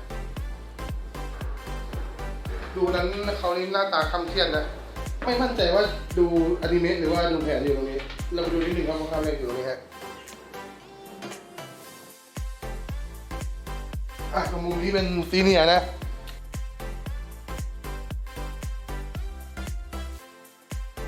ครับนี่ครับนี่ใครครับผมเราต้องนิดนึงนี่ผมนี่คือมุมในสุดสวัสดีครับคือตอนนี้เรากำลังมาศึกษาแผนการเล่นของคู่ต่อสู้ครับเพราะว่าบางอย่างเราก็ไม่ได้รู้ครับเราก็มาศึกษากับทีมฝั่งตรงข้ามดูครับว่าจุดที่เขาเล่นอาจจะเป็นจุดที่เราไม่เคยรู้ว่ามันเป็นจุดที่สามารถเล่นได้ครับเราก็มาศึกษาดูนะครับมาถึงแล้วซีเรียสเลยคนอื่นนั่งเล่นเกมวันนี้คือนั่งดูแข่งนะมุมไปดูมุมครับผมนี่อีกมุมนึงครับเป็นD2Eนั่นเองครับนี่กำลังเล่นอยู่นั่นแหละช้อปปิ้งอยู่นะไม่เล่นเกมมือคนนี้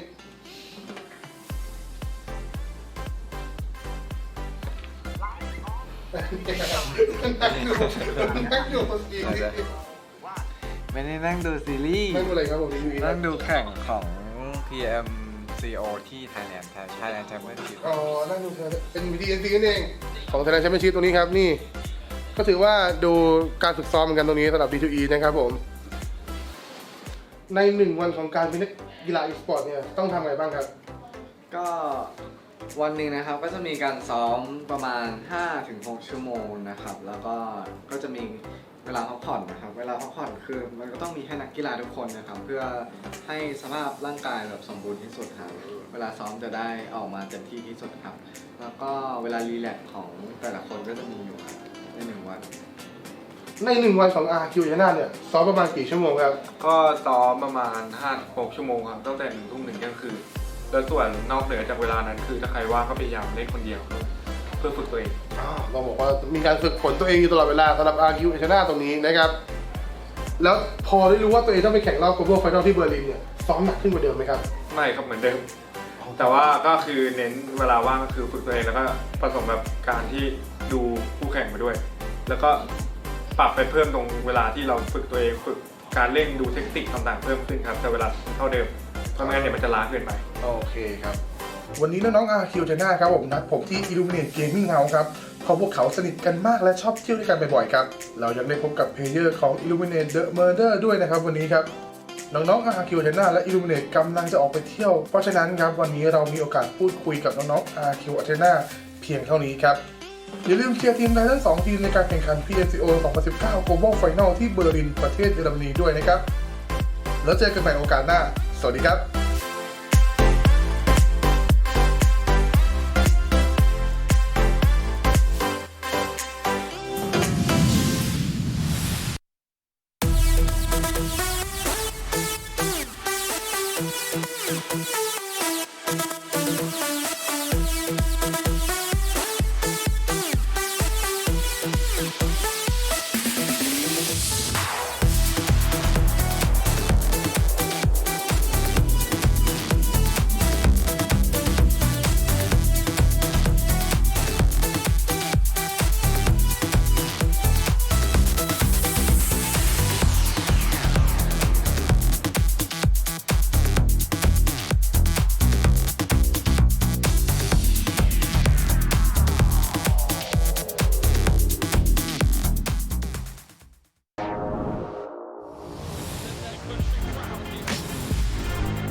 Chicos, estamos en Buenos Aires y como habéis visto las condiciones meteorológicas no son las mejores, pero nada, estamos por la avenida Córdoba-Paraguay, vamos a ir un poquito al puerto, a hacer unas fotitos y a disfrutar de nuestro último día en Buenos Aires.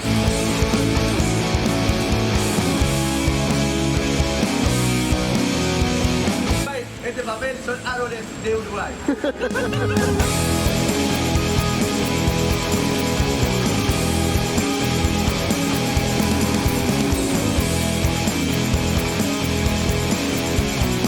¿Qué tal, chicos y chicas? ¿Cómo estáis? Estamos paseando por Buenos Aires y me he encontrado con Killer, de casualidad.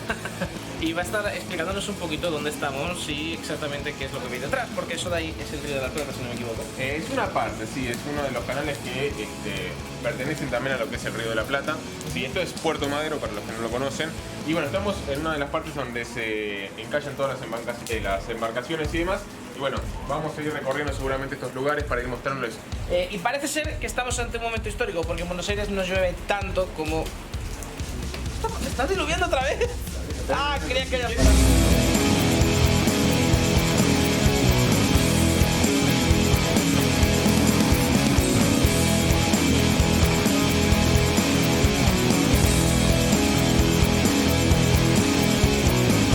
Bueno, pues seguimos en nuestra visita a Buenos Aires. Ha empezado a diluviar. Los chicos están intentando protegerse del frío y de la lluvia mientras que hacemos esta visita, y de fondo queríamos grabaros la casa presidencial, la casa de gobierno, la casa rosada. La casa rosada, exactamente. Que dice Killer que era por la sangre de la gente que mataron, no sé, cuentan las películas. Sí, yo estoy para productor de películas más o menos porque... Se inventan la historia. Yo cuento historias así. El killer me dice que la Casa Rosada fue por la sangre de los indígenas, el otro me dice que la puso aquí en Uruguay, no sé. Cada uno... ¿Qué mirá? Fíjate, no sé si Uruguay no fue. Son coincidencias.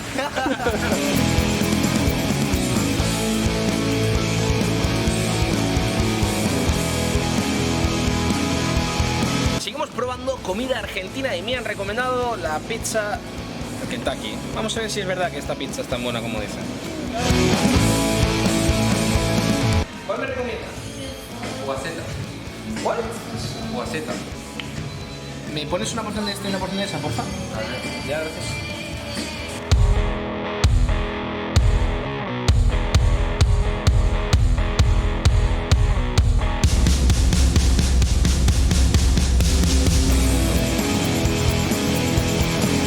Claro, chicos, aquí están las pizzas. Me he pedido una fugaceti y una de queso, no sé qué. Vamos a probarlas. Primero la de queso.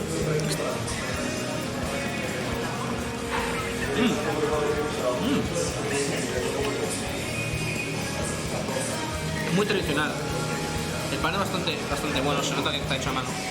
Esta es la que me ha recomendado el chef. De hecho, esta es la que tienes que probar. Y a mí la cebolla me gusta mucho y el queso también, así que...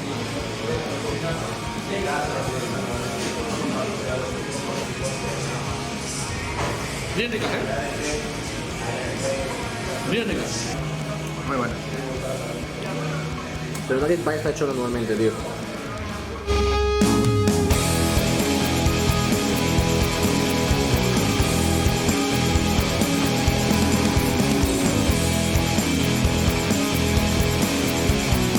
Amigo, la memoria que tienen los mozos es clave. Es clave. ¿O no? Está loco, anote y encima me equivoco. Yo entiendo lo que quiero.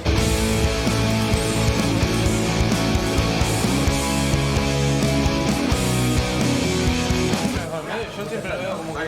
¿Qué pasó? ¡Está buenísimo! Si no me equivoco, es la primera vez que ves todos juntos. Cabo me dijo que era un momento también muy bonito porque era la primera vez que veía y tal. Yo siempre he hecho en un equipo. Yo recuerdo cuando hace 5 años empezaba como canje. Tú te juntas con las comunidades, sobre todo cuando empiezas a ser un poco más... Te centras mucho en un juego, o te centras mucho en una comunidad y conoces a gente por foros o por WhatsApp durante mucho tiempo. Eso, sí, eso. ¿Está grabando? Eso ahí. A ver la cara. No, eso me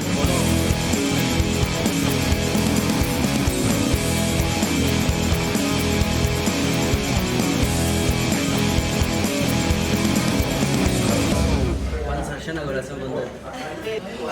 Muy rica la carne uruguaya.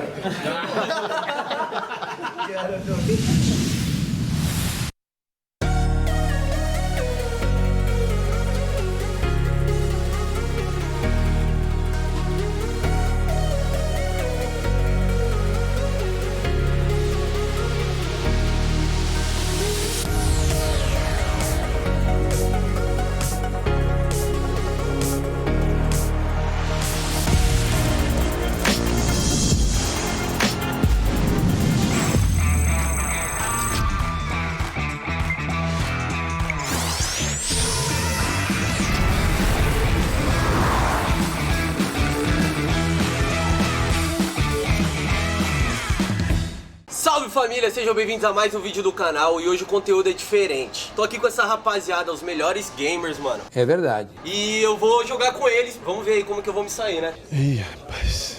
Pode iniciar o jogo? Pode iniciar. Vamos iniciar?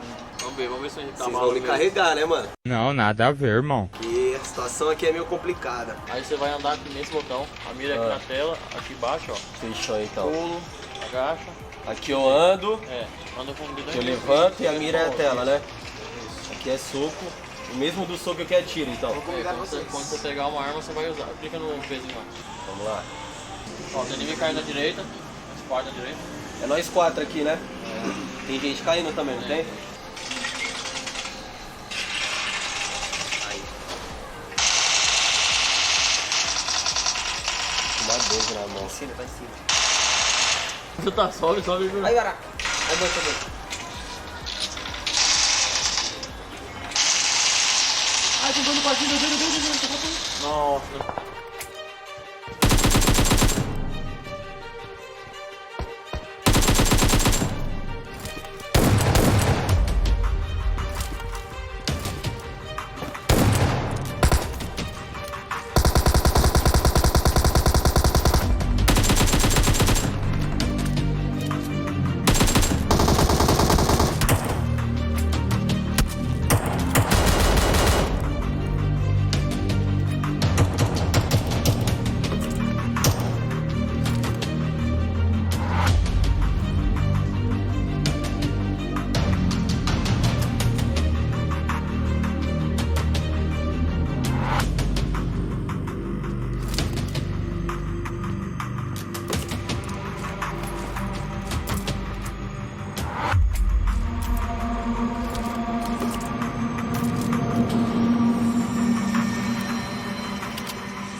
É isso aí, galera, vocês viram aí, a gente tava jogando aqui e a rapaziada aí, os melhores gamers, foi os que morreram primeiro. Como assim? Não entendi. E eu fui o que sobrou, né, o que restou. E é isso, mano. Depois dessa, mais do que merecido uma vaguinha, né, na equipe de vocês, a BRK.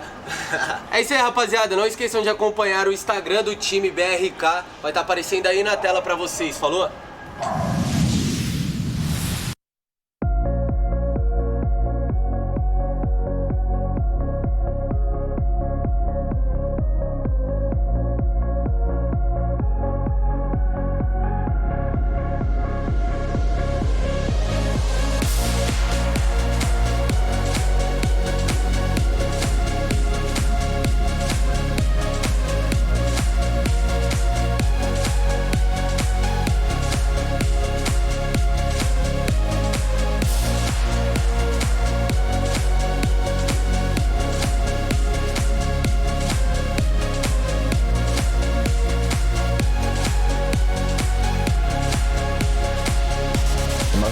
Place I've ever played PUBG Mobile is sitting on the toilet. 화장실เคยเล่นในห้องน้ำครับก็เข้าไปทำธุระก็เล่นไปด้วยก็ยาวเลยครับก็น่าจะเป็นการแข่งขันที่นั่งแข่งอยู่บนรถนะครับ O único campeonato que eu participei além disso foi em Dubai, foi PMCO 2018. 我自己玩 PUBG Mobile 一般都是在俱乐部里面玩，在家里面玩的时间比较少，因为很多时候我都是跟队友们一起在俱乐部里面去训练。珍しいところでPUBG モバイルを珍しいところでやったのは、学校の保健室です。Toilet underground like metro.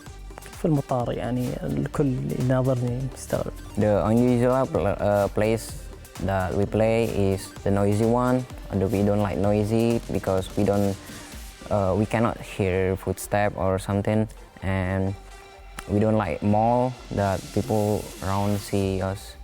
El lugar más extraordinario donde he jugado Pubg sin duda fueron las preliminares aquí en Berlín, donde jugamos en la sala de eventos en Europa. Ahí.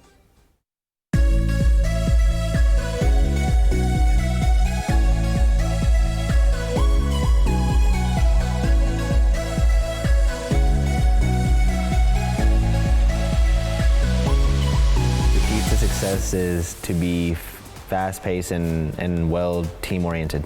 น่าจะเป็นเรื่องการสื่อสารเป็นหลักแล้วก็การวิเคราะห์คู่แข่งก่อนการแข่งขันครับ玩这款游戏就是我感觉诀窍就是多玩就行了，在玩的时候就你基本上自己就提升了。 새로움.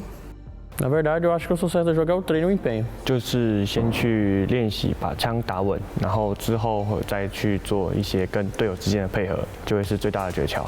常に仲間との連携を意識して喋りながらやっています。ความสามัคคีแล้วก็การสื่อสารครับ我觉得玩这个游戏最大的诀窍就是你要学会怎么样通过自己的头脑和清晰的思路去玩这个游戏。但是如果说你是纯粹的想娱乐一下的话，就可以寻求一些更有趣的玩法，就是比如说，去赌桥啊，或者说去跳舞啊，就是在人家倒地之后去跳舞，就是可以寻求一些更有趣的玩法。但是如果说你是比较想寻求胜利的话，就是需要运用一些头脑，因为这个游戏比较吃头脑的。诀窍的话，其实没有太多诀窍，就是一个多学习。然后，如果觉得别人比你玩得好的话，你也可以从他的身上学习到一些优点，然后不断的去练习吧。Never give up. The key to success is to not fear anyone. تخطيط. Trust each other and don't give up. La clave del éxito en este juego yo creo que es apoyar mucho a los compañeros de equipo, escuchar mucho a los managers que están siempre trabajando y confiar en que tu organización te brinde todo el apoyo que necesitas. Sin duda son lo que más te puede animar en este competitivo o en el juego.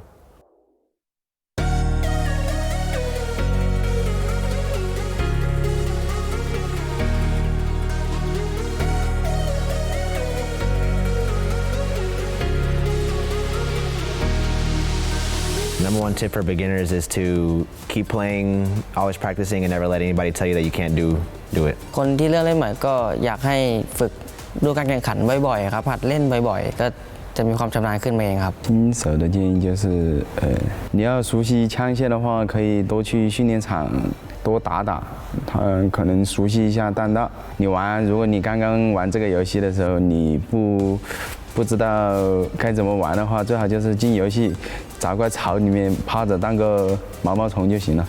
一人ではできないゲームなので仲間との連携を意識することです。คือเราต้องฝึกเล่นคนเดียวให้เก่งก่อนครับเราค่อยรวมเป็นทีมทีหลังครับ줌을 하고 목표를 맞추고 쏘세요. 我觉得 Pubg Mobile 这个游戏对于新手玩家来说其实是比较友好的，因为它的操作性我觉得不是特别的大。如果说一个新手想要快速的成长起来，可以通过训练场，或者说可以通过娱乐模式的玩法，可以让你快速的成长起来。其实对于新手的话，就需要平时如果真的想玩好的话，就需要多一些的练习吧。然后其实游戏的话还是乐趣在第一位，然后技术的话其实是第二位的，大家开心就好了。A dica para quem está começando é sempre tentar entender o jogo, a estratégia do jogo e como funcionam as rotações da save. To take risks. Play smart and fix the mistakes.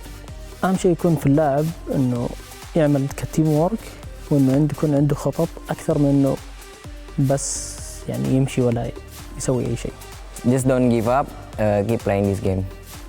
Mi consejo número 1 es que hay que ser muy humildes y compañeros.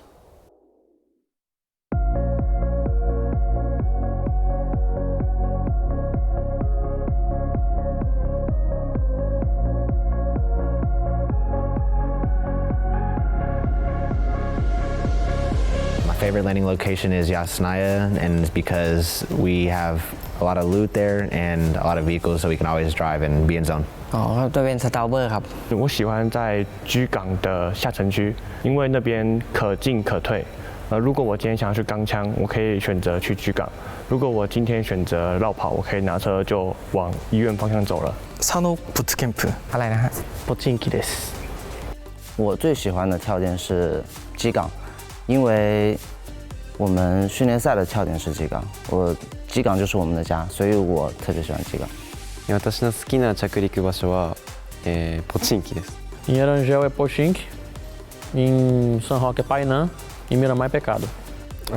我们最喜欢的跳点是宿舍楼和学校，因为我们觉得这个地方就是比较的有趣吧，然后我们也比较喜欢搜这个地方，对这个地方比较熟悉。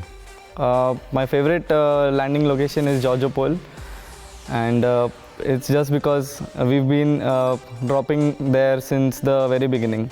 My favorite landing location is Sanhok because it's more fun. Container. They have like good loot يعني شيء حلو في الحاجات من ناحية أدوية من ناحية أسلحة من كل شيء. Novo Repnoye in Erangel because we know how to handle it, and that location is a big loot location. Mi ubicación favorita de aterrizaje es en el mapa de Miramar, Hacienda del Patrón, porque es nuestro mapa preferido y nos gusta mucho jugar ahí.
Welcome back, you cheeky scamps around the world here. Are you ready for more PUBG Mobile? Because I am, as we are here for the PMCO 2019 Global Finals. My name's Kyle Harris. To my right-hand side joining me, we have Seven, we have John Allen, and Avenger.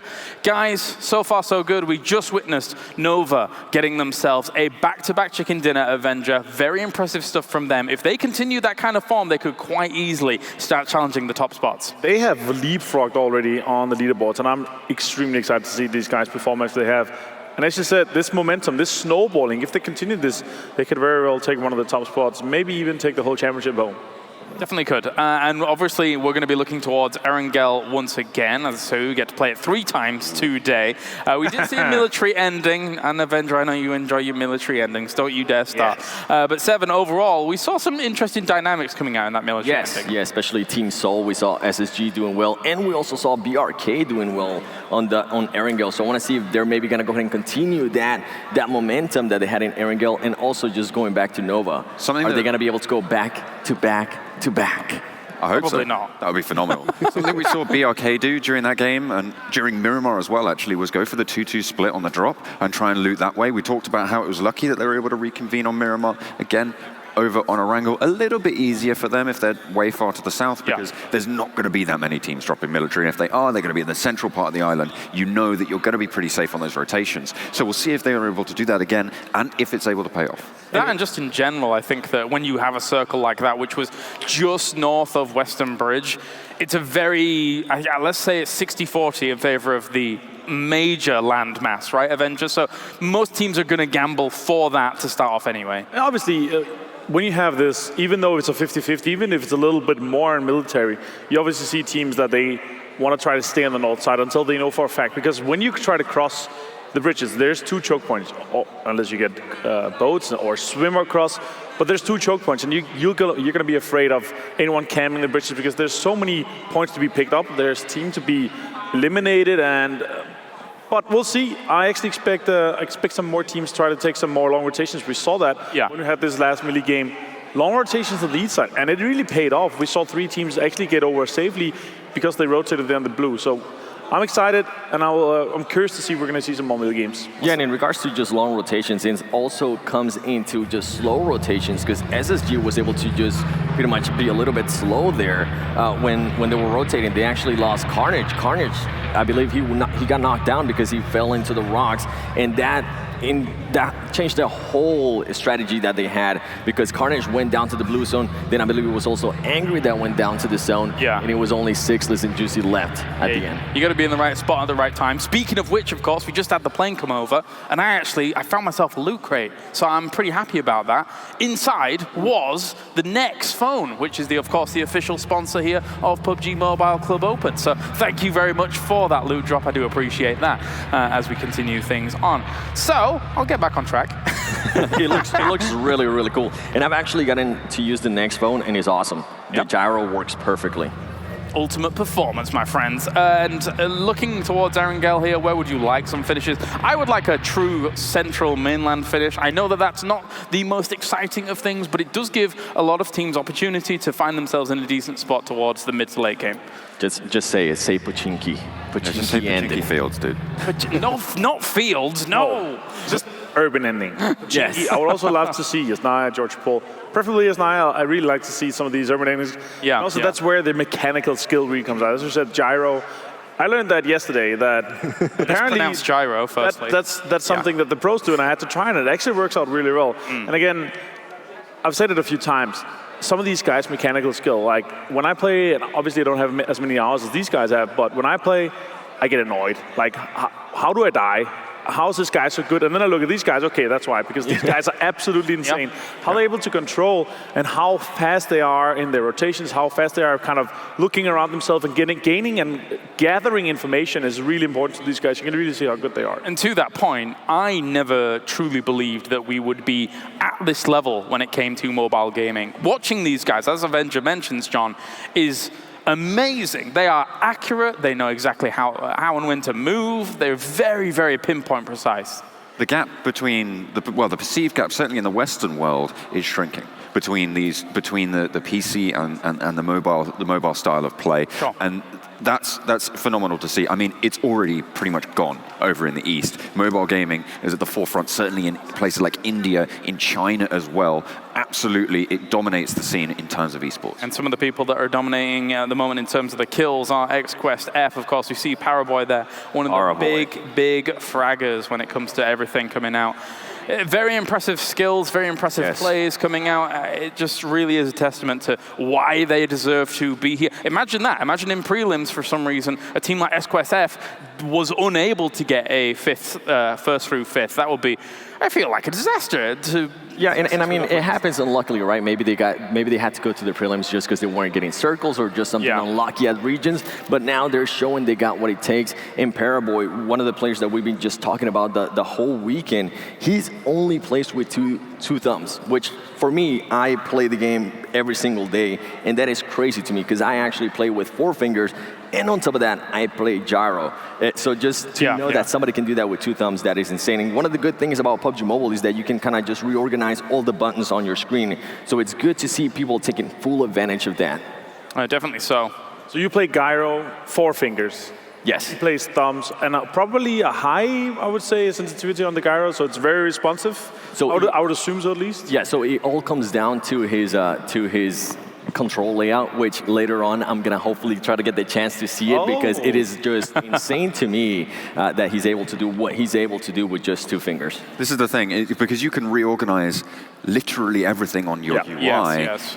You can add transparency to it as well. As long as you know where the buttons are, you don't need to be able to see them to press them, right? So you can just pop it on, and so layouts can be super important, and it will change from player to player dramatically. Some of the boys were telling me that some of the players, I think it may have been XQuest, they were overlapping their aim button and their fire button just to have that little bit of extra instant responsiveness to get things going. But anyway, thank you very much, gentlemen. It is now time to get into our next game, of course. It will be Erangel here. We have 3 more games to go for the PMC 2019 Global Finals, and we are now switching our casters around because we are going to be substituting Pansy and Sims, and we're going to be taking Froz and Toffees to the forefront of Erangel once again. It is our next game here. Let's get into it, as next brings you round 8 here of the PMCO 2019 Global Finals. Thank you very much, James. Excited to be here as we get kick-started on this game. After this one, Froz, it is going to be the halfway point in the tournament. It's time to kick those tires. It's time to light those fires. It's time to get this thing underway. I mean, day 2, you played the first day against all of these teams.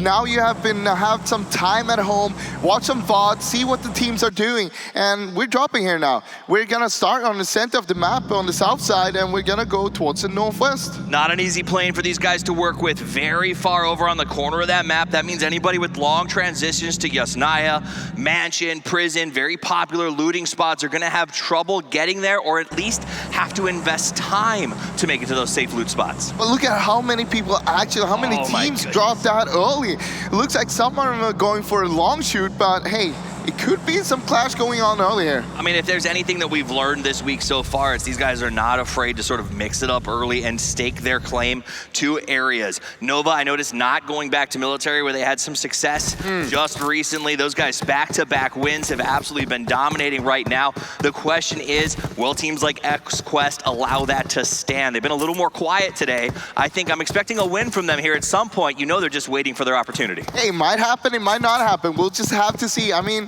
anything could happen with so many games left right now. And as you talked about, we had a military circle coming up, or that we had in the last game. This time, we're actually gonna move towards the west side. Absolutely. So this will allow a lot of people to get to those shifts. It looks like Georgia Pole is going to be wildly popular as teams head up towards that side. Gatka Field's going to be one of those spots that everyone will be collapsing on relatively soon. Froz, let's talk about the early game. When it comes down to timing on a circle like this, how fast do you want to get loaded? How fast do you want to get going? Talk to me about the value of the loot phase. So the thing is that we have lots of time to work with here, and you don't really need to stress it. We see a lot of teams try to go for the center a lot of the times. Pretty early into the game, but look, we got something happening here. Looks like Top Esport Years has eyes on Space Station Gaming, who is dangerously close to them. They're in the red, but here comes Crash. The whole team is here. Carnage gonna come out and start to spread it. Goes for the one. Ducks to the right, but the whole team is swarming him. He goes for the reload, looking for the spray, tapping as fast as he can, but it's just not enough. Carnage will go down, and Top Esport starts this match in style. 1-for-1, Angry is still up and running here, but he is alone against 3 of the others from Top Esports here. Absolutely. Once the guys from Top knew that there was only 2, they called in the guard. They said, let's take these points right now. Angry makes a jump down, tries to go for the sick play. Looks like he's going to go around the outside of the garage, climbing up on that stack of bags right there. Looks like he's going to hide low, hope to catch him off guard, but it's not going to work. The jump down from above, and Angry will be sent to join his partner in the underworld. That's a rough start for SSG. Sixless, he is by the cube, and I mean Juicy, he's on Everest more or less. Actually on the other side of Everest, so they were far away, and it was a hard, kind of hard. They didn't expect someone to crash their compound that early during the looting phase. Yeah, it's been a tough, SSG has sort of been waffling around this 8th place position in sort of overall standings. This is not gonna help. This will probably knock them down and blow the door open for some of those teams below them, like Bigatron, that has been waiting for their chance to rise up this leaderboard. So a nice early fight. Unfortunate for Space Station Gaming to lose that early. But you know, the thing about SSG is they seem to sort of bounce back from these. They never lose the whole team at once. They're able to sort of flex out and look for placement. I mean, we've seen Sixless and Juicy. I mean, there's some other players, they can definitely clutch this. We'll just have to wait and see. At the same time, though, Top Esports, going aggressive from the start. They're currently sitting on 4th place, and that just shows you how much they want to get those points and make sure that they are going to be on the top. Let's jump over to Team Queso as they get their looting going over in Primorsk. No contesting. They don't have to worry about it. They got a nice big spread, relaxing over there in the lounge. This is an interesting team. They work to support themselves. They got a 16-year-old player that they call the Magic Boy because of the things that he can do on that phone. And I'm interested to see how they continue to play throughout the rest of this tournament. I haven't really seen that magic happen yet. You're telling me. Still waiting. I mean, but that comes a little bit down to jitters, right? A part of it is this is the big time. This is the first global final. Everyone here started at the same level. These are all pro players. Nobody got voted here in terms of playing in the 16. They had to earn it every step of the way. It's got to be some pressure out there, right? I mean, a lot of them playing on the land like this for the first time, at least on this kind of size. I mean, most of them have played the qualifiers, but that's like kind of small time compared to this. You're out of your comfort zone. You're in another country, region. I mean, it's so far from home, from your comfort with the food you're getting, the kind of sleep you normally get. I mean, we saw a little bit with Seoul in the last match here. They've been sort of coming alive today. They struggled on day one, but you know, they were one of those that they landed right before this thing got started. They're way out of their normal element. So as these teams start to get comfortable, start to get their feet under them, and start to work out, you know, the lights and learn to ignore them, their performances rise from there. Yeah, I mean, Seoul in the last Erangel game we saw, they got 2nd place with 8 kills, and that's pretty good. We want to see more of that coming out from them. Last game, 7th place with 2 kills, not really what we're looking for. Absolutely. Now, we would be remiss for talking about kills, not to mention the insane last game yesterday on this very map, right, Froz? We saw a massive, what was that, 20 kills in one match. 50-point game is unheard of, but it does mean halfway through this tournament, technically, anybody, or not, maybe not based on skill, but in theory, could put up a 50-point game and get right back in this mix. Yeah.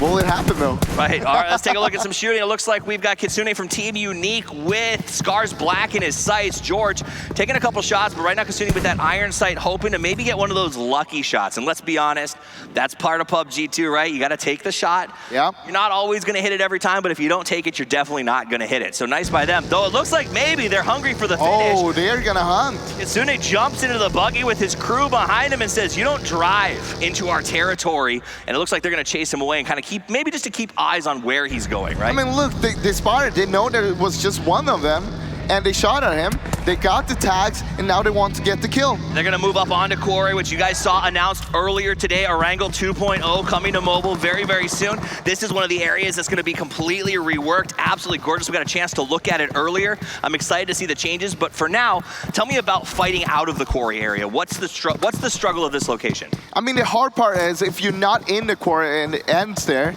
you're not going to get there because it's so hard to get there. There's too much open area around the Quarry. At the same time, that also comes getting out of Quarry. So if you have the circle moving away from Quarry, you don't want to be there. It's going to be rough to try to transition out. People will try to hold you. They will try to gatekeep you because that is 3 points. And it's really tough because of the horseshoe shape. You have to hold one side or the other. If you do a big spread, it opens you up to crashes. So it's always something to be aware of. Let's check in with Years from Top Esports up here on top of the mountain, doing everything he can. We love Everest. The advantage of this area, Froz, visual information for almost the entire circle, right? Yeah, I mean, it all comes down to how you're gonna hold it. You don't want anybody else to crash up on you on top there, because if you have more teams up there, it's gonna be rough. You can't do all the scouting that you wanna do. But as you mentioned, you can scout so much with that high ground. You can see wherever you wanna go, you just scout it out. Take it easy, look what you want to do for the next circle. And as with so many places on the maps, right, it's all about the timing. It's a great spot as long as you're there at the right time and you leave before it becomes a hot spot. We saw that with PLM yesterday on Sanhok. They had a great mountaintop, but they stayed perhaps a little too long and ended up going out earlier than they would have liked. So it's about maintaining both timing as well as information gathering. Take a look at the map as it pops up right now, Froz. Still only 2 players down from SSG, but this circle is causing a lot of strife in terms of movements. Well, SSG, they are now on the north side outside the circle, and they got to be careful because PLM, they are up there. They are up there. That is absolutely true. 69 squad going to be sort of playing a spoiler role potentially as they move through here. Let's check in with Nova, who has been having an absolutely lightning day to day. They've on fire with the 2 wins. Going to be making their rotations. They're coming from that sort of southeast section. And there's really no one in front of them. I mean, that whole open field in Pachinki. Okay, wait, now we're gonna get a shift here. They're gonna have an easy transition through south of Pachinki, up towards the Gatka fields. The question is, there's not gonna be a lot of compounds available up there. Where do you pick? Where do you choose to hide? Look, if you're coming in late, you might as well just play it slow, play the edge, take your time, scout things out. Make sure that you're not just rushing it. You don't want to do a blind rotation, go straight into another team and just get yourself wiped. I mean, watching them rotate right now, it seems so easy. They're playing the music. It almost feels like they're just enjoying the driving mini game at the moment. But again, everything can turn very, very quickly. They're going to buzz by the bridge. We'll keep an eye on that in just a minute. Let's check in with RRQ Athena as they make a transition through another very open area. And again, when you do this, it's dangerous because if anybody's sitting in those houses right there, it can cost you big time. Oh, this is a little bit too open though, and you're not going to be expecting anyone to be there because, I mean, let's be honest, Gatka, it's kind of center circle, but at the same time, it's so hard to hold. You're not wrong, but I will say most of the times I die in this game is because I'm not expecting someone to be here, and I rest my case. It's not good news. Scars sees RRQ as they come in. They're on the observatory, fires open, he jumps out of the car and turns on him. He got a wicked spray, knocks one, but managed to dive away before the second takes him down. Senior in the back, Ernie around the right side. They have them completely surrounded. This could be a very tough fight for both these teams. Scars has the defensive position, but it's really not strategically valuable when they're this close. They gotta be careful because Unique is on the south side and they are coming in there. Look at Old Boy. Unique wants to play the third party. They put out the smoke and the prayer, but Old Boy's got 5 grenades and a will to win. He lights it up, he pulls the fuse, he tosses the bomb.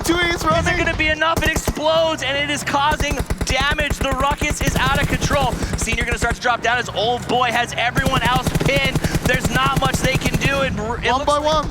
Yeah, they're just dropping. The last player has to run away. Scars Black, they're just holding down. Oh wait, Old Boy, he's not done yet. Absolutely, so Old Boy will keep coming through. It looks like only one survivor was able to get away from RRQ, and now Nagi wants to push in on Scars. Scars, I think, made a mistake and waited for that fight to end instead of pushing out and getting involved, Froz. Shimon on the west side might be a little bit of a distraction though. He could get a good angle on Old Boy if Old Boy tries to push up, but Old Boy finds an order with the nade there. And Reno as well. Reno as well. Nagi inside of the house wants to push up. He's starting to push those stairs. We got him just on the top, opening with the pre-fire. Excellently executed. They're taking turns. As one reloads, the other pushes. Nagi back out in front, waiting for his chance to go up there. He's coming in. Shoes on helmets and vest. Yasha with the nade. The nade's gonna go up there. They're making sure they soften them up and force them into a position where they're barely alive, and that's exactly what's happening.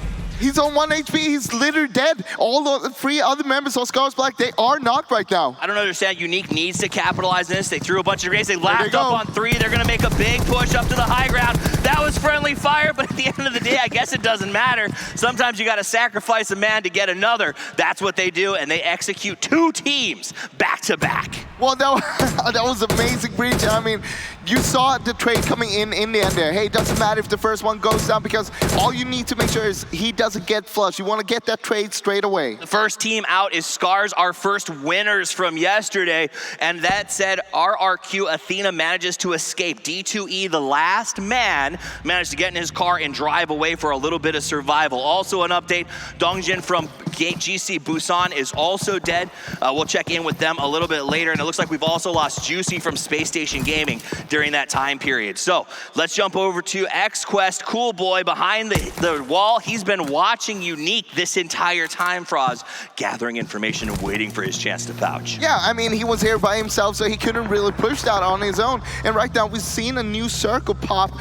We don't see it yet, but it is a circle we'll see in a second. It's going to go to the west again. I'll tell you what, we've seen fights a-popping. We're about to see circles a-popping, and it is probably going to be extremely far to the west side. Not a lot of real estate for these teams, so look for fights to execute quickly and end fast. Rotations and third parties about to pop off. Team Queso up on the roofs with eyes on XQuest, who had eyes on, I believe, it was Unique. These guys are all watching each other, waiting for the chance to make that first move. That's the thing, you're just scouting each other out right now. You want to grab as much information as possible before you make a move because you want to know what is the next move we're gonna do. Team Queso would be doing everyone a massive favor if they're able to take out XQuest right now. That said, though, Jimmy not interested in it, shooting up Soul as they try to make a transition. Soul pulls the U, he tries to get themselves out of a tough situation, but that may cost them big with Bigatron. You gotta be careful if you're Soul right now, where are you gonna go, because you're lit up and you're in vehicles. And exactly as they turned around, Bigatron got a knock on Ronok, and that may just continue to go downhill for them. Nova right down the street from Queso. Queso staring at two of the best teams in the tournament right now, back-to-back winners, and the guys at the top of the leaderboard. Right now, the circle will still have about 30 to 40% water as well, so not too much landmass to actually work with here. Absolutely, and I can tell you what, everybody is glued to the kill feed. They're waiting to get some information. You want to hear the gunshot, and then you want to see the knock that tells you which team is where, and that lets you know how you want to handle these rotations going forward. It's an information gathering game after all. 50 people alive, 15 teams still standing, and I'm going to be honest, we are deep into this match. 15 teams is a lot for this size of the circle. But also, as we can see on the map right now, in the middle we'll have a big field that is kind of dividing the play zone itself right now. On the north side, not too many teams. On the south side, it's a big cluster. Yeah, the south side, but that's what tends to happen here. Georgia Pole, we got a couple of good rotations out of it. We saw SSG abandon that. By the way, remember, they got attacked up by Georgia Pole. Sixless is all the way on the south by Craters now. He had to make such a massive runaway rotation. Hopefully, he can continue to maintain a little bit of placement right now. But let's check in with Ayala as he takes shots over at Nova, the back-to-back chicken winners. I mean, they're sitting pretty good over there on the coastline. They don't really need to move for now. They have a comp up for himself, and they can do a lot of scouting from there. We check in with Unique, Old Boy setting up some smokes and trying to find information. This hill is great until it's not near, until it's the edge of the circle, right? They know they're gonna have to leave, so instead of waiting to be forced out, they're gonna put down smokes and gather information while they have the advantage to do so. And that's a great tip to use at home. Be proactive, not reactive when it comes to playing PUBG. Oh, we got a new circle once again, and look at this. It's gonna go towards the beach again, actually. It's gonna be a saucy shift. We're gonna see how it's handled as Ayala starts to take some shots at PLM. PLM looks like he might just drive straight at the compound. Nope, he pulls the U, he loops away and says, I've got other things to deal with. That's not gonna stop him from blazing up Nova. Nova has got some issues to deal with as they've got that compound over there, but you know what? They're close enough to the circle, they can wait it out.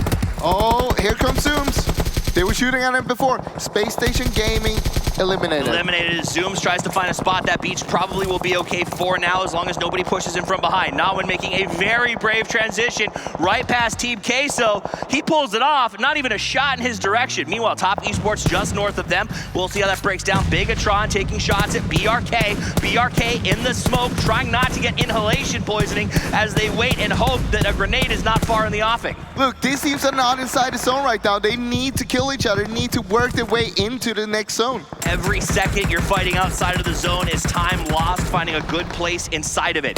That's the problem for both of these teams right now.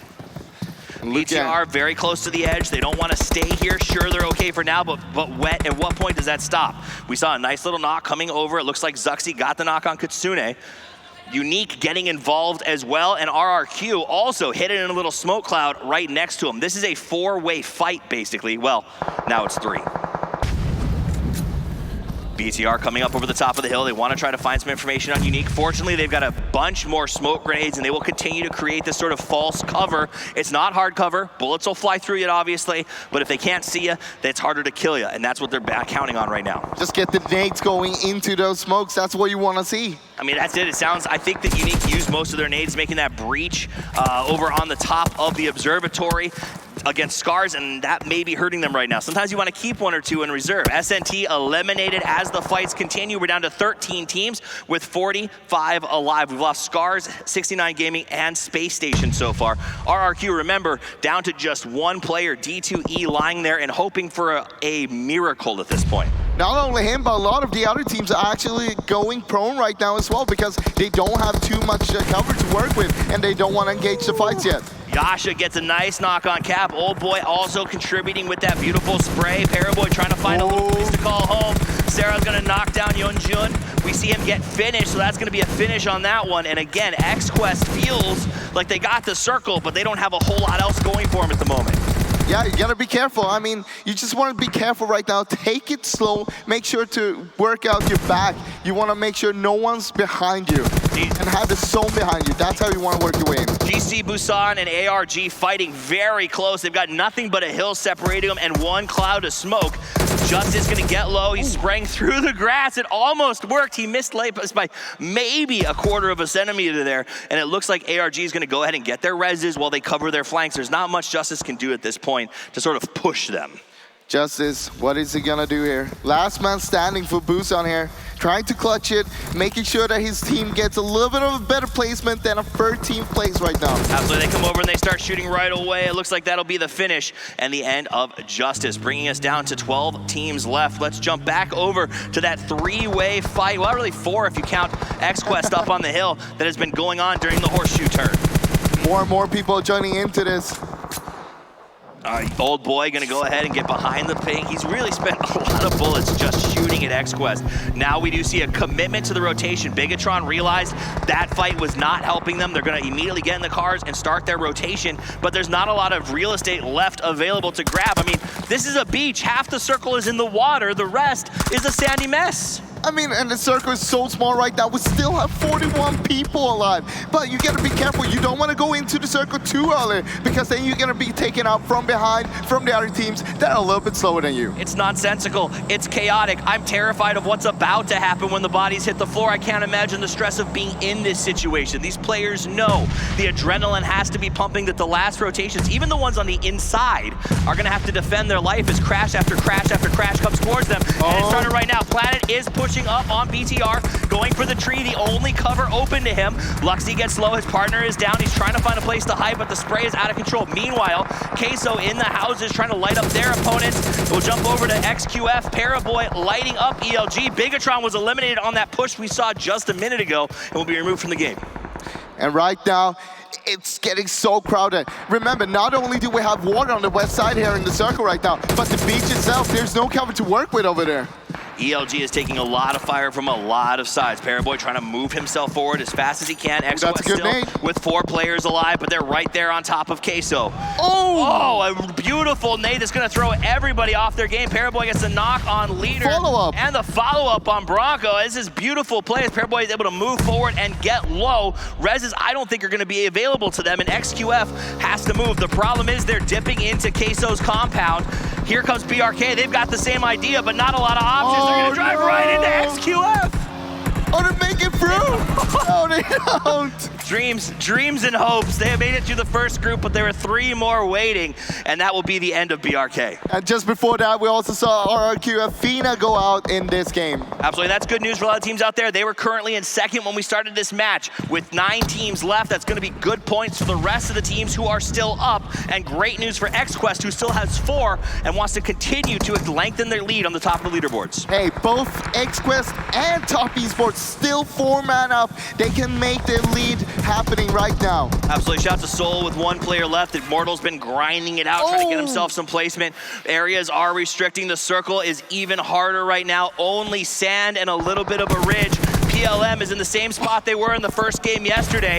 Let's jump over to ARG as they take shots at Old Boy hiding inside of the blue, hoping, but look, he's got no cover either. Literally, everyone's in the open. It's gonna be about flick speed and how fast you can locate who's shooting at you. Meanwhile, we see Mortal. He's actually swimming. I respect it. When you're alone, you gotta make that play. Nova Esports, back-to-back winners, go out now, and now with 8 teams left, they're out at that spot. It's gonna be good news for everyone else, again, to see a top team go down at this stage of the match. We see PLM once again in the center of the circle here. They got a really good position, but the main question is, can they hold that? Last time they didn't move out soon enough. We'll see if they make the same mistake twice. Paraboy not gonna make any mistakes. He opens it up. John wanted to see the discount M249 in action. Here you go, buddy. Paraboy putting in some serious work at that medium range burn down.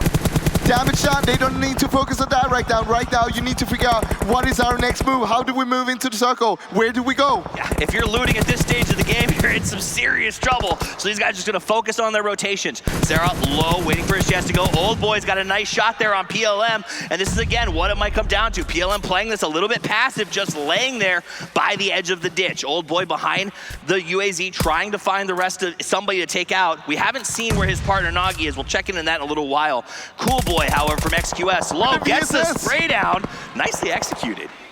Yeah, look at it. Old Boy, he's still inside the circle. He has Nagi a little bit further up on the beach itself there. And they have really good position to play from because towards the water, it goes a little bit downhill. It's a little bit slopey, so you can actually hide yourself by going prone there. Meanwhile, Elite Gaming is eliminated. 7 teams left, 17 alive. Cat goes down, but it's an exchange. Nawin drops to ARG. Cat is flushed. This is starting to become absolute chaos. These teams now sort of know where they have to go, but guys like XQuest and Queso, who have to cross the road, don't have a lot of options available to them. Hey, and the circle is pushing in. Look at this Axel. He doesn't know really what to do. He wants to take the fight against XQF, but it's not gonna work out. They knew it was gonna happen. Queso tried to make the move. They end up going down. Now it's Years trying to hurt Cool Boy and get the flush.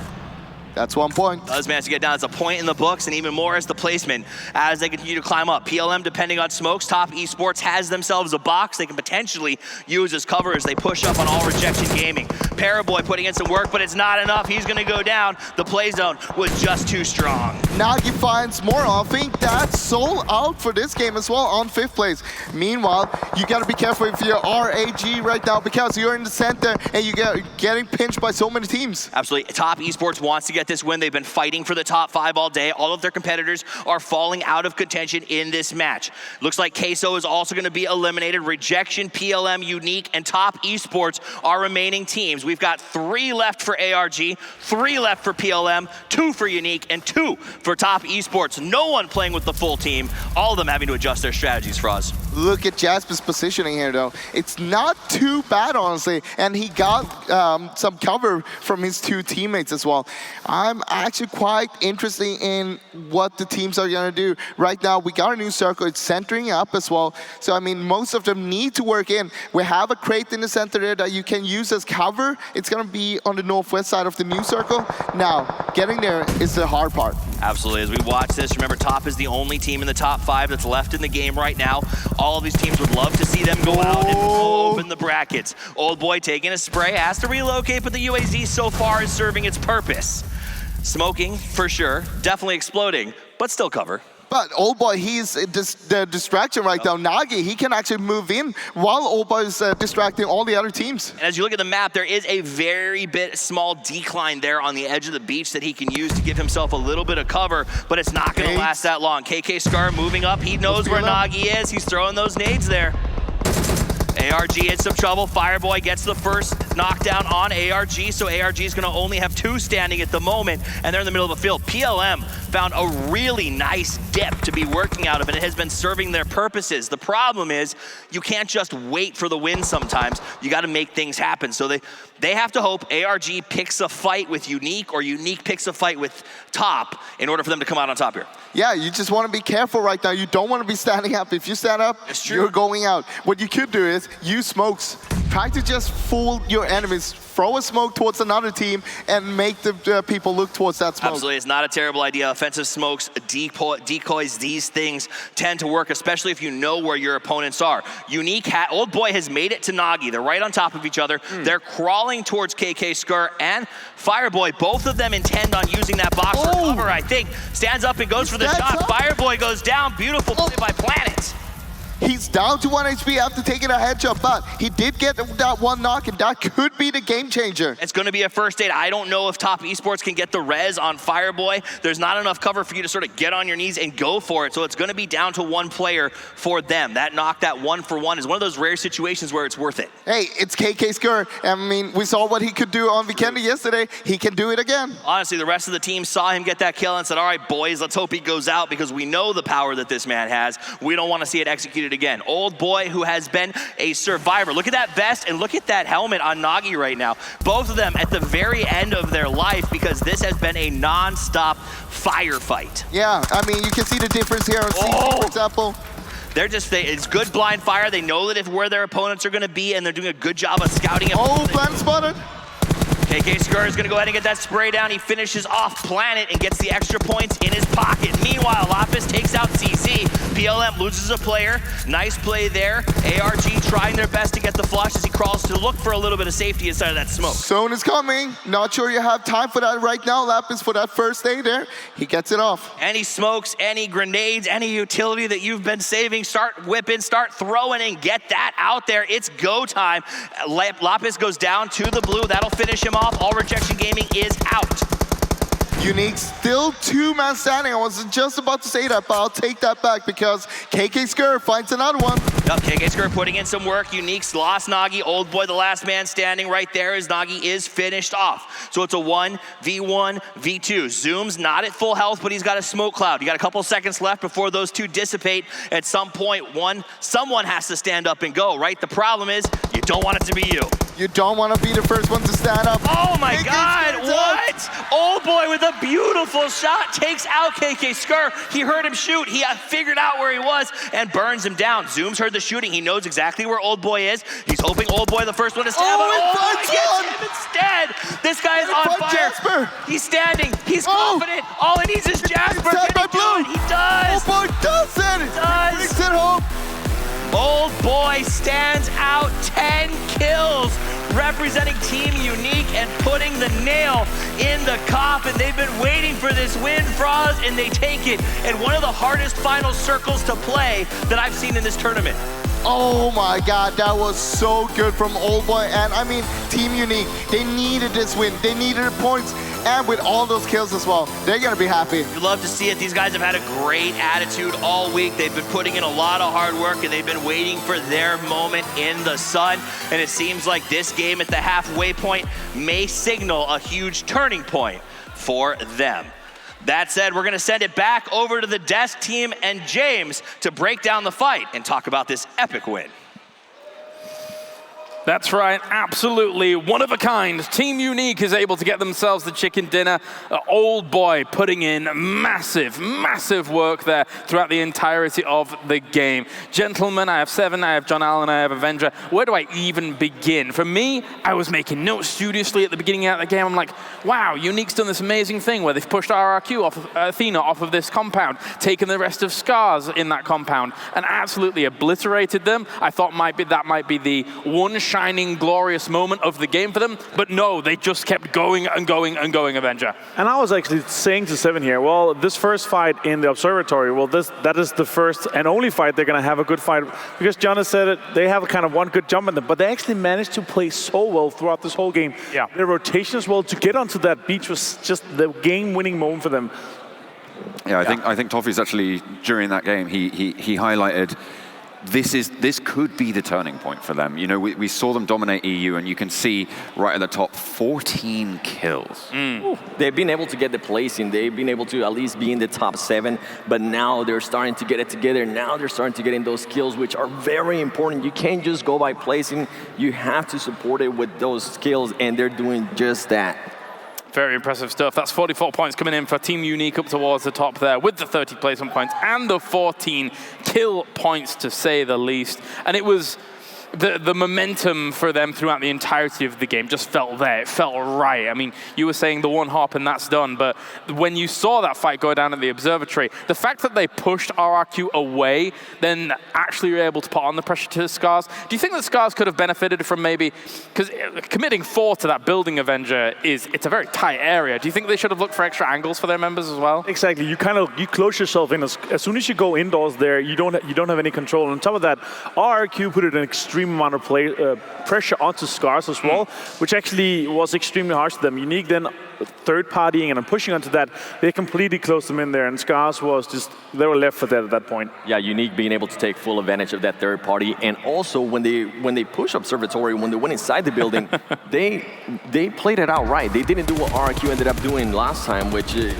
we saw what happened there. They lost a 4v1. They played it smart and it worked out for them. So I'm super happy to see that Unique is now getting on the board with a win. SSG having the hardest time at the beginning of that game. Top Esports smashing them in that compound, John. Yeah, it was pretty strong there, but again, you said it, top esports. This is a team who we saw in that top 5 yet again. We talked about their consistency. That's really what we're looking for them. And what's more, they break that 20-point barrier and they put themselves up the top. This Chinese squad knows what is up. And Space Station Gaming, it doesn't seem that their gunners are able to get it together. They're not getting any kills, and in Sixless and Juicy are just pretty much being left to carry the team. So hopefully the next couple of games they will be able to maybe get it together, or at least get some kills to just get their confidence going.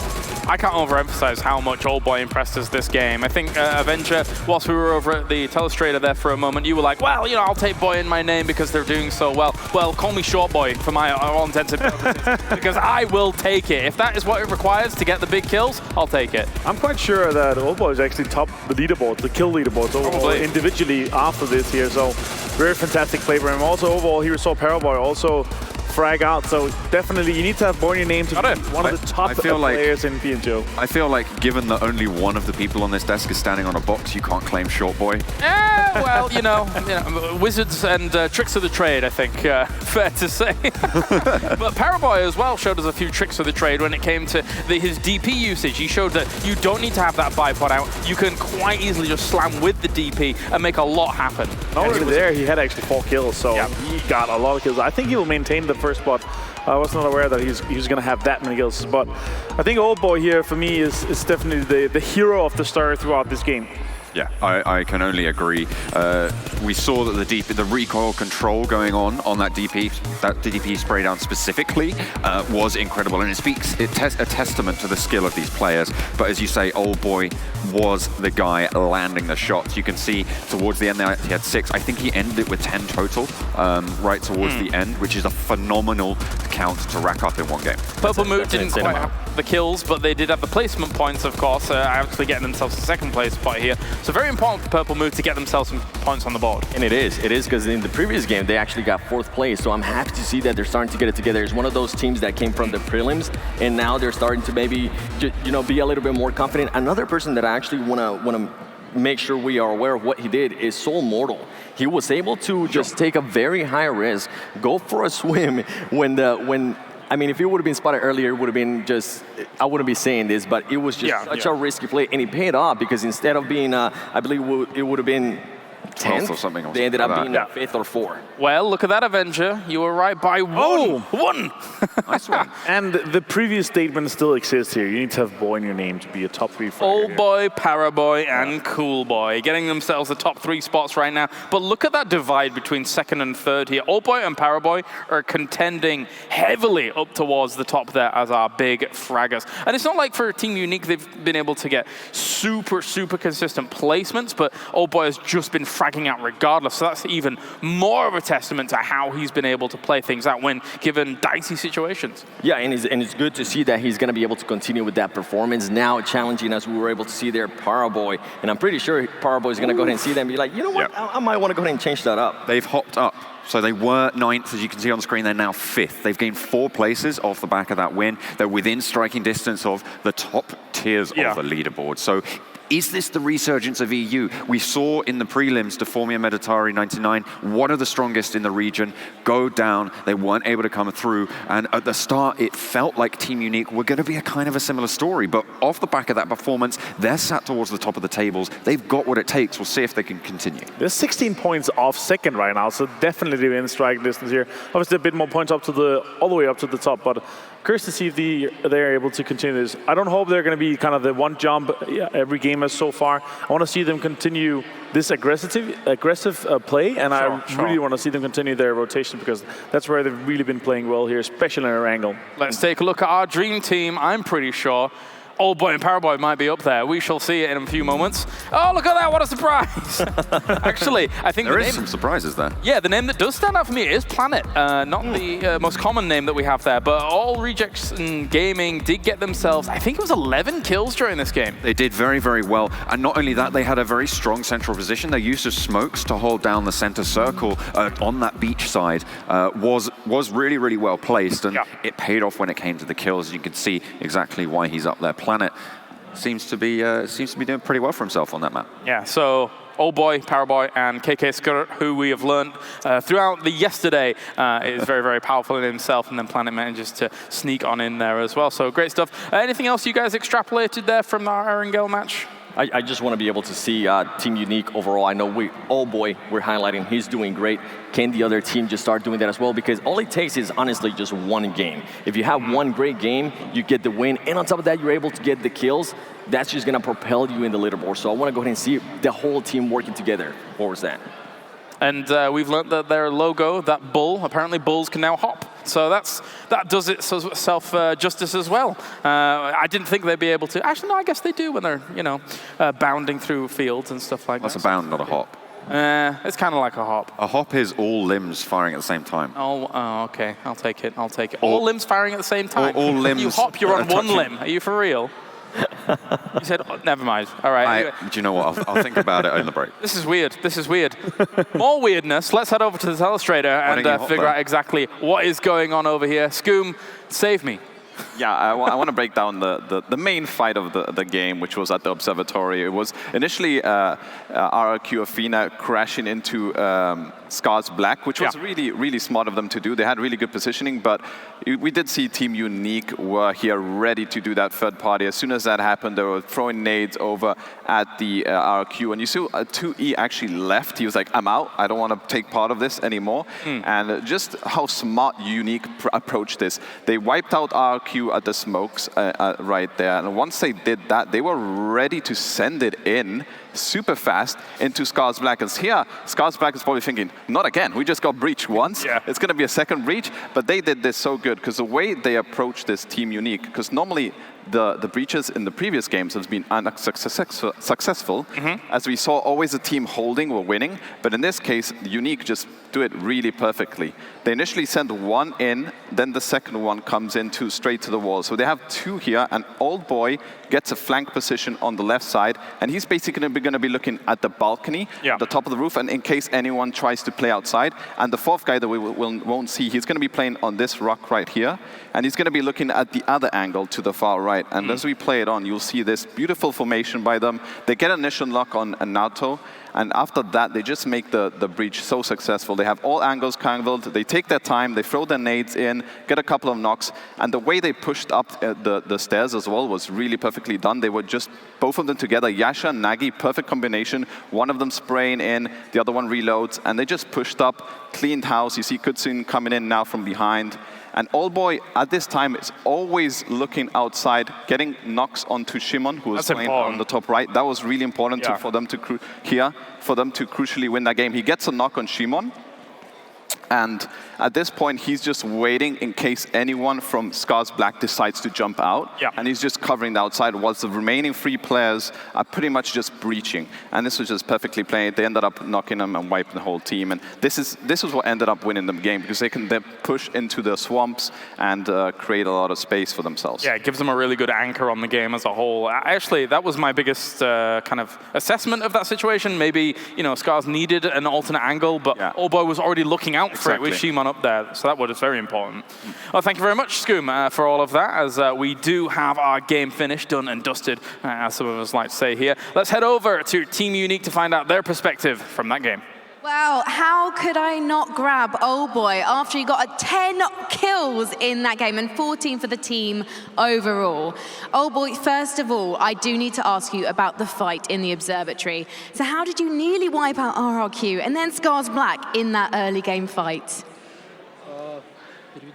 Во-первых, я хочу тебя спросить о том, как вы в первой фазе игры почти просто разнесли RRQ и потом Scar's Black. Мы решили сыграть свою игру. Мы решили сыграть свою игру и просто показать, что мы на самом деле себя представляем. И у нас это получилось. То есть мы сыграли просто агрессивно, как мы умеем, как мы показывали это в Европе, вот и все.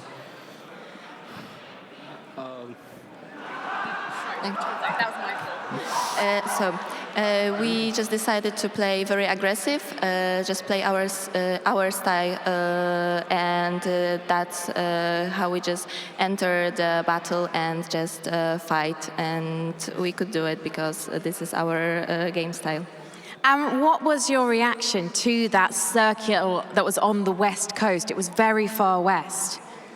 Какая была ваша реакция, когда зона появилась на западе? В общем, мы находились на востоке, то есть мы находились в противоположной стороне от зоны, которая появилась, вот, и думали, что все. То есть мы уже расстроились в какой-то момент, потому что у нас, в принципе, весь турнир почему-то одна зона постоянно уходит. Ну, не везет просто, и все. Ну, решили сыграть просто как умеем, попытаться зайти любым способом в зону, и, соответственно, вот результат налицо. We were very upset because we were on the opposite side of the zone, and from the very beginning we are very unlucky with the zones, so we were just a little bit uncomfortable with that, but we just decided to play our game and drive to the zone. Well, finally, old boy, talk me through how you managed to play that final fight, because you lost Nagy and it was a 1v2 situation. So how did you know when to stand up and take those shots on purple moods? И в конце, пожалуйста, расскажи мне про самую концовку игры, когда ты уже потерял Наги и когда остался сам. Как ты знал, когда встать и просто начать убивать своих противников? На самом деле эти все действия приходят с опытом, со временем до автоматизма, то есть можно это все довести. Но скажу одно, что без моей команды у меня бы ничего не получилось на самом деле. Я бы здесь не оказался в принципе, да. Хочу поблагодарить непосредственно Валентина, это создатель организации, за то, что позволил нам участвовать непосредственно в данном турнире, участвовать нам в этой организации. Вот. Также хотелось спросить, чат, а ради чего мы здесь? Every move that we make in the game is just with experience, and we play very automatically with the time. But what's the most important? If Old Boy couldn't be here without his team, the win wouldn't be possible without the team, and he is very thankful for the team and also for the organization that let them play here in the tournament, and especially he wants to thank to Valentin, the CEO of the organization. Yeah, Herosh, thank you so much for talking to me, Old Boy. Congratulations to Team Unique, and it's going to get colder than Old Boy's hometown of Ukraine in winter, or home country I should say. It's quite a large place after the break, because we're going to be going to Vikendi, so don't go anywhere.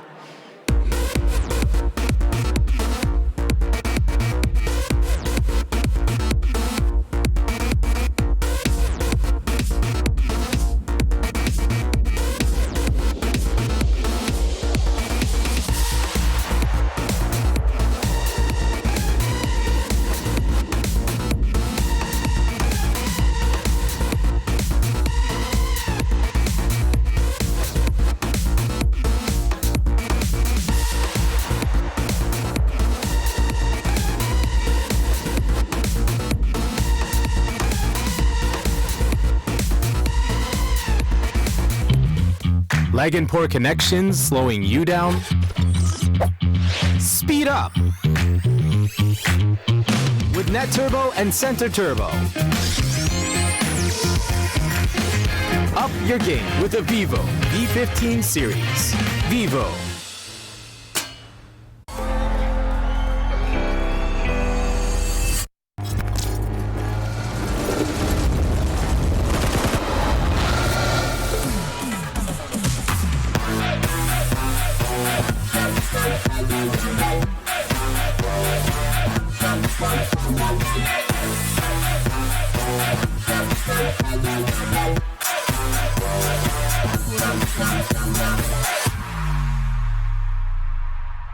Hey guys, it's Seltzer here on the sidelines, and I found a huge fan group for Team Seoul. So tell me your name. Tell me why you're a fan of Team Seoul. They're really humble guys. Like, they're really a superstar in India, but they are really down to earth, and I love this about them. Well, you're a fan of them and you're working with them, right? Who are you and what do you do for them? I'm right now their team manager, and I live in Poland, and I came here just because of them, to just a huge fan, having a fan moment. Well, they're one of the teams with one of the biggest fan crews here at the event. Why do you think that is? Because they're Team Seoul, I guess. Like, that's how they roll. Like, the highest amount of application for being in PMCO was from India. 11,000 teams, and they're one of the best. So. All right, break it down for me. Tell me something special about each player on Seoul, their name, and what makes them the greatest. Okay, Mortal, I think he's really a humble guy. He appreciates his fans, and he's the most down-to-earth person I've ever seen in my life. Ronak, he's an aggressive guy, and he's the best sniper I've ever seen. Viper and OS, they can clutch whenever, even if their team leader is not in the game. They're really great at listening to the team leader and working even if the team leader is not alive. Yeah. And do you guys all feel the same about Team Seoul? All right. So on 3, can we get a cheer for Team Seoul? Yeah, for sure. Count me in. Yeah. All right. 3, 2, 1. Team Seoul!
Another map of Erangel completed here for the PMCO 2019 Global Finals, and Team Unique are able to get themselves a big, big chicken dinner there as they push themselves up in the rankings even further. But now I have Scoom, John, and Avenger. Gentlemen, we're going to Vikendi. And it is one of my favorite maps, so I'm very happy to see it back once again. What did you make of Vikendi yesterday, Scoom, and what coming into today? Yeah, Vikendi yesterday was really interesting because we did have that castle central that caused a lot of chaos after it shrunk north and stuff like that. It was a lot of northern shrinks on that Vikendi game, so we did see like a lot of fights on the southern side and only a few teams kind of wide rotating. And there was a lot of fights though, and I'm curious to see how the teams are going to do today. Jisoo Busan won the first Vikendi game. They won today, but after the first game that they won, they've kind of been slowed down. They've had really bad games, so maybe this Vikendi can revitalize them a little bit. Yeah, they're dropping down into 7th place on the tables. So we saw them finishing yesterday. I think they were in 3rd or even 2nd. So that drop pretty significant. There's gaps starting to open up in the tables as well. And now we've hit the halfway mark. Those are starting to become important because from here on out, you don't have the majority of games left to play. Yeah. For me, Vikendi is obviously the map of breaches. We have so many compounds across the whole map, and I really love to see that. We saw that also, what I highlighted yesterday was some of the third parties, because there's such a short amount of distance from compound to compound, is where you really see, especially in 3rd and 4th circle, is where the teams start to breach a lot. And I really like to see that, especially some of the pushes where you see full 4-man teams come in a car and try to take over a compound, because it's such a central location, which is going to be really important for them going into the later stages of the game. And that was emphasized even by our 1v4, right? Absolutely. Yeah. So that's something that, you know, it's a little bit of magic in the air when that kind of thing happens here for PUBG Mobile, but it always can potentially happen. Now, when it came to the circle as a whole, obviously you were mentioning it was shifting north slightly away from Castle, but it did create difficult problems for the teams as a whole. There was still a lot of water in some of those final, well, 1 or 2 of the final circles to get things going, which then meant, obviously, people had to make some drastic decisions, even though most people did migrate over to the west. Yeah, I mean, that water creates a lot of dead space, so you have very little area to actually play. Do you actually want to breach those little compounds that are in the area? Yeah. Or do you want to play in open ground and wide rotate and stuff like that? You saw teams did do different things, and yeah, this is a breaching match, a map, as Avengers saying, and we have a lot of highlights already in compound, so I have a feeling we might see more highlights today in this game. Yeah, I think early rotations are going to be the name of the game, because taking a good spot in that circle, being in a compound, it does make it harder to breach, although everyone is going to be trying if you go too early. So there is a little bit of a bite. It's a double-edged sword. Yep. So I'm going to be waiting to see which teams are going to be able to take those dominant positions and hold onto them crucially. We saw a lot of the teams obviously preferring dropping to the west. I haven't been able to fully equate exactly how all of these teams were going to drop on Vikendi up until when I actually saw it. Of course, there were a few teams that dropped over towards the east. Trevno was somewhere that was taken up to the top right-hand corner. Do you think the east on Vikendi is too much of a burden when it comes to the circle rotations, or is it still fine regardless? It comes very much down to the plane path, obviously. Yeah. Depending on where we will see some of the teams waiting to see if the other teams jump out. I think some of the central locations also very hard. Got to put Vosto, some of the spots, the Mount, Gresnik is really good as well. We'll see. It really comes down to the first, the plane path, but also the first circle. Yeah. How we, as John said multiple times, we might see some of these guys take a car, drive even further away from the plane path, try to get some loot securely, and then make a big rotation, have some of that macro play come into play here.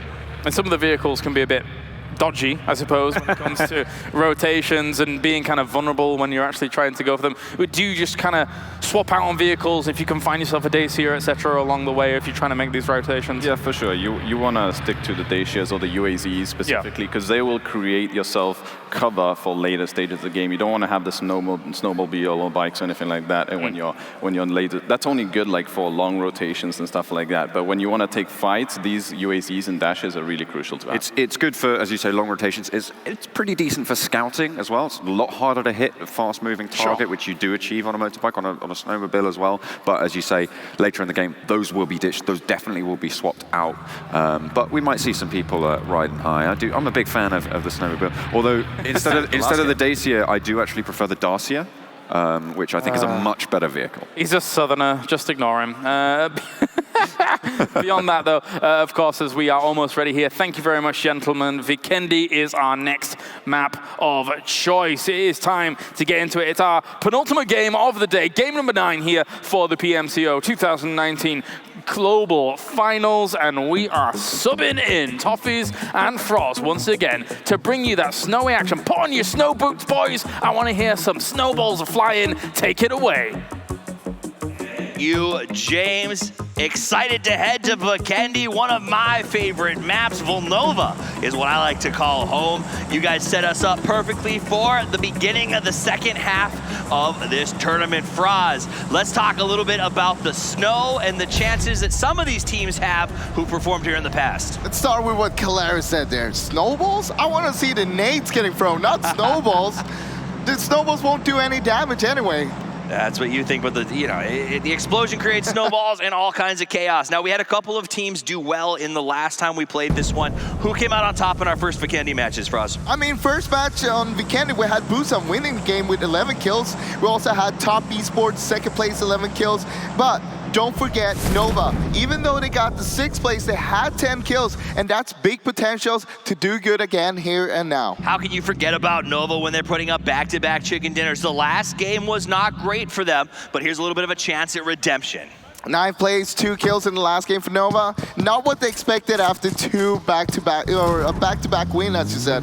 So hopefully we'll see more. But we saw the first circle pop, and it's gonna go east once again. What? These circles are putting our players to the test. They are going to put a rough rotation up. They're going to have to loot early, especially teams like Nova, who we just talked about on the far left side of the map. Another team, GC Busan. This is a team that did well the first time we played this map. Yeah. I hope winning a game with 11 kills. Exactly. I hope to see them rise up and do well here again, and they managed to get their hands on the circle. Look, they're one of the 3 teams that are inside the circle right now. Them together with ART and ELG right now.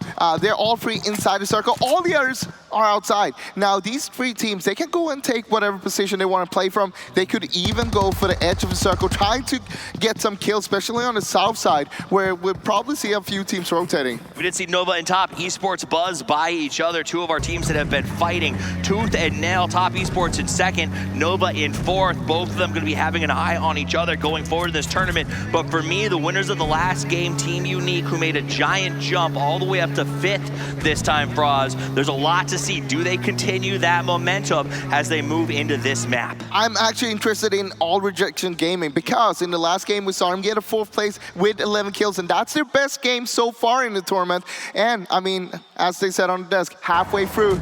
Now, it's time to shine. Let's take a look at PLM as they make their transition right now. This has been a team that in the last game, they got to a good position placement, but they did manage to pull a couple of circles towards the beach. I feel like these guys have been a little bit passive, right, Frost? Yes, they're definitely a little bit too passive, because they're really good on taking a good position, but from there, they need to be aggressive. They need to be proactive. They need to make sure that they have map control and making sure that no one is crashing them. Team 69 going to go ahead and drop a Velodrome all by themselves. That is going to mean that they will have an awful lot of loot. This is a huge loot spawn area on this map, roughly equivalent to what you'd expect from military base elsewhere. So they are going to have a bit of advantage as they come into this one, and they need it, Froz. These guys are in 12th place. They've been up and down. Like, they have a good game and then a bad game. 0 kills and then 8 kills. It's just back and forth, and I feel like they need one good one to sort of get them back, and the fire's lit under them. I mean, I feel like right now we have a bottom pack, we have a top pack, and that's about how it is right now. Now, as you said, they are in the bottom pack, but hey,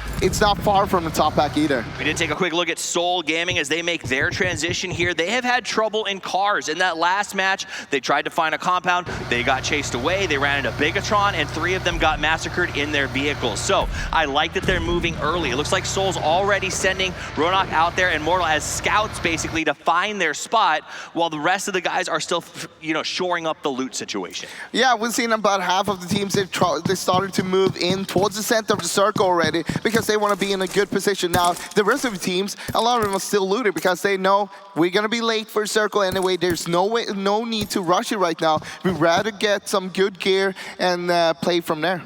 All right, let's take a quick look at Elite Gaming over at Cement as they get looted up. This is a team that is currently in 6th place, not far off the lead. They've got 122 points, but you got to remember, XQuest has a blazing 175 at the moment. So all these teams in the middle of the pack need to look up to put some good numbers. XQuest has already kind of had a shaky game today, and they need to capitalize if they're lucky enough to see them have another. They just need to have the XQF game. 50 points. 50 points. You're I can't get over there. that. All right, let's jump into RRQ Athena and Top Esports, 2 of the top teams, 2 and 3 respectively. Seoul on the transition, taking some shots from Top Esports, but it was more of a warding than an actual attack, and I think Seoul should be fine. They got the notice, though Top Esports now has a good idea of where they are. I wonder if they want to breach this or what they're going to do, because they are getting into the vehicle here, or at least Years is. Looks like he's just going to repark that, making sure that the tires don't get popped for now. I think right now they're running a 2. They don't want to get too engaged in this one. At this point, it's more about sort of claiming your territory and not let anybody come up on you. KK Skur, who has been absolutely insane in this tournament so far, I think 4th in terms of kills, has been a force to be reckoned with, and he's one of those guys that when he gets a knock, I feel like everybody else just runs away. Yeah, I mean, you should be afraid of him. We've seen what he can do. I mean, it doesn't matter if you're a full team against him. He's just going to take you down anyway. The guy is absolutely crazy, but don't write off guys like Old Boy. Remember, that last match, it seemed like he had this instinctual ability to just find his opponents seconds before they found him, including really some nice flicks that I don't think I've ever seen anything like it. So phenomenal play coming out of some of these guys really turning on at the midpoint in this tournament. Now, Years taking fire from uphill. That looked like that was Queso up on the rocks, taking some nice long-range shots, and it's going to force Years to go inside and hunker down for just a minute. I mean, right now, they don't need to take this fight either. It's a long-distance fight. You should be focusing more the surrounding areas of you. What's around us, who's around us, and what do we do, what do we need to clear for the next circle? Absolutely. Just for updating everybody, that it seems to be getting very congested along the coastline, so we might see some rotation fights here. Remember, there's not a lot of road cover on Vikendi due to the fact that snow covers a lot of the roads. It's actually the lowest road cover of any map per size. So it's tough to make these transitions. The cars slide on the snow, and that can be difficult to deal with, and a lot of teams are going to be looking to play on foot. Ooh, what's going on here? It looks like XQF is moving into BRK. The rest of the team is coming in. Cool Boy took a little bit of damage, but BRK is stacked up inside the compound. Top Esports, meanwhile, going to take shots at SSG as they rotate by. But let's jump back to BRK getting taken down. XQuest came in and just put in work and completely eradicates the Brazilian Killers. We looked away for a second, and they were gone. That was fast. That was clean. That was a wipe. The X marks the spot, and the spot will be the tombstones of Brazilian Killers as they can't seem to kill anything in that fight. Sadly, that's the case for this game. They just got to move on. We got more games to go after this as well. Let it roll off your shoulders, but that said, it just shows the lethality of XQuest. They did not slow down. I think Brazilian Killers thought, hey, we've got a second. We're 4 in a compound. We can defend this thing. But the guys from XQuest were like, surprise. They literally, it was like Norman Bates coming through the door right there, just ripping them to shreds. Look at this. Cat from XQF actually got knocked from Top Esports. Very nice. Going to see a little bit of knock in exchange as we go forward. They should be able to get that res. I don't see them losing it, but we got GC, Busan, Queso, and Top Esports. And yet again, Top Esports and Queso seem to be staring at each other from a distance, but a threat distance. And they are constantly just harassing each other in map after map. Harass each other, get those armor and helmets low right now, make them use their meds. That's what you want to do. Absolutely. All right, let's check in with the GC, Busan, get a feel for what their visual is. They do have Seoul right next to them, so they've got to be aware of that. A lot of these teams stuck here on the edge of the map, and you see Busan's going to have some issues when they rotate next because you got Queso with the high ground overlook, you've got Seoul on the crossroads, and there's no way to drive sort of around because where Top Esports is. Well, it looks like Queso have one vehicle here to work with, and they're all going to get in that one. That loot crate dropped in a place where I think they can actually get it. They've been scouting here for the last 5 minutes or so, so I think they're going to probably send out a car and see if they can't get their hands on that, while Mystic goes out and very smartly checks his flanks because ZB Scars Black is nearby and using that rock for cover. But he got to be careful because he's getting close to Scars Black, actually. Ooh, a little bit of a pretty white ghillie. That could come in very handy if the circle shifts back towards the west. Once you get into that snow, that ghillie becomes very difficult to deal with in those late rounds. So Queso now going to have to get themselves to a point where it goes to snake mode, and then they're going to be OP. Hey, free crate, back to the team. Let's get the game going, right? That's what you want, man. You want to get those. You get those little advantages. That's the value of the crate, and we'll see if it comes to play. Meanwhile, let's jump over to Elite Gaming up on top of the hill as he can't seem to decide what weapon he wants to play with or just keeping himself busy. You got to like that, right? That keep your fingers fresh. Keeping your fingers warm, making sure that you're always ready for what's happening because he knew that no fight is going on. But Nade's coming out. Nade's coming out. Every time I try that strategy, someone pops out of a bush while I'm playing with my gun. So that's unfortunate. Hopefully it doesn't happen to him. Bronco up on top of the mountain. It's an interesting spot above cement. It's hard to get up to. You can cover every push angle. The problem is, coming down is also a major issue for us. It's a major issue, but if you spot people you know that they're on the south side, for example, you can just go to the north side. It's completely safe. You can see their transition. They went right through the cement factory. That green line that you're seeing on the right side of your screen is the trail to show the team's movement. A very cool tool to help you understand exactly how things are going. Quick update on who's alive.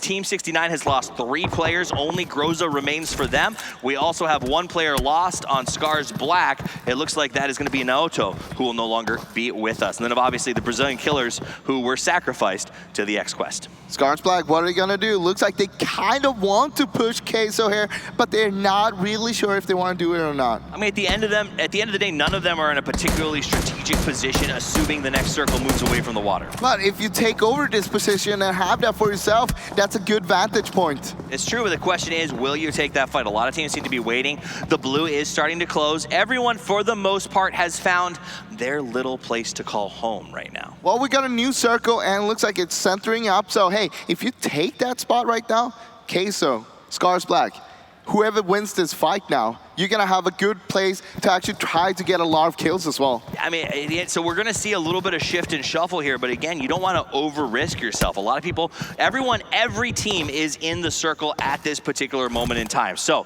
you're not going to over-push your transitions. You're going to scout as you rotate. So we may not see a huge explosion of action, but it's a good chance to hurt your opponent's utility. Take out those helmets. Make them use their meds as you damage them from a distance. 2 key factors to that fight would be that Scars Black was 1 man down already, but at the same time, Queso also got themselves that airdrop earlier. That is absolutely true. All right, so we do see teams setting up. We saw that M24 just a second ago. Everybody trying to do some damage. Big rotation coming out from RRQ Athena as they collapse. They had done a little bit of a split scout, and now they are back together. But again, everyone moving very quickly towards the middle of this map. Vikendi, a map that is defined by its rapid changes in elevations, its huge mountains, and the inability to move effectively in cars and control them.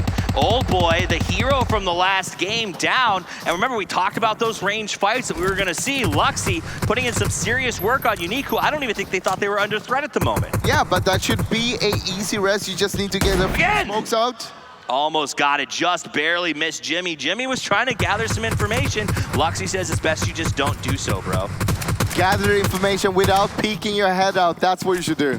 Absolutely. Remember, this is third, so you can use that camera angle to get a little bit of extra information. Luxy, though, putting some serious screws to Unique as Kitsune does manage to get the res. They're off on the run. The spray's out. That's a wall. Yeah, he worked the wall pretty hard. The MVP wall, really protecting Unique there.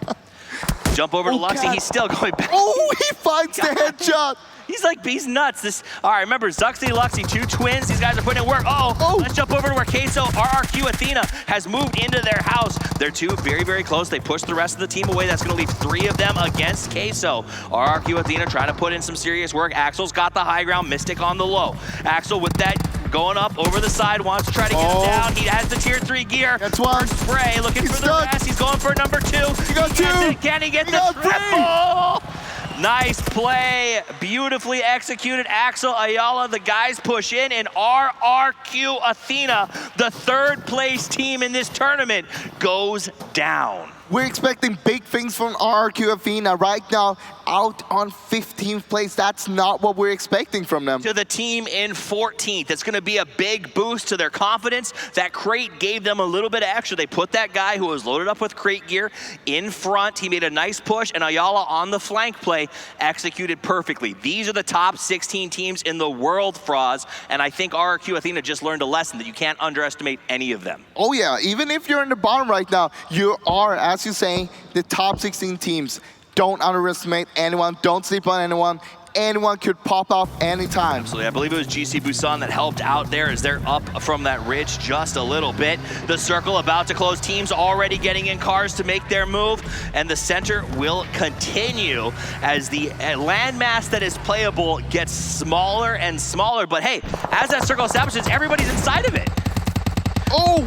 Back to Luxy. Oh, that's a replay. I was just like, no, we're just remembering how good Luxy is at this sniper rifle. I mean, we talk about it. It's one of those skills that honestly takes a while to acquire when it comes to PUBG Mobile, getting comfortable with the fine controls that allow you to do that. And then we jump over to Axel, who takes that ghillie and just goes to town here. Look, not only did they get all that loot from RQ Athena, but they also got 2 new vehicles. Remember, they only had 1 Dacia before. Now they have 3 vehicles to work with. Not too shabby beats. Bigatron up in a pretty good spot. Let's jump over to XQF and see how these guys are doing. Cool Boy, it looks like he's getting as much information as he can. They're still standing on top of all that loot that they got earlier in a very good spot in this circle.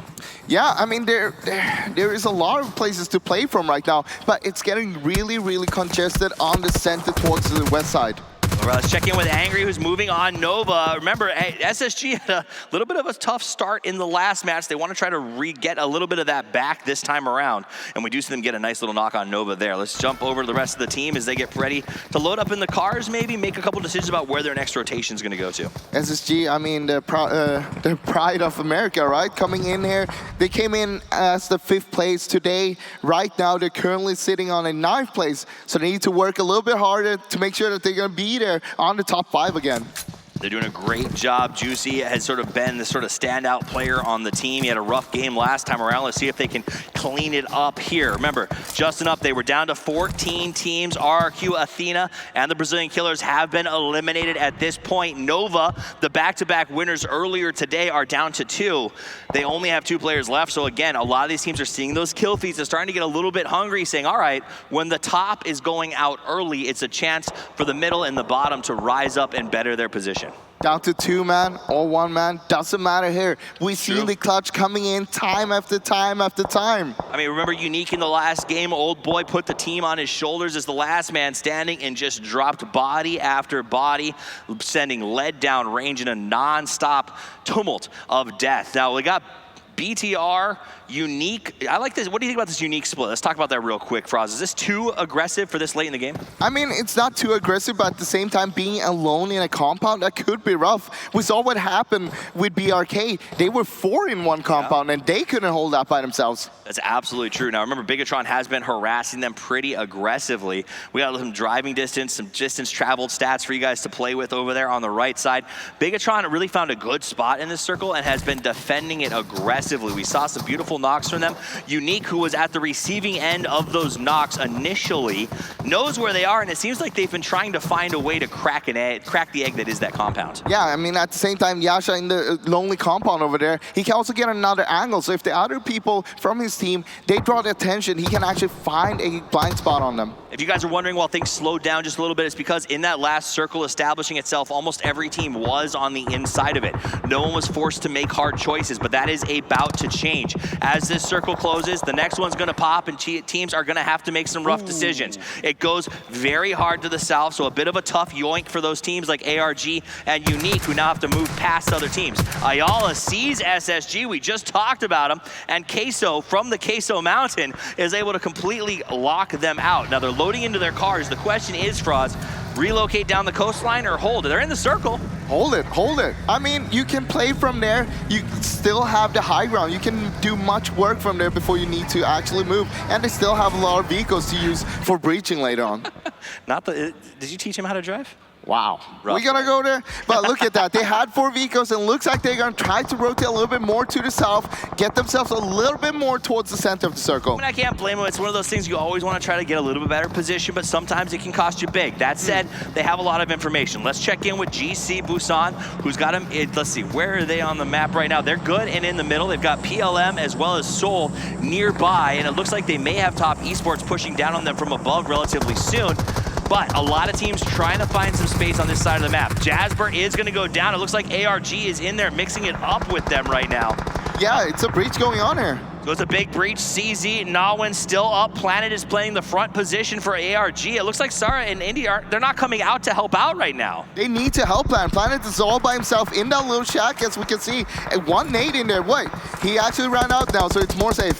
It looks like they're getting a smoke ready. They want to try to get Jasper back up right now. So CZ throws the additional smoke down. You can see the green pop. The steal comes out, but Planet doesn't have a lot of options. CZ and Nawin, I guess, are in a better spot, but not by much. Smoke wall coming out for the rest of ARG. They're going to move their way in all the way up in that smoke wall. So it looks like a breach is only a second or two away. Here we go. Going around to the side. They look like they want to try to get in. Sarah playing the back. He goes up on the ramp, makes the jump.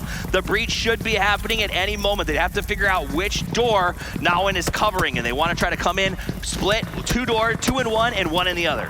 Where are you gonna hold? What are you gonna do? Here we go. Comes in, he starts to spray. He goes down very, very fast. I'm down, two down. He goes for the third. That is it. PLM holds the line with 2 players alive. It was a much-needed push by All Rejection Gaming, but they could not execute. It came down to the crossfire that they were holding, and CC, he was running around trying to make them go for him. If they had found a way to come in 2 and 1 on different doors, that might have gone differently, but they stacked up as 3. They weren't prepared for the crossfire. It cost them big time. Yasha taking some shots over here at SSG. We do see another circle. Whoop, another circle does come out, and it's going to go farther north this time, so it is going to cause even more chaos as teams look to relocate. You'll start to see that happening. Unique Yasha up on the hill has had SSG in his sights for a minute now, Froz. Yeah, and I mean, with the new circle as well, we saw that the circle went for the south last time. It was a hard shift, and most of the teams, they were already on the north side. Now the circle went back towards there, so most of the teams, they already got a good positioning inside. Yeah. Going to the south was tough. We're eating up towards the north now. You know it's going to be difficult for the teams that had gone south. Queso relocated towards the south that time, and now they're going to have to sort of slip back up to the north. So that's what you get with those hard shifts. It can really throw off your intentions. You know what? Looking at the map there, zooms. He's been swimming for like 5-6 minutes. I'm curious, how has he not frozen to death yet in that ice cold water? I mean, you know, had PLM gotten wiped out in that push by ARG, it would have been great news that he was out there. At this point, though, I don't know what his play is. Come in and give Queso a point, or just allow the currents to take you. Well, they could make a push towards Queso, because Queso is kind of getting pinched between them. That's true. Nobody looks towards the water. Nobody ever expects you to come out of there, right? So maybe he comes out, maybe he gets a knock and they push. All Rejection Gaming was knocked out, so they will be officially eliminated. 3 teams out right now. RRQ, Athena, All Rejection, and the Brazilian Killers leaving. 69 team down to 1. Let's take a look at XQF as they push up on SSG. Space Station Gaming, X-Quest going head-v-head. Space Station Gaming hasn't had a chance to breathe in this match, Froz. No, everybody's on them, but it also comes down to where they're playing from. It looks like they're trying to go for kind of positioning where everybody wants to be at. Absolutely. So we got Jimmy very low and slow inside of this grass, this wooded area, a little bit tricky to fight in. It's got the grass density a little bit lower than Sanhok, but it's still very difficult to spot your opponents. Lots of rocks, lots of trees, so it's going to be very important to get their information. Meanwhile, 69 team Groza also moving in from the north. Yeah, and it could be a freeway battle. Juicy actually going down to a Molotov from Jimmy. Ooh, that should open up some options. The Molly goes out there. Burn, baby, burn. XQF, again, shows us why they are so confident as a team. Space Station Gaming, completely eliminated.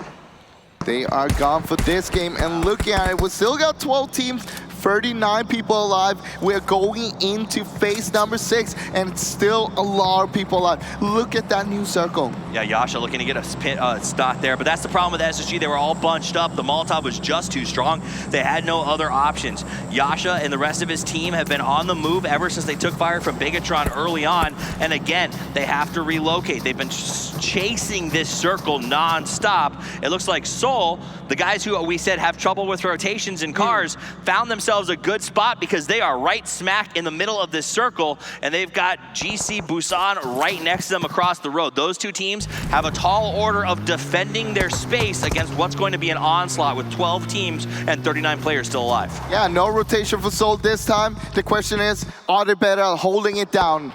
We'll find out. I mean, you got to be good to get here. These guys have the skill. They're starting to get over that travel. They felt like they came alive earlier today in a couple of games. This could be their big moment. Meanwhile, Queso, who's had the map circle for a long time, loses it aggressively, and it will have to make a hard transition. Here's what we're talking about. Seoul Gaming, very nice little spot here. They've got those 2 compounds and walls around them. That's important to note because they're very strategically valuable. What's on the camera now is basically the next circle itself. And as you can see, There is 2 compounds. Both of them are taken right now. And we still have 12 teams alive. The question is, how many breaches are we going to see here? We're gonna probably see a lot of smashes into Seoul. They have to be ready because whichever of those 2 compounds gets to the next circle becomes king of the hill, basically. So everyone's gonna wanna get inside of those walls. The upside for Seoul, those walls are gonna slow down potential breaches so they have a chance to defend themselves. The first one is here. Unique crashes right into it. Seoul looks like they wanna play. We're watching it, we're waiting. They go ahead and burn down 1 and 2. Ronok and Viper putting in some serious work.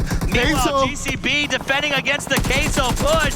They come around. The Ghillie's not going to help you right now. Mystic trying to burn him down. Rose down to just a couple of HP. Tries to flip out the heal, and that is exactly what we said would happen. Sola fighting Unique. GCB holding off Queso. Here comes up Esports. They want to get involved. Rose taking more damage. Heal after heal. Hope after hope. Can he stop them? Meanwhile, Rising goes down to Ming from ELG, who's pushing into... Wow. Oh, Unique goes down. The Soul managed to stop them on their crash. Scar's Black also eliminated in the chaos. Queso still fighting. Top Esports has shown up and wants to get involved. Ayala has to dive behind the UAZ and try to survive, but he gets knocked. And Bigatron Esports, by the way, out as well. Everybody's dying right now, and look at this. Who's gonna win this fight? All 3 teams are still alive here. Busan, Top Esports, and Queso. Queso down to 1 player right now, It's a tough compound. It's like a compound within a compound because of the way the walls are arranged here. Mystic trying to fight off Top Esport while GC Busan waits to see who survives the first fight before they take on the next boss. Literally, it's a multi-stage invasion. This dungeon is impossible to breach. Groza sees Cat, catches him from behind. That's terrible news for XQuest. They've got to turn and figure out where this snake from behind has bit them in the heel. But Groza goes down, and that's all for them for this game. XQF, they do lose 1 though. That's a huge problem for XQuest. They have a long way to go, and now they only have 3. The shift comes in, it goes away from Seoul. GCB gets the compound, but now they have to stop every single adventurer trying to find their way in. The question is now, are Top Esports gonna try to push the compound, or are they gonna work together with GC Busan and hold everybody else off? Well, the Top Esports needs to get inside. Look at the wall structure of this overview right here. The compound is inside of other walls. You have a very good cover spot. Those boxes make sightlines very difficult to deal with, and where Top Esports is declined, right? It's lower than the rest of the compound. So there's just so much to deal with in terms of the geography of this compound.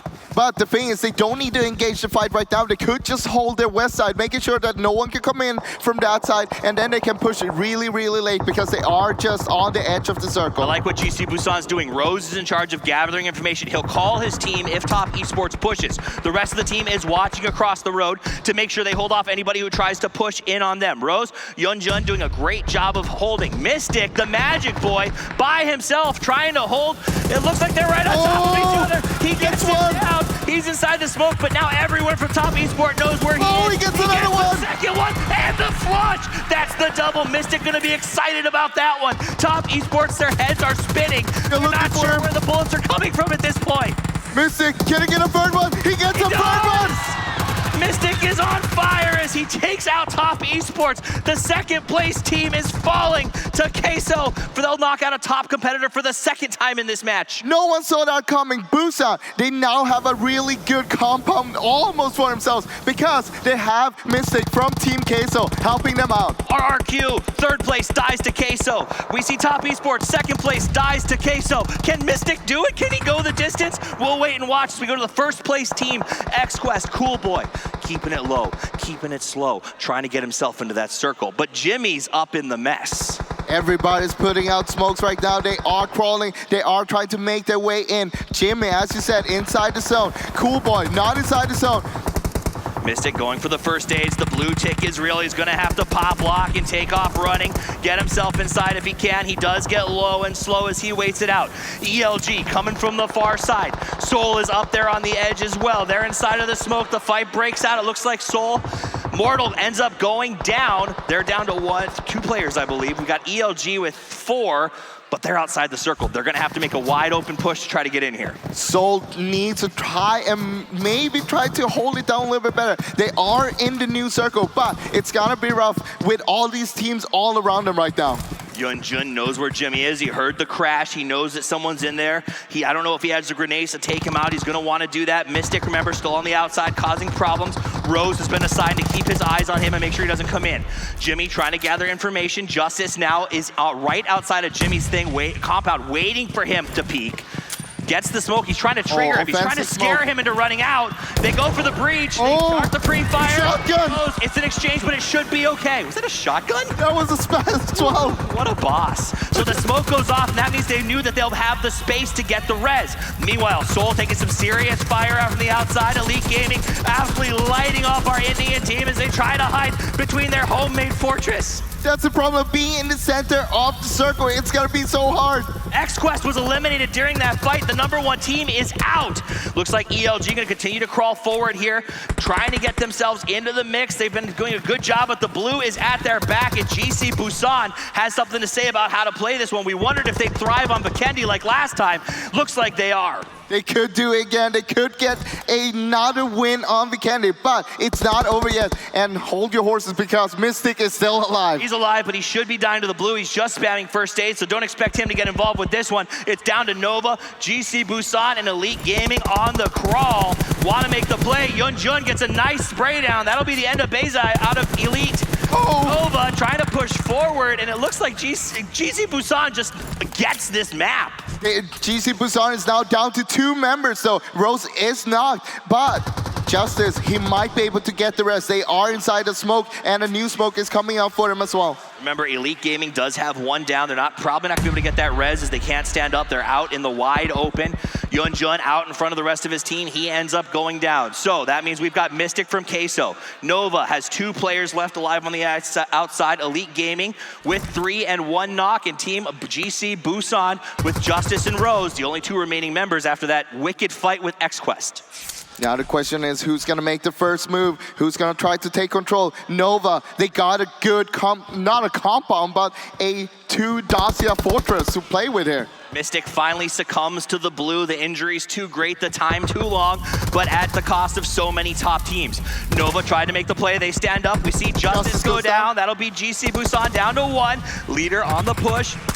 Stands up, wants to push up on Nova. They've got 1 knocked and 1 standing. AY is down. ELG coming aggressive. LG. Inside, Bronco knows where he is. He opens the play, and they will take the win. Elite Gaming, who had 0 cover when that chaos broke out, played it slow, played it low, and stayed ahead of the blue to glow at the end of that match with the big win. That's how you want to end it. You want to make sure that you get the chicken dinner. Those 30 points are so delicious to have. Amen. Love for ELG, but I got to give a shout out to GC Busan, who played that compound incredibly well, and Queso, the Giant Killers, who knocked out 2 of the top 3 teams. Well, that's it for me and Fraz. We'll be back for the last game of the day, but for now, let's send it back to James in the desk to break down the chaos of that last match. That's right, all elite PUBG Mobile. Very impressive stuff by Elite Gaming, Elite Esports here, as they're able to take themselves the chicken dinner on Vikendi. There was a moment, gentlemen, as I'm joined by Scoom, John, as well as Avenger, that about, 5 minutes towards the end of that game, Toffee says, does GC Busan just get this map? And about 5 minutes before he said that, I wrote, does GC Busan just get this map? So very, very similar kind of notions, to say the least. They ended up in the central circle so long throughout this game, and the last one. Yeah, that was crazy. And how many, that circle shift on one of the last ones when it shrank east to that compound, it just became so chaotic. You saw top esports, you saw Team Queso crashing, you saw PLM taking pop shots, and then on the other side you had Seoul getting breached as well. That was, we were calling this before the game. Vikendi is the map of breaches, and we just saw it there, the chaotic, and it was a lot of fun. Yeah, for sure. The issue for GC Busan, that I think, was that they were taking so many fights. It just drained their resources, and in the end, they couldn't stand up to much more. It was unfortunate for them, to say the least. But I have to say, Team Queso, with 2 incredibly special plays, like 1v3s, 1v4s coming out from 2 of their different players as well. That's incredible to watch, and I think, there's a reason these guys are here. They made it through prelims, and now they've managed to show up as well in globals. And of course, Elite Gaming with 12 kills in the win. They played that extremely well, managing to be 3 guys towards the end. Yeah. deciding not to join any of the very hard breaches. They decided to let everybody else kind of fight it out, and then third party the last fight, which actually managed to get them this win here. RQ Athena, though, this is gonna kind of hurt them on the leaderboards overall, going into the last game especially. It's just gonna be the same story as of yesterday, where they had kind of a bad second last game, and then last game everything just falls and breaks together, and then I don't know. What do you think, John? They can take on full squads. They can do it. But when there's only one player to deal with, apparently they just fall apart. I don't know. You know, they can't win these trades against single players, which is what we saw from Team Queso. They were all hunkered down behind that rock. Just drops on down and goes, oh, okay. I feel like for Elite Esports, as we take a look at the highlights here from their victory overall, they are a team that has always been hit and miss. If you even look back to how they played their regionals, it was either top 3 or 4 or 10th and below. There was never a 5th through 9th during all of this. And likewise, it's a similar story here. It's 4th, 3rd, 10th, 4th, 3rd, 14th, 15th, 1st. So it's kind of, they always either go massive or kind of peter out very early. That's what happens to teams that tend to be really aggressive, like the China region are really aggressive, and Elite Gaming are one of them. And when you're so aggressive, you either come out really on top and you look amazing, or you just die early and kind of like be inconsistent. So I'm really glad that they got this win here. They deserve that. They played it really extremely well until the very end. And another shout out to XQuest. Like every game, they got 12 kills that game. Yeah. Every game we see them just popping off, wiping teams left, right, and center. Yeah. And I don't know how they do it. Like it's just, for me, it's such an awe to see them play. They're maintaining their average. I think they got 24 points in total that game. That's a little bit over what they had before. So that's, you know, it's amazing to see. And there's a reason these guys are at the top. Yeah, even if they're not getting the huge placement points, they're always racking up them kills. So big stuff from them. Queso, of course, we saw Axel start things off with his 1v3. I mean, his teammates were flanking around, so eventually that would have gone differently anyway. But beyond that, then that really set the tone for Team Queso Avenger, as lying down next to a smoke is apparently a good tactic. Oh, obviously, this is a really good game for them, and going into the last game, I hope it can kind of propel them even further. They've had, before this game, they're sitting in 14th place before that. So I really want to see them continue this up. Obviously, they're representative of their region, so I really want to see them kind of end on a high note for the day. And hey, that was a pretty good finish for Seoul as well. They did pretty well there, getting towards the final throws of that match, and that's just going to be able to climb them up a little bit further as time goes on. So I'm glad to see them do pretty well. You can see them going down. I think they went down in 5th in total. This highlight right here, it got really tricky for them, Team Seoul. They had to cross the road, and there was no cover whatsoever. There was literally only one car and the drop.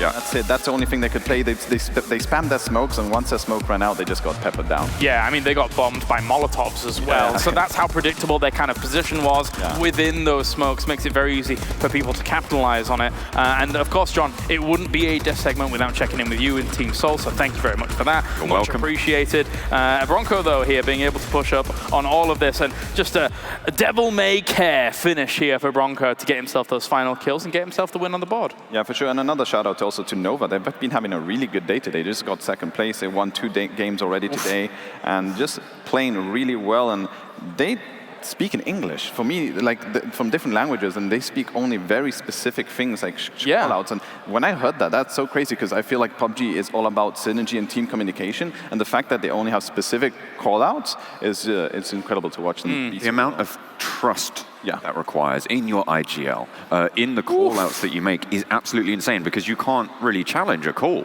All right, look at this. XQuest is 1 point away from breaching 200 points here after game number 9. Nova Esports, as well as Top, are getting themselves 166 points here. Joint 2nd and 3rd here, depending on, actually, with the kill points. Technically, Top would be above them, I guess. But wait, it's actually no placement points is also very important, I suppose, here as well. Nearly double the kills from Nova. Yeah.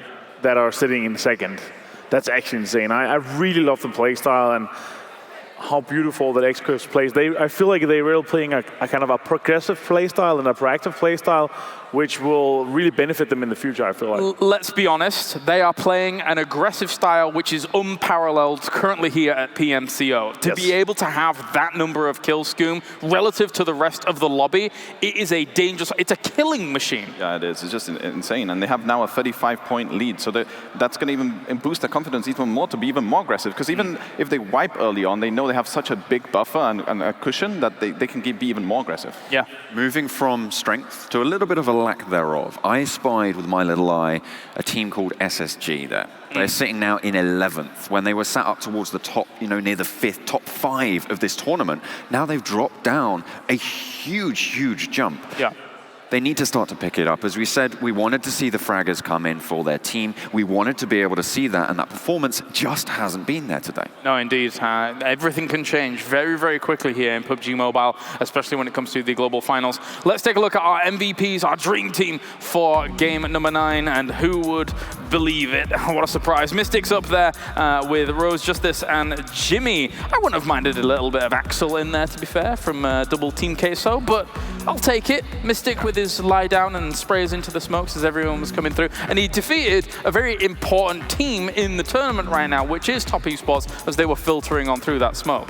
Yeah, for sure. I mean, Top Esports, one of the top teams, and they just came in one by one and fed him the kill instead of like sticking together to find this solo player. And they're just a lot of clutches this tournament. Like solo plays have been just incredible. Like even if it's down to one player, you can still do something in these games, and it's just cool to see.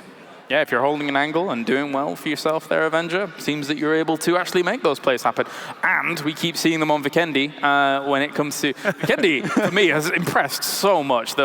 We've only had 2 games of it, Avenger, but it's impressed a lot.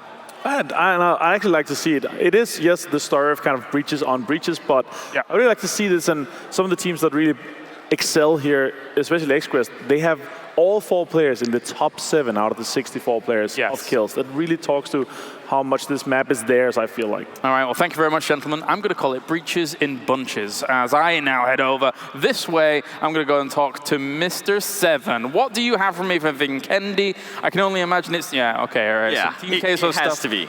It has to be. Scoop was alluding to it, so I was like, why not? Let's go ahead and talk about Mystic just destroying Top Esports, honestly. And as you're able to see right here, they don't even realize that he was right there. Mystic being able to go ahead and use the smoke to his advantage. And in case you're not able to see that, now Fireboy is going to go ahead and try to push in. Now, what Mystic is actually able to go ahead and do good is that he gets a knock and he automatically starts moving along the line. He says, you know what, I'm not going to go ahead and stay right here. They're going to be expecting me there, and you'll be able to see that that's exactly what Top Esports was thinking.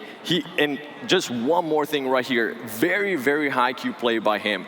As soon as he gets down, he decides to go ahead and deploy another smoke grenade just to give him a little bit more cover. Now you see Fireboy starting to come in, and what we're going to see from him is we're actually going to see him just spray the floor thinking that he's there. Luckily, Mystic had already moved on, and he's able to go ahead and get the kill. Now, for the overview of this is very interesting. Right here, he gets that one knock. Now, what you're going to be able to see is somebody from Top Esports actually jumps this fence, and he never decides to come back. He decides, you know what, we're going to go with just plan A, which I think what they were mainly trying to do is just attack this whole team right here. Right. In that case, just go back a little bit more.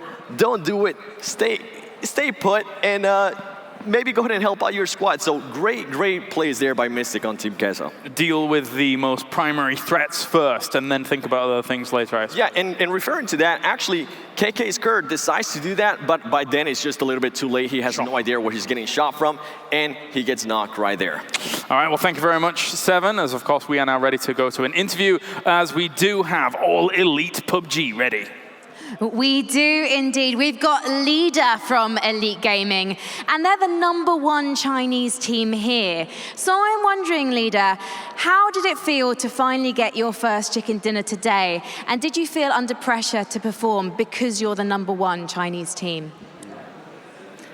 你们原来排中国的第1名，然后现在终于拿到第1个吃鸡，第1个达胜，是不是压力很大呢？ 确实，因为代表中国第1出现的话，应该会有很多的目光去看到我们，然后我们能够希望在之后的比赛里表现得更好，然后希望我们那个中国的队伍能拿到最后的胜利。 Yes, the pressure is indeed quite high because we hope to receive the cup for China, and as a representative for China, we hope to succeed and increase our results. Now, we saw some risky decisions in that match that really paid off, like Broncho taking a team fight against Team Seoul on his own. Who makes those decisions for the team? 我先说嘛，有一次Broncho 一个人杀了3个人，然后我们想问你，是不是很危险这样的决定？是谁决定的？其实到了决赛圈，我们的那种位置吧，并不是很好。然后每个人其实都挺危险的。那个时候就看每个人各自的发挥了。然后其实每个队员都还是发挥的比较好吧。相对于之前的比赛里，这一次比赛表现的算是比较满意的一把了，一局游戏了。对，一局游戏了。Well, actually, our position in the final circle was not the best, but still we worked very well to make it work. Well, thank you so much for talking to me, and congratulations to you, Leader and Elite Gaming, on winning your first chicken dinner. The question is, can they do the double like Nova did earlier today? Because we've got one more map, and we're going to be going to Erangel after the break.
Your game, Vivo V15 series. Vivo.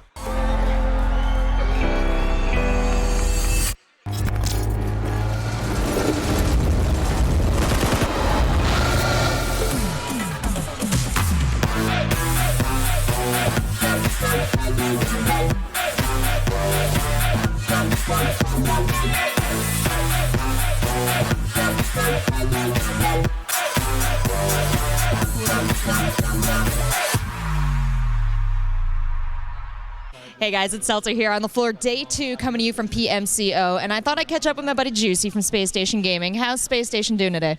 Really good. Overall, right now we're like 6th. It's our first World Championship, so we're progressing, trying to fix all the flaws, but 6 is not too bad. Oh, that's pretty great. We're at exactly the halfway point of the tournament, so we've got 3 more games today, 6 games tomorrow. Tell me about how you guys are going to get all the way up to that first place spot. Well, for us, the biggest thing is consistency and making sure we execute things properly and get everybody alive towards the end circles. So once we have that, hopefully things come together at the end rounds. Well, you mentioned this is the first international tournament for you and your team. How are you guys enjoying the experience overall? It's nice. It's a little rough, only because it's challenging emotionally and mentally. But overall, if I had to take a step back from it, I am enjoying it. Yeah.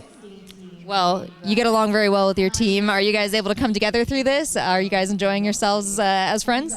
Yeah, we are. We're a really tight family. We all live in a gaming house in Utah, so that makes a really big difference when it comes to like synergy. But the biggest thing is for everybody is to make sure that they're not taking it personally and just making sure that they're working hard. All right, well, you got a lot of Space Station Gaming fans out there. Anything you want to say to them? Thank you for supporting us, especially the NA region, and I appreciate everything you guys do back at home. Thank you. Thank you so much. Thank you guys for watching.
We're getting into the final moments of day number 2 here for the PMCO 2019 Global Finals, and we're going to Erangel once again here. Welcome back to the desk. My name's Kyle Lars, and to my right, I have Seven, I have Scoom, and I have Avenger. It's back to Erangel again. We've already seen 2 maps of it today, and as such, our teams are getting more versed against one another on Erangel. So that's going to be a good opportunity once again for these teams to try and maybe potentially adapt or utilize some of that knowledge that they've accrued. Yes, and one team that I'm actually going to be looking for is Team Seoul. We saw them do a good performance earlier in Erangel, and I want to see if they can maybe go ahead and continue, because in the last match, they also had a really good performance too. Can they go ahead and continue that?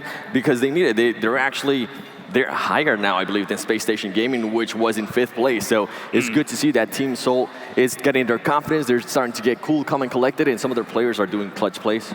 Yeah, I mean, they have now 7 games left, so if they want to do it, like do well now, it has to be this last game of the day in day 2. And so they come in tomorrow with a bit more confidence and maybe catch up to the leaderboard. But I'm also curious to see RRQ Athena. They're dropping the ball a little bit. They're coming down. They're far behind now the X-Quest, and we had RRQ Athena as the favorites. Sure. Our XQs is getting a huge lead right now.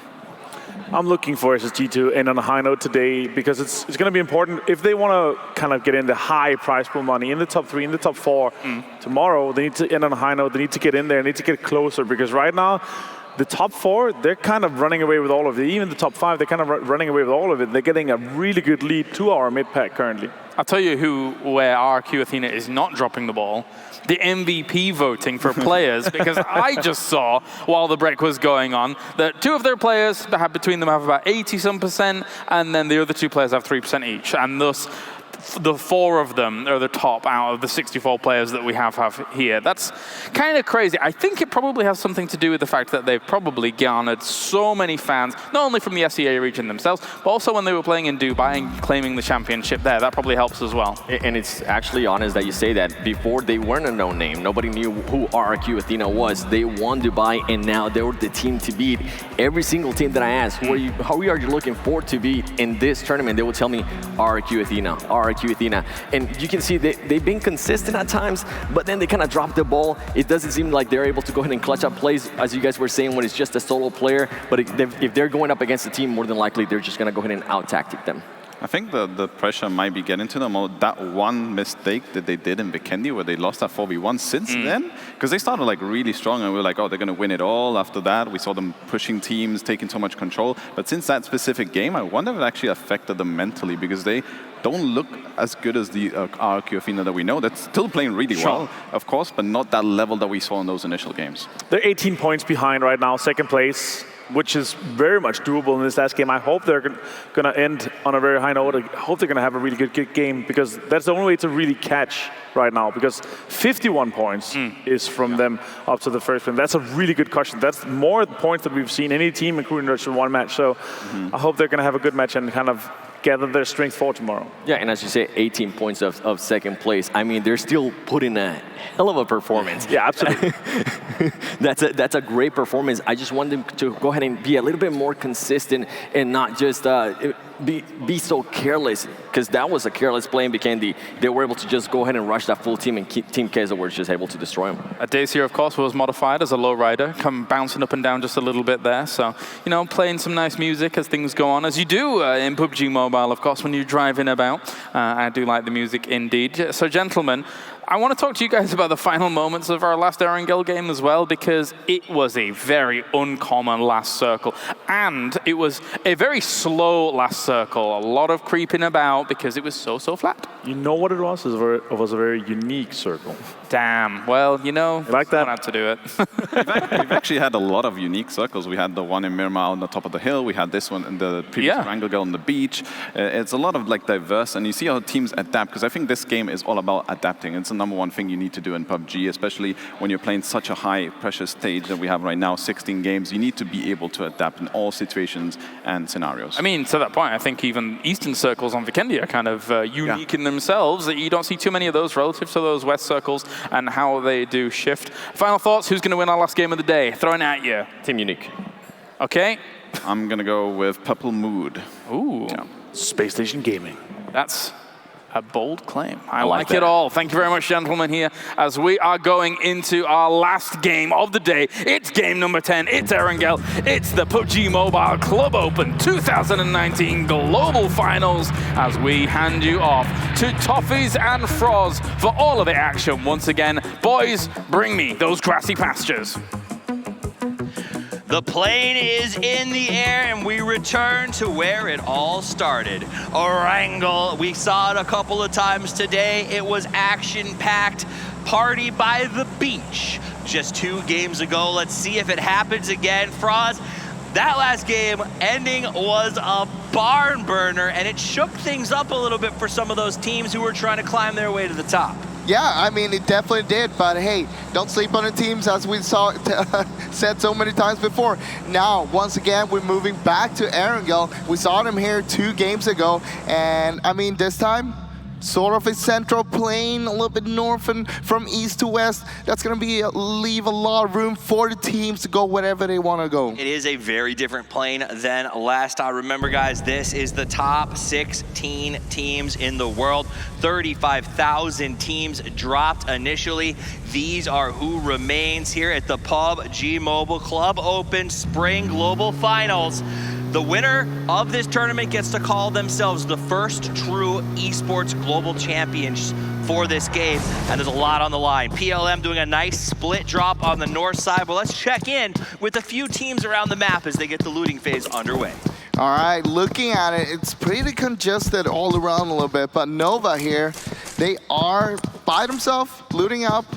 And that's the thing about Nova, is they had a good last game in 2nd place. They got back-to-back wins earlier today. This is a team that has been having the day, really a phenomenal day, yet they're stuck in 3rd place for us. Stuck in 3rd place, but it also comes down to a little bit to how XQF, we saw them last game.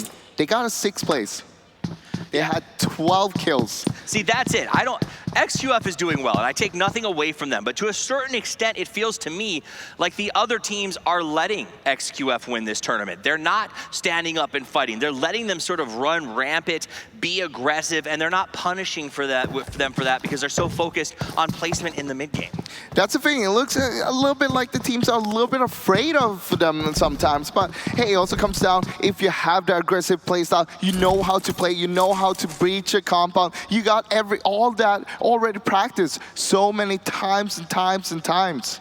All right, now let's check Yasnaya. It looks like we've got SSG sharing out with SZB. Over here we got RRQ Athena doing a loot. Again, all by themselves, no issues in Pachinki. They've got a centralized portion of the map. Let's talk about that drop spot. What makes Pachinki so gosh darn valuable? Pachinki, center of the map, the heart of Erangel. That's why it's so important. You can transition from there no matter where the circle is going to be. You're going to be early on the transition if you want to, but it's not necessary because you can grab yourself so much loot as well in that town. With extreme rarities, you're always going to get the first circle. Now we check in with the guys who are in the lead right now. The top team in this tournament who had the highest scoring match so far in all of our games, XQuest. These guys are looting, they're unchallenged, they're running a very aggressive split along Country Road down there to the south.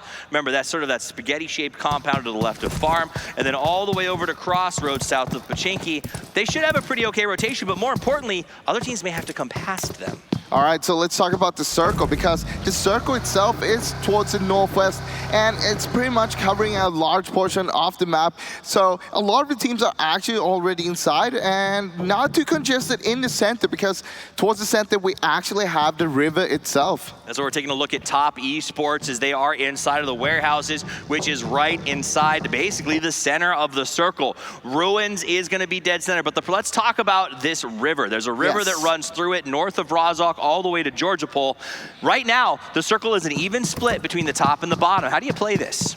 It's up to you. How do you want to play it out? Do you want to be on the north side? Do you want to be on the south side? What you kind of want to do is keep yourself towards the river, making sure that you may be holding a bridge towards the Q compound or stuff like that, because you never know which side it's going to go to. It's generally considered easier to go north, I think, across the river than south, just because of the way the layout is and the bridges flow, so a lot of teams may choose to stay on the north side. That said, PLM, who had a very interesting split drop, is going to be in good shape. We see Top Esport and Seoul running up on each other yet again. Seoul goes by, looking to get to the Cube compound, but Top Esports is overlooking it. Are they going to go in and try to clean this out and make sure Top Esports leaves? White Cat in the compound here, but he is all by himself. Looks like he's going to try to bail out. Yes, he is driving all the way to the south towards KK Skur on the other side. Absolutely. Unlike his namesake, he only has one life to live and is unwilling to risk that in a 1v4 fight with Seoul. So Seoul takes Cube, which is probably, in my opinion, one of the most strategically strong positions in this circle. Huge chance to ambush rotations, good information gathering potential. This is similar to sort of Queso's rocks in the last game. Well, that's the thing. Everybody knows that there's going to be someone in that compound, so you're going to try to avoid that one. You want to go on the west bridge of that, or even the Georgia Bowl bridge itself. Absolutely. I mean, but that's the name. If you can create an atmosphere that people are trying to avoid you, really that's a big win in PUBG if you don't have to take those fights early. So, I mean, getting people to just avoid you, win in PUBG, kind of win in life a little bit as well. Everybody's still up, 16 teams alive, all of the players still in this one. Anybody's game. Lots of space on Erangel, and everyone knows this map so well that they know how to handle these rotations. Let's jump over to Yasha, who, as we say, some alive, are taking an awful lot of damage up above. Oh, Yasha goes, oh, sorry. No, that's right, yes, Naya. Sorry, right? They get some nice knock, but it should be a res. Problems are taking a lot of damage, but it's far away. SSG has the shots at him. Oh boy, down. Well, they lost their cars. They're literally in a field with Nova above, SSG below, and they don't have a lot of options. Nagi's gonna come back here and try to maybe get away, but he's already smoking. The damage is done. One more bullet or two to do him in. He jumps out, knocked down to 1 HP. Can he make it? He's so sneaky, gets behind the bush. He's running for the shack. The desperation play to try and get away. Nova says, we'll let you have this one for now. Wait, he got knocked. He got knocked. Oh, he didn't make it? Oh, no. Trying to crawl, hoping to get out of this So close, man. Unique, after their win earlier today, seems to really be struggling. It's almost like they put everything they had into that win and are just sort of sapped at the moment. Well, last game, maybe they're a little bit tired, but hey, it's all good because we got 6 more games tomorrow. That is true, and the reality is I don't think anybody expected Nova to be sort of sitting there on that hill like that to stop the rotation, so a nice trap set by them. Exactly, that's why that was so good, because when you don't expect them to be there, that's how you get the kills going. All right, now SSG going to continue their loot. They sort of peeked out, saw what was going on, and I think they decided to leave well enough alone at this point. Those guys can take care of their own fighting while they get their loot. Remember, they are all outside the circle, so they're going to have to move out of Yasnaya relatively soon to find somewhere to go, and you want to get across that bridge as fast as possible. What's going on here? It looks like he's drinking an energy drink. Well, looks like Scars Black is trying to breach this compound here, and looks like it's only Zooms here right now.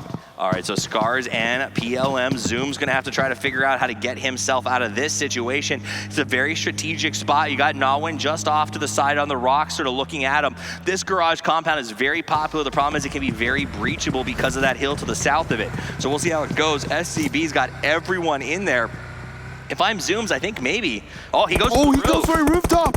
Nice play, they're getting shot. Yep, that's the hill, that's the problem. They're surrounded on all sides. PLM has the rocks, the hill, the red house, and rains down hot lead like fire on Scars Black. They've lost 2. They're hoping to get out of this, but the push is real.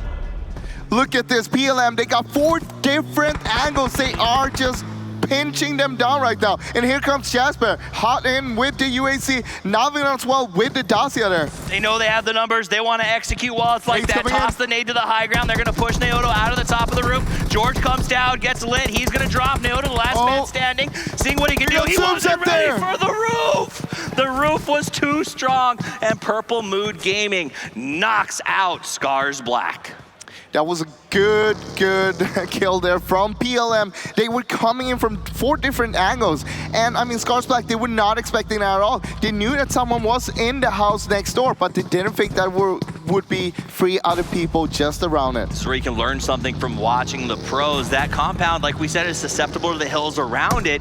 PLM, instead of holding it with 4, they spread out, and they knew if someone crashes, we then have the advantage because they don't know where we're coming from, and that worked beautifully well. Now, PLM is inside the compound. They've got to consider some different options. Meanwhile, Seoul gonna take some shots at BRK. Remember, we talked about the cube compound and everyone trying to rotate past it. They've just been sending a lot of bullets down range, and they almost cost BRK big time. Well, so right now in the cube compound here, they are kind of central in the circle, a little bit north side. And I mean, looking at it, we got more landmass on the south side right now, so you might want to put yourself on the south side of the river. So we got some transitions coming from Nova and SSG. As you can look at the map right now, reminder, only Kitsune remains from Team Unique.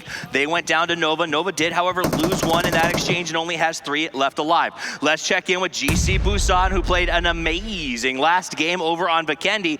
They seem to get that map, but over here, it does, I don't know, can they do it by Hospital? They've got the grenades, they've got the knock on Queso, who really guarded their flank in the last match. Well, the thing is that Queso is so spread all around the map right now. One of them is far west of the Hospital, and Mystic, he's up by Sarki. Gotta wonder about this because it feels like Queso is surely melting down at the moment. They need to form back up and make a hard push here. You don't want to get stuck with these cheesy plays where you're just spreading too far and unable to sort of get back together and represent yourself well.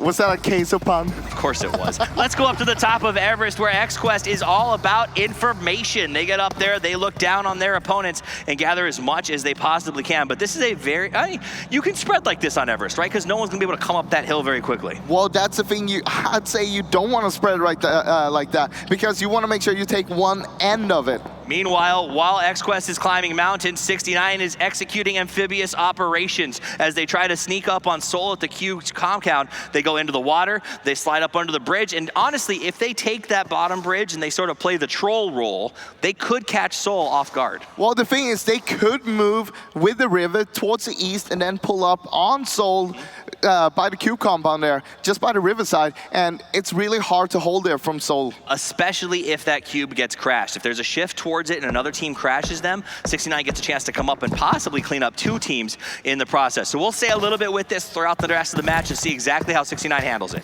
Team Unique out there on 15th place.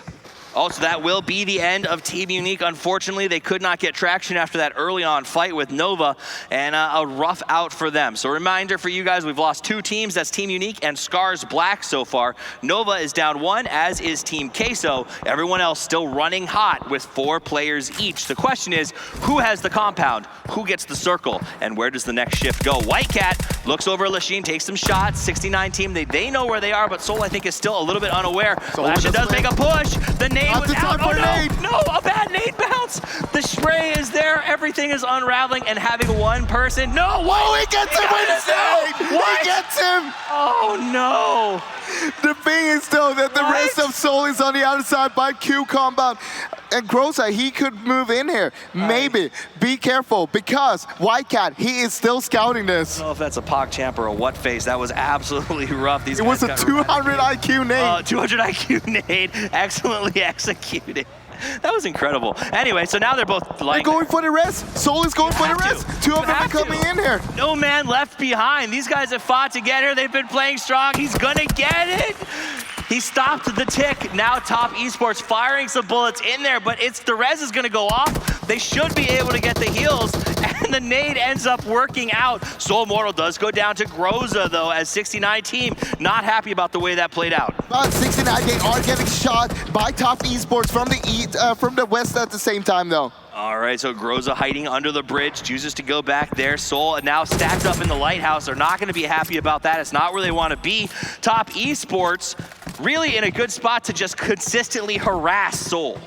Oh yeah, for sure. No one can actually get pretty close to Top Esports here. They're playing this really well by themselves. I mean, that's the thing about this compound. The problem is if they have to leave it, they're on the opposite side of that. There's no way to get cover on their way out. Well, also, Top Esports only have 2 people in that flat top itself. The rest of the team, the other 2, they're on the north side of the river.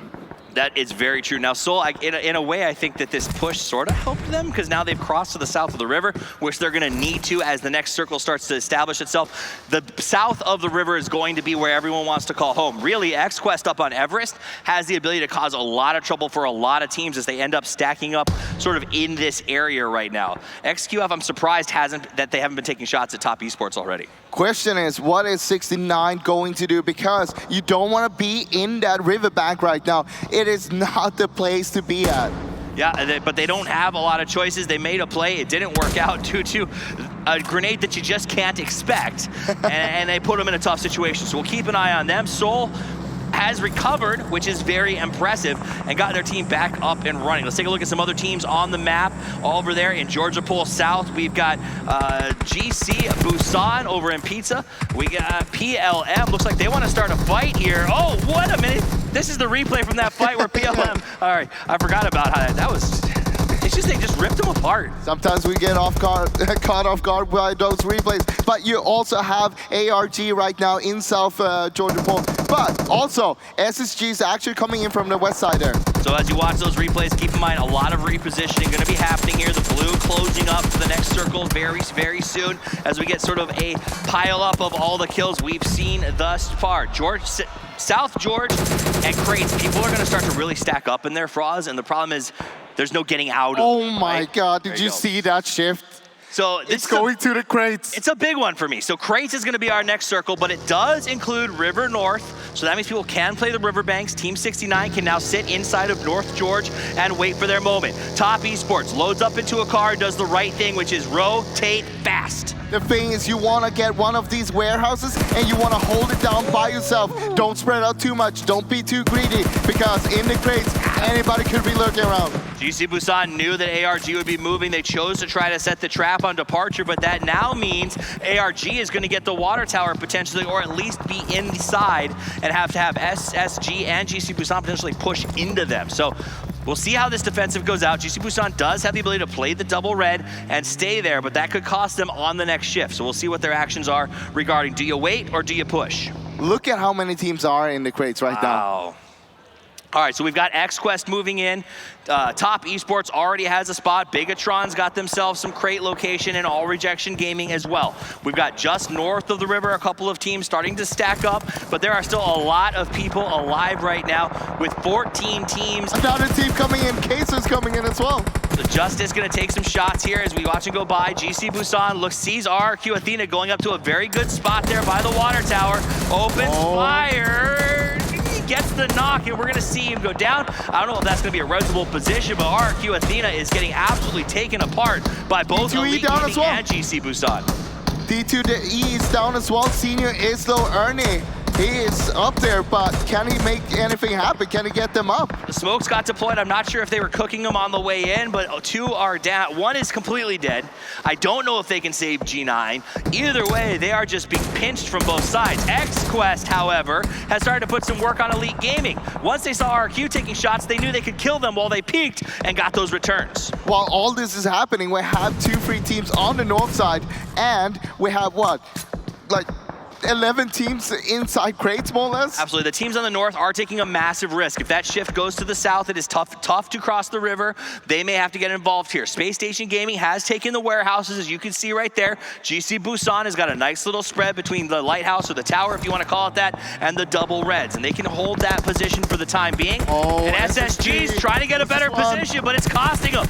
One already down. The spray is on. Everyone low. Bigatron may be the ones that come out on top of this. XQuest, everybody getting a piece of SSG. You see them just dropping one after another. SSG is out in 14th position.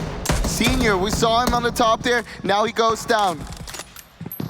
All right, as we go back into the warehouse, Bigatron has been playing relatively quiet. They don't want to stick their heads out. You can't blame them for that. They're just gathering information. Warehouses are very powerful with this third-person perspective. You can get up on top of the boxes, and you can watch everyone without really exposing yourself. I mean, even playing inside the containers itself isn't too bad if you can just hold it down and make sure that you can scout around you. Meanwhile, we'll also see Seoul. They're taking the flat top on east side of the Crates itself. They're playing a little bit slower. Same with Nova. They are on the southeast side. All right, let's take a look here. As you can see on the sides of your screens, you saw who's been eliminated. A lot of teams still operating with 4. The new circle pops up, and it is going to be very north of the Crates, Open River and Bridge. Difficult to play, but most importantly, Froz, only one team is in it. Only one team. I take it back. 69, they're in perfect position in the riverbank itself. All right, the quick movement start. Top Esports gonna have to defend against a lot of people coming through their crates. Not an optimal place to defend from. A lot of guys gonna jump into cars. GC Busan gets healed up inside of their UAZ as they start the transition. XQuest gonna have to make that change as well. Elite Gaming also gonna smoke up the Dacia and absolutely send it. They gotta get to the middle. They gotta make this play. Where are they gonna go? They're gonna run straight into XQF here. XQF, they're firing as they go. They jump out, the explosion. There was a firefight. ELG has to take the fight. They push in and they start to put some serious work on XQuest, who just didn't expect that kind of smash push. Cat around the outside, looking to make a play, buys it low. Here he goes. He's the man, goes for leader, starts to spray. Leader drops down into the prone position. The exchange is lost. Cat goes down. Jump to Ming. Ming trying to make the play here, guarding the side. There's the heal. Leader's gonna get himself back up. Cat might get flushed if his team doesn't push. Paraboy has managed to get his heal off, but he's the last man standing. Jimmy unable to help right now. Ming trying to slide out to the left side. They want to put a flank. Nade comes out from Paraboy. Does some damage, but doesn't get the kill. Jimmy covering Paraboy's escape from the distance as you see Paraboy just trying to get himself out. Meanwhile, RRQ Athena, what are they? Fifth place right now, out of this game. Gonna blow open the top. 5th and 6th, Unique and RRQ are out. That opens up the opportunity for teams to either extend their lead or move up. But with XQuest falling, they are the leaders in this tournament right now. This could be a huge signal for shift on the last game of the day. Well, only Jimmy is standing for XQF right now, and hopefully he can keep it up because Elite Gaming, they are on the hunt. They want to hunt down Jimmy. They want to take them out right now because that means they have a chance to take the throne for today. They took a good use of smoke to make sure that push worked out. Jimmy's put himself inside of one of the crates, playing as defensively as humanly possible. But they are not happy with this happening. ELG moving forward. Leader goes ahead and gets himself boosted up. Jimmy hiding, but Marco from Team Queso and Mystic very close. Lots of smokes as they move forward. On the opposite side of the river, Top Esports, Fireboy has got that discount gun, but putting in some serious work with it. He got some help from the others on his team as well, but looks like Whitecat is gonna go for a breach himself. Lots of people stacking up here on the only compound that's still inside. Fireboy gonna go with the spray. He's trying to cover his partner as he pushes up on the window. We're gonna see how this fight goes. Look at it, this could go any way right now. There's so many teams over there. You got PLM, you got BRK, and you got Whitecat from Top Esports. Fuzzy comes out, slam the door. Back in. No, bad idea. Puts the door down, it is eradicated. Whitecat is basically playing very well. The next shift comes in, it goes south of the river. So everyone involved with this fight we're watching right now, Froz, needs to get it over with and get moving because the circle will start closing and they don't want to have to move at the last moment with zero cover. Get done, get the play, and get out of there. PLM and BRK making that very difficult. The spray goes up, Fuzi goes down. Fireboy uses it as a chance to make a move here. Whitecat tried to move up, but couldn't, but what's going on here? That's Team Queso's pushing in on Elite Gaming. They're inside of the tower, it's not gonna be enough. The spray is insane. GC Busan is getting involved. Team after team is just going down. ELG is down to one member right now. It's only Broncho left and he's on the outskirts. Meanwhile, BRK was eliminated across the river. GC Busan rose on the ground. Elite Gaming trying to make them understand exactly what happened. Queso looks like they might be going for a res and it may work out. Top Esports in the water trying to cross that area. PLM though, and Soul hoping it won't happen. Soul up on the rocks, gonna be able to just try to rack up kills from behind the bridge as everyone else comes in. Soul's in the circle, Froz. They don't have to worry about pushing. They just need to hold this off. They need to hold everybody off from the north side. Meanwhile, we also saw a big E-tron going out on 10th place. Soul in a really good spot, knocking people out inside of the water one after another. Meanwhile, Bigatron also putting in some work over in their location. And slowly but surely, Top Esports needs to remove Soul from their position. Queso tries to push in on Nova. Nova defends AY up on top of the box, unable to be stopped. Purple Moon has been eliminated. ARG now making their move. Gonna get a knock on PLM. TES goes down, and Mystic is eliminated from Queso. ARG got the stack of containers. The only one that is gonna be left in the next circle. They want to go to the south side. They want to hold people out right now. KK Skur gets a nice little grenade, but it's not going to be enough. Mortal hiding behind the burning car, trying to defend. Meanwhile, XQuest is taken down by Nova in a nice shot. Nova killed in return.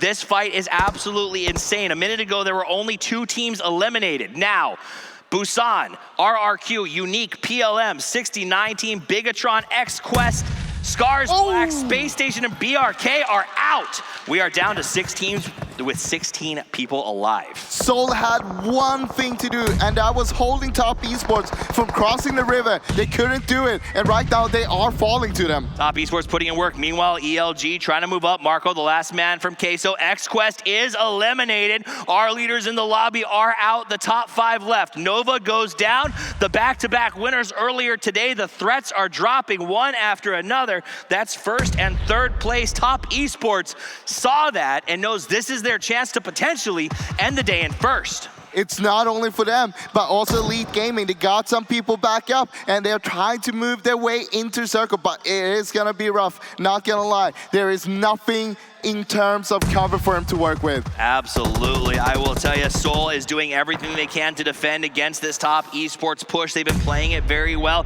Yet again, Elite Gaming with no cover and just grass is putting in work. Marco tried to stop him. He goes down. Queso been a bit of a spoiler throughout the tournament here today. We do see them drop. 4 teams left, but 13 people alive.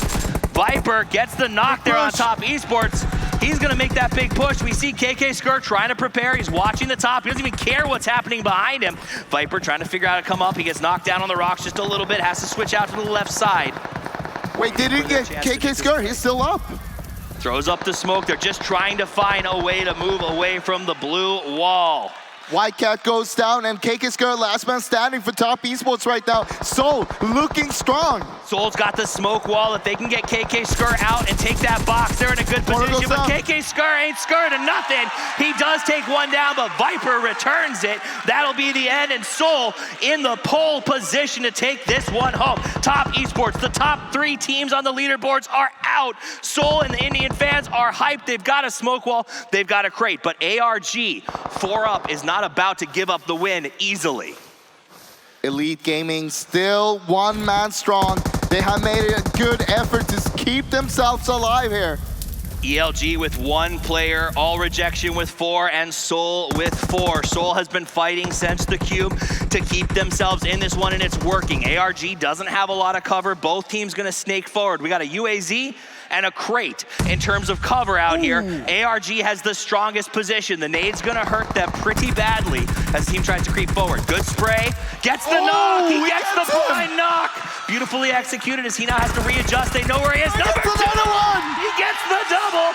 Now it's gonna be down to 2. ARG gonna try to get their guys crawled back to get the reses on the UAZ. Seoul has 4 up. Now's your chance to try and make a play here and get yourself there.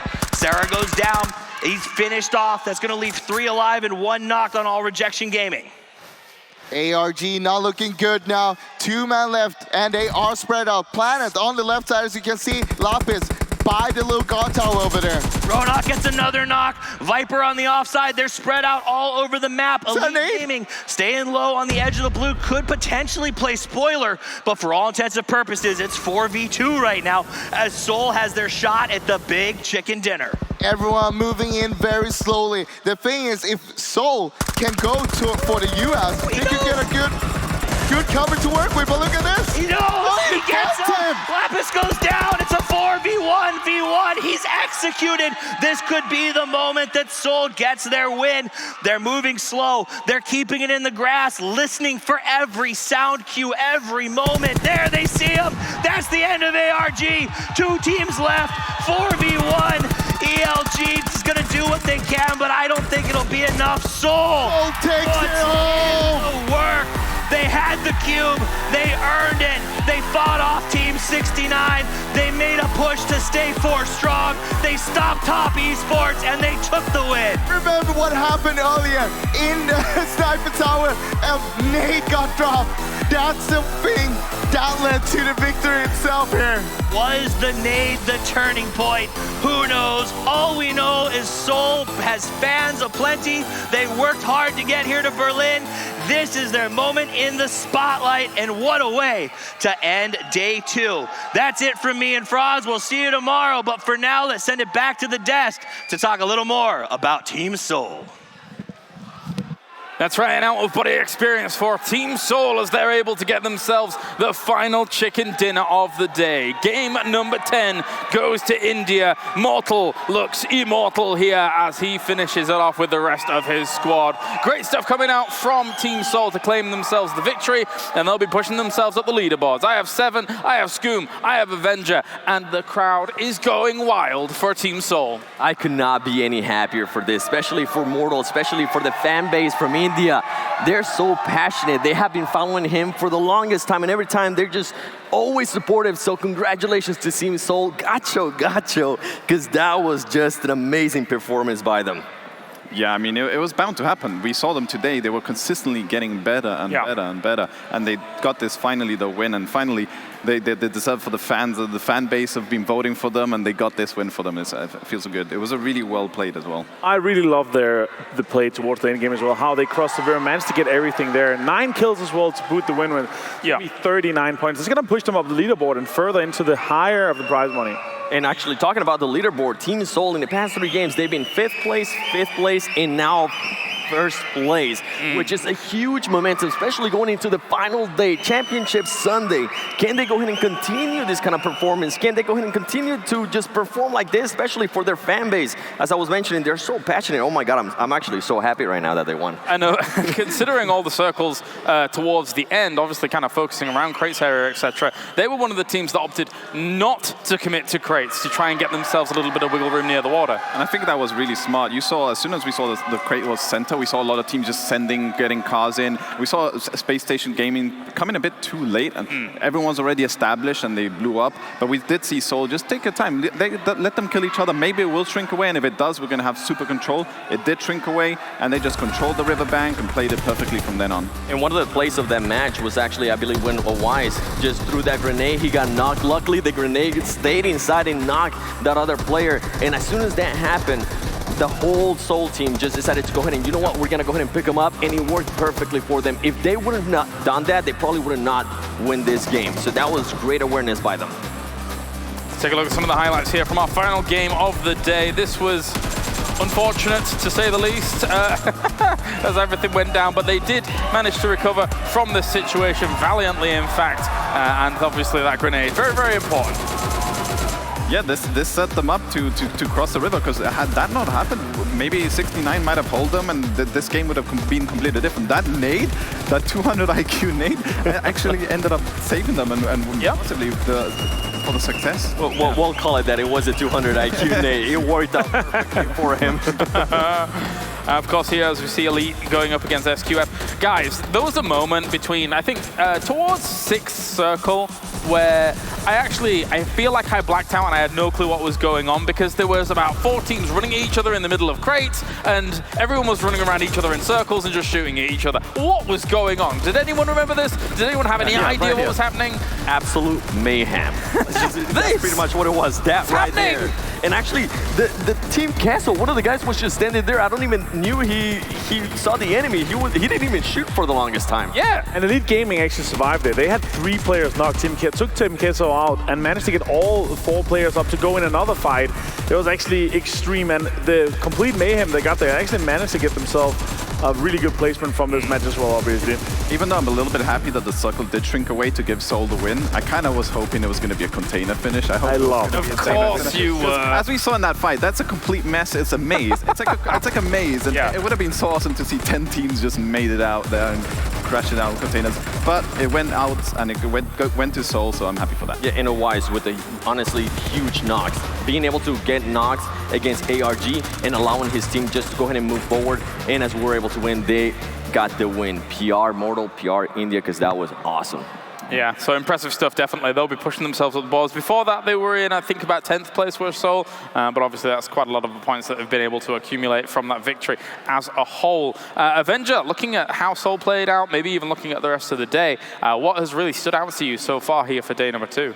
Well, obviously, we have 3 Erangels here, and what stood out to me was obviously how the teams that are able to play in Erangel, but the teams that are able to really excel on the other maps, I think actually is going to be the ones that's going to run away with it. I've seen XQuest, how they're able to play, how they're able to breach And they do that well across all maps. Yes, they had a bit of a kind of rough time here. Yes, it was a very extreme circle.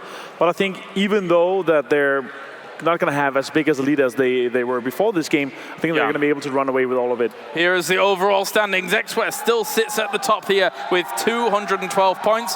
And you might be able to hear the crowd. That's probably because we have Team Seoul pushing themselves up to 7th place. Currently tied with GC Busan after some of their victories as well here for the PMCO. So guys, looking at how things have shaped up today, I think the big surprise is that RRQ Athena has fallen down to that 5th place spot. And people are expecting a bit more of them coming into tomorrow. Yeah, definitely. Especially the past 3 games, I don't know what's been going on with them. Every single time they end up getting killed, I've been kind of watching their body language as well, and they just seem defeated. So hopefully tomorrow, a new day, a fresh start. Maybe they'll be able to just go ahead and bring it back, because this is not a performance that we're used to seeing from RRQ Athena. Yeah, for sure. No, we still have 6 games, and a little bit inside of me is kind of glad that XQuest didn't have a good game there, because we didn't want them to be so far ahead going into Championship Sunday. And this is the first game of XQuest that they had 3 kills. Every other game they've had 4 or more. Yeah. So this is their first bad game per se. This is a really happy section of the crowd. I'm really enjoying it. Of course, to end the day, it's very cool. Let's take a look at our MVP, our dream team here for our final game of the day. Game number 10, of course, as we do have Viper from Seoul up there as well, alongside Sarah, AY, and obviously Elite Gaming putting in a lot of work whilst that was going on too. Guys, what do you think? Great. Honestly, I'm actually happy to see AY again from Nova Esports there, just because honestly, I was able to talk to him, and it's working out perfectly for him, especially today. They were able to bring it back. They were able to get some wins, back-to-back wins, honestly, earlier in the day. So happy to see him again in the MVP. Seoul now only 7 points behind our Dubai champions. It's actually insane. They're only 40 points behind 3rd place as well. So if they continue this, they are ending an extremely high note. They're going to be going home happy. They need to go home and prepare for tomorrow still, of course. But if they continue this, if they can continue getting a bit more wins on the board, I think they could actually end in the top 3. How many teams do you think can strike tomorrow at XQuest? Because they've got a little bit of a buffer, not a huge one, but what are your thoughts, Skum, in relation to that? Even like Seoul have a chance of like passing XQuest. It's only like 60-something points behind them or 70-ish. That's like a win. If they get a win tomorrow and have 5 games still to play, I think it's pretty much anyone in the top 8 has a chance. They just need to come in strong, super strong tomorrow. And it can be anyone's game. As we've seen it, all it takes is just 1 game. 1 game, if you get the win and you're also able to back it up with the kills, that's just going to propel you to the top. So hopefully tomorrow they're able to just keep that momentum and able to get some more kills and some more wins, because I would love to see the crowd that would be if they actually end up winning it all. That's right. You make light of it, but yes, 150-point game. Easy peasy, no problems, right? Anyway, well, thank you very much, gentlemen, of course, as we check in with the schedule for tomorrow, as we have one final day here coming at you for the PMC 2019 Global Finals. We will have 6 maps once again, starting on Sanhok, and the same order as yesterday, and it will be at the same time, same place here to get things going. So exciting stuff, a lot more to come as it does stand here with those 6 games going to be coming on. And I can head on over to, oh no, I've just realized what's about to happen. The whole tournament, 10 games long, you've wanted to talk about Seoul. Wait, you don't have a Seoul clip? I do. Oh, you do? All right, okay, I've been baited. No, fair enough. But I am going to hold off on talking about Seoul for just a minute, because at the moment I want to talk about this compound breach coming in from PLM against Scars Black here. So this is an example of really strong use of intel. We've seen Zoom's been playing consistently a little bit separate from the rest of his squad time and time again. He's gathered the intel. He knows that there are 4 players now coming in. So if we start off this clip, you can see he's got the backup from that north side coming on through. He's got another teammate as well off to this, off over this direction on your screen. That way. And as they progress, you can see Shimon actually trying to move away from that location. They're trying to get the flank. They're trying to set themselves up for a bit of a better fight. But He starts to come in, zooms, takes a really good position up top, takes away the vertical threat, which allows the rest of Purple Mood to start to put pressure on. You can see they're getting the pressure down and taking out these players. Shimon gets dispatched in the sidelines as well, which removes that flank threat. The player on the roof goes down, and this is the cue from Narwin to mount up. He comes in, you've got a pincer maneuver coming in as well from underneath as Jasper pushes on through, and that's pretty much it. Zooms, catches the guy up top. And it's just textbook breach onto a compound. It's phenomenal. I'm a big fan of roof play. I think it's one of the angles that people least expect when you're going into these kinds of battles, so it can definitely catch people off guard.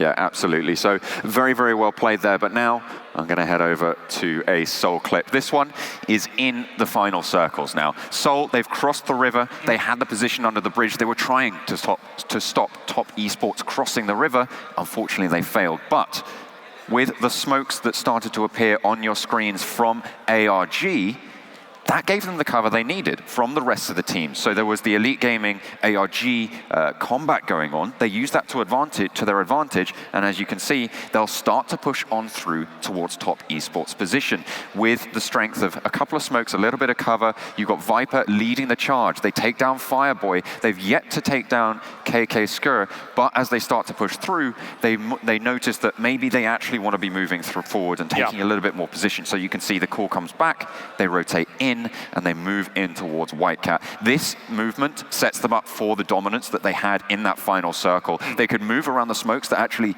ARG were putting down, and they came back to bite them. So a really, really strong final set of calls for Seoul. What a way to end it out. I'm super, super happy, obviously, that my guys, they were able to get it done, and in the end, is what I really wanted to see. A beautiful chicken dinner. I'm not only happy for the team, I'm happy for the crowd, and I'm happy for you as well that you got your Seoul win. There you go. All right, well, thank you very much, John, of course, as we can now head over to an interview to round out the day. It's Team Seoul. The fans are cheering because I've got none other than Mortal joining me now. And first of all, it was a bit of a disappointing start to PMCO for you yesterday, but today you finished strong and you proved why you deserve to be here. How does it feel to get that chicken dinner, Mortal? It feels really amazing, and it was very difficult yesterday because, first of all, it was the first time at such a huge stage, and there are 15 other teams who are world class. So yeah, we were a bit nervous, but then today we were ready for that. You certainly were ready, but I do want to ask about what happened early on Erangel when we saw a bit of a nade mishap. I'm not going to mention who naded because I don't want to nade and shame, but actually you managed to recover from that very quickly. So talk me through your reaction to that situation. Not me, but then many of them would have realized how important teamwork is in such a situation where, the nade, it fell in the place where he was knocked, and then we started to give some cover fires to him. That guy, out of pressure, he went inside, and then boom.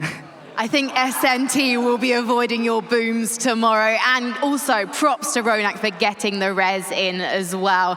Now, it was a very tense final fight. So I'm curious as to how the team coped in that moment, because finally the win was within your grasp. So how did you keep your cool? So at first it was very important for us to, beat the people who were on our right side, who were on the ridge over there. And right after we beat them, we thought now it's possible to, get inside the zone, to crawl inside the zone and take out the other teams. And thanks to one of the players who actually helped us from the other team. Yes, it was Elite Gaming, and he took out the last member of ARG. Did you even know that he was still alive? Yes, I was pretty sure there was a guy over there, and that's the reason, when I saw the vehicle over there. When he took down the last person, I ran to the vehicle because I knew the last person was on the left side. Yeah. Now, Mortal, you do have a very vocal audience here, and you have so many fans at home.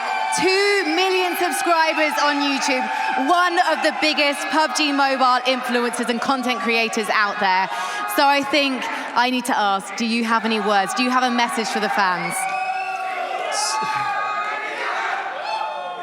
Thank you so much, guys, for all the support. आपने शुरुआत से हमें support किया है. Thank you so much. बहुत hard. Well, there we go. Congratulations to Team Seoul.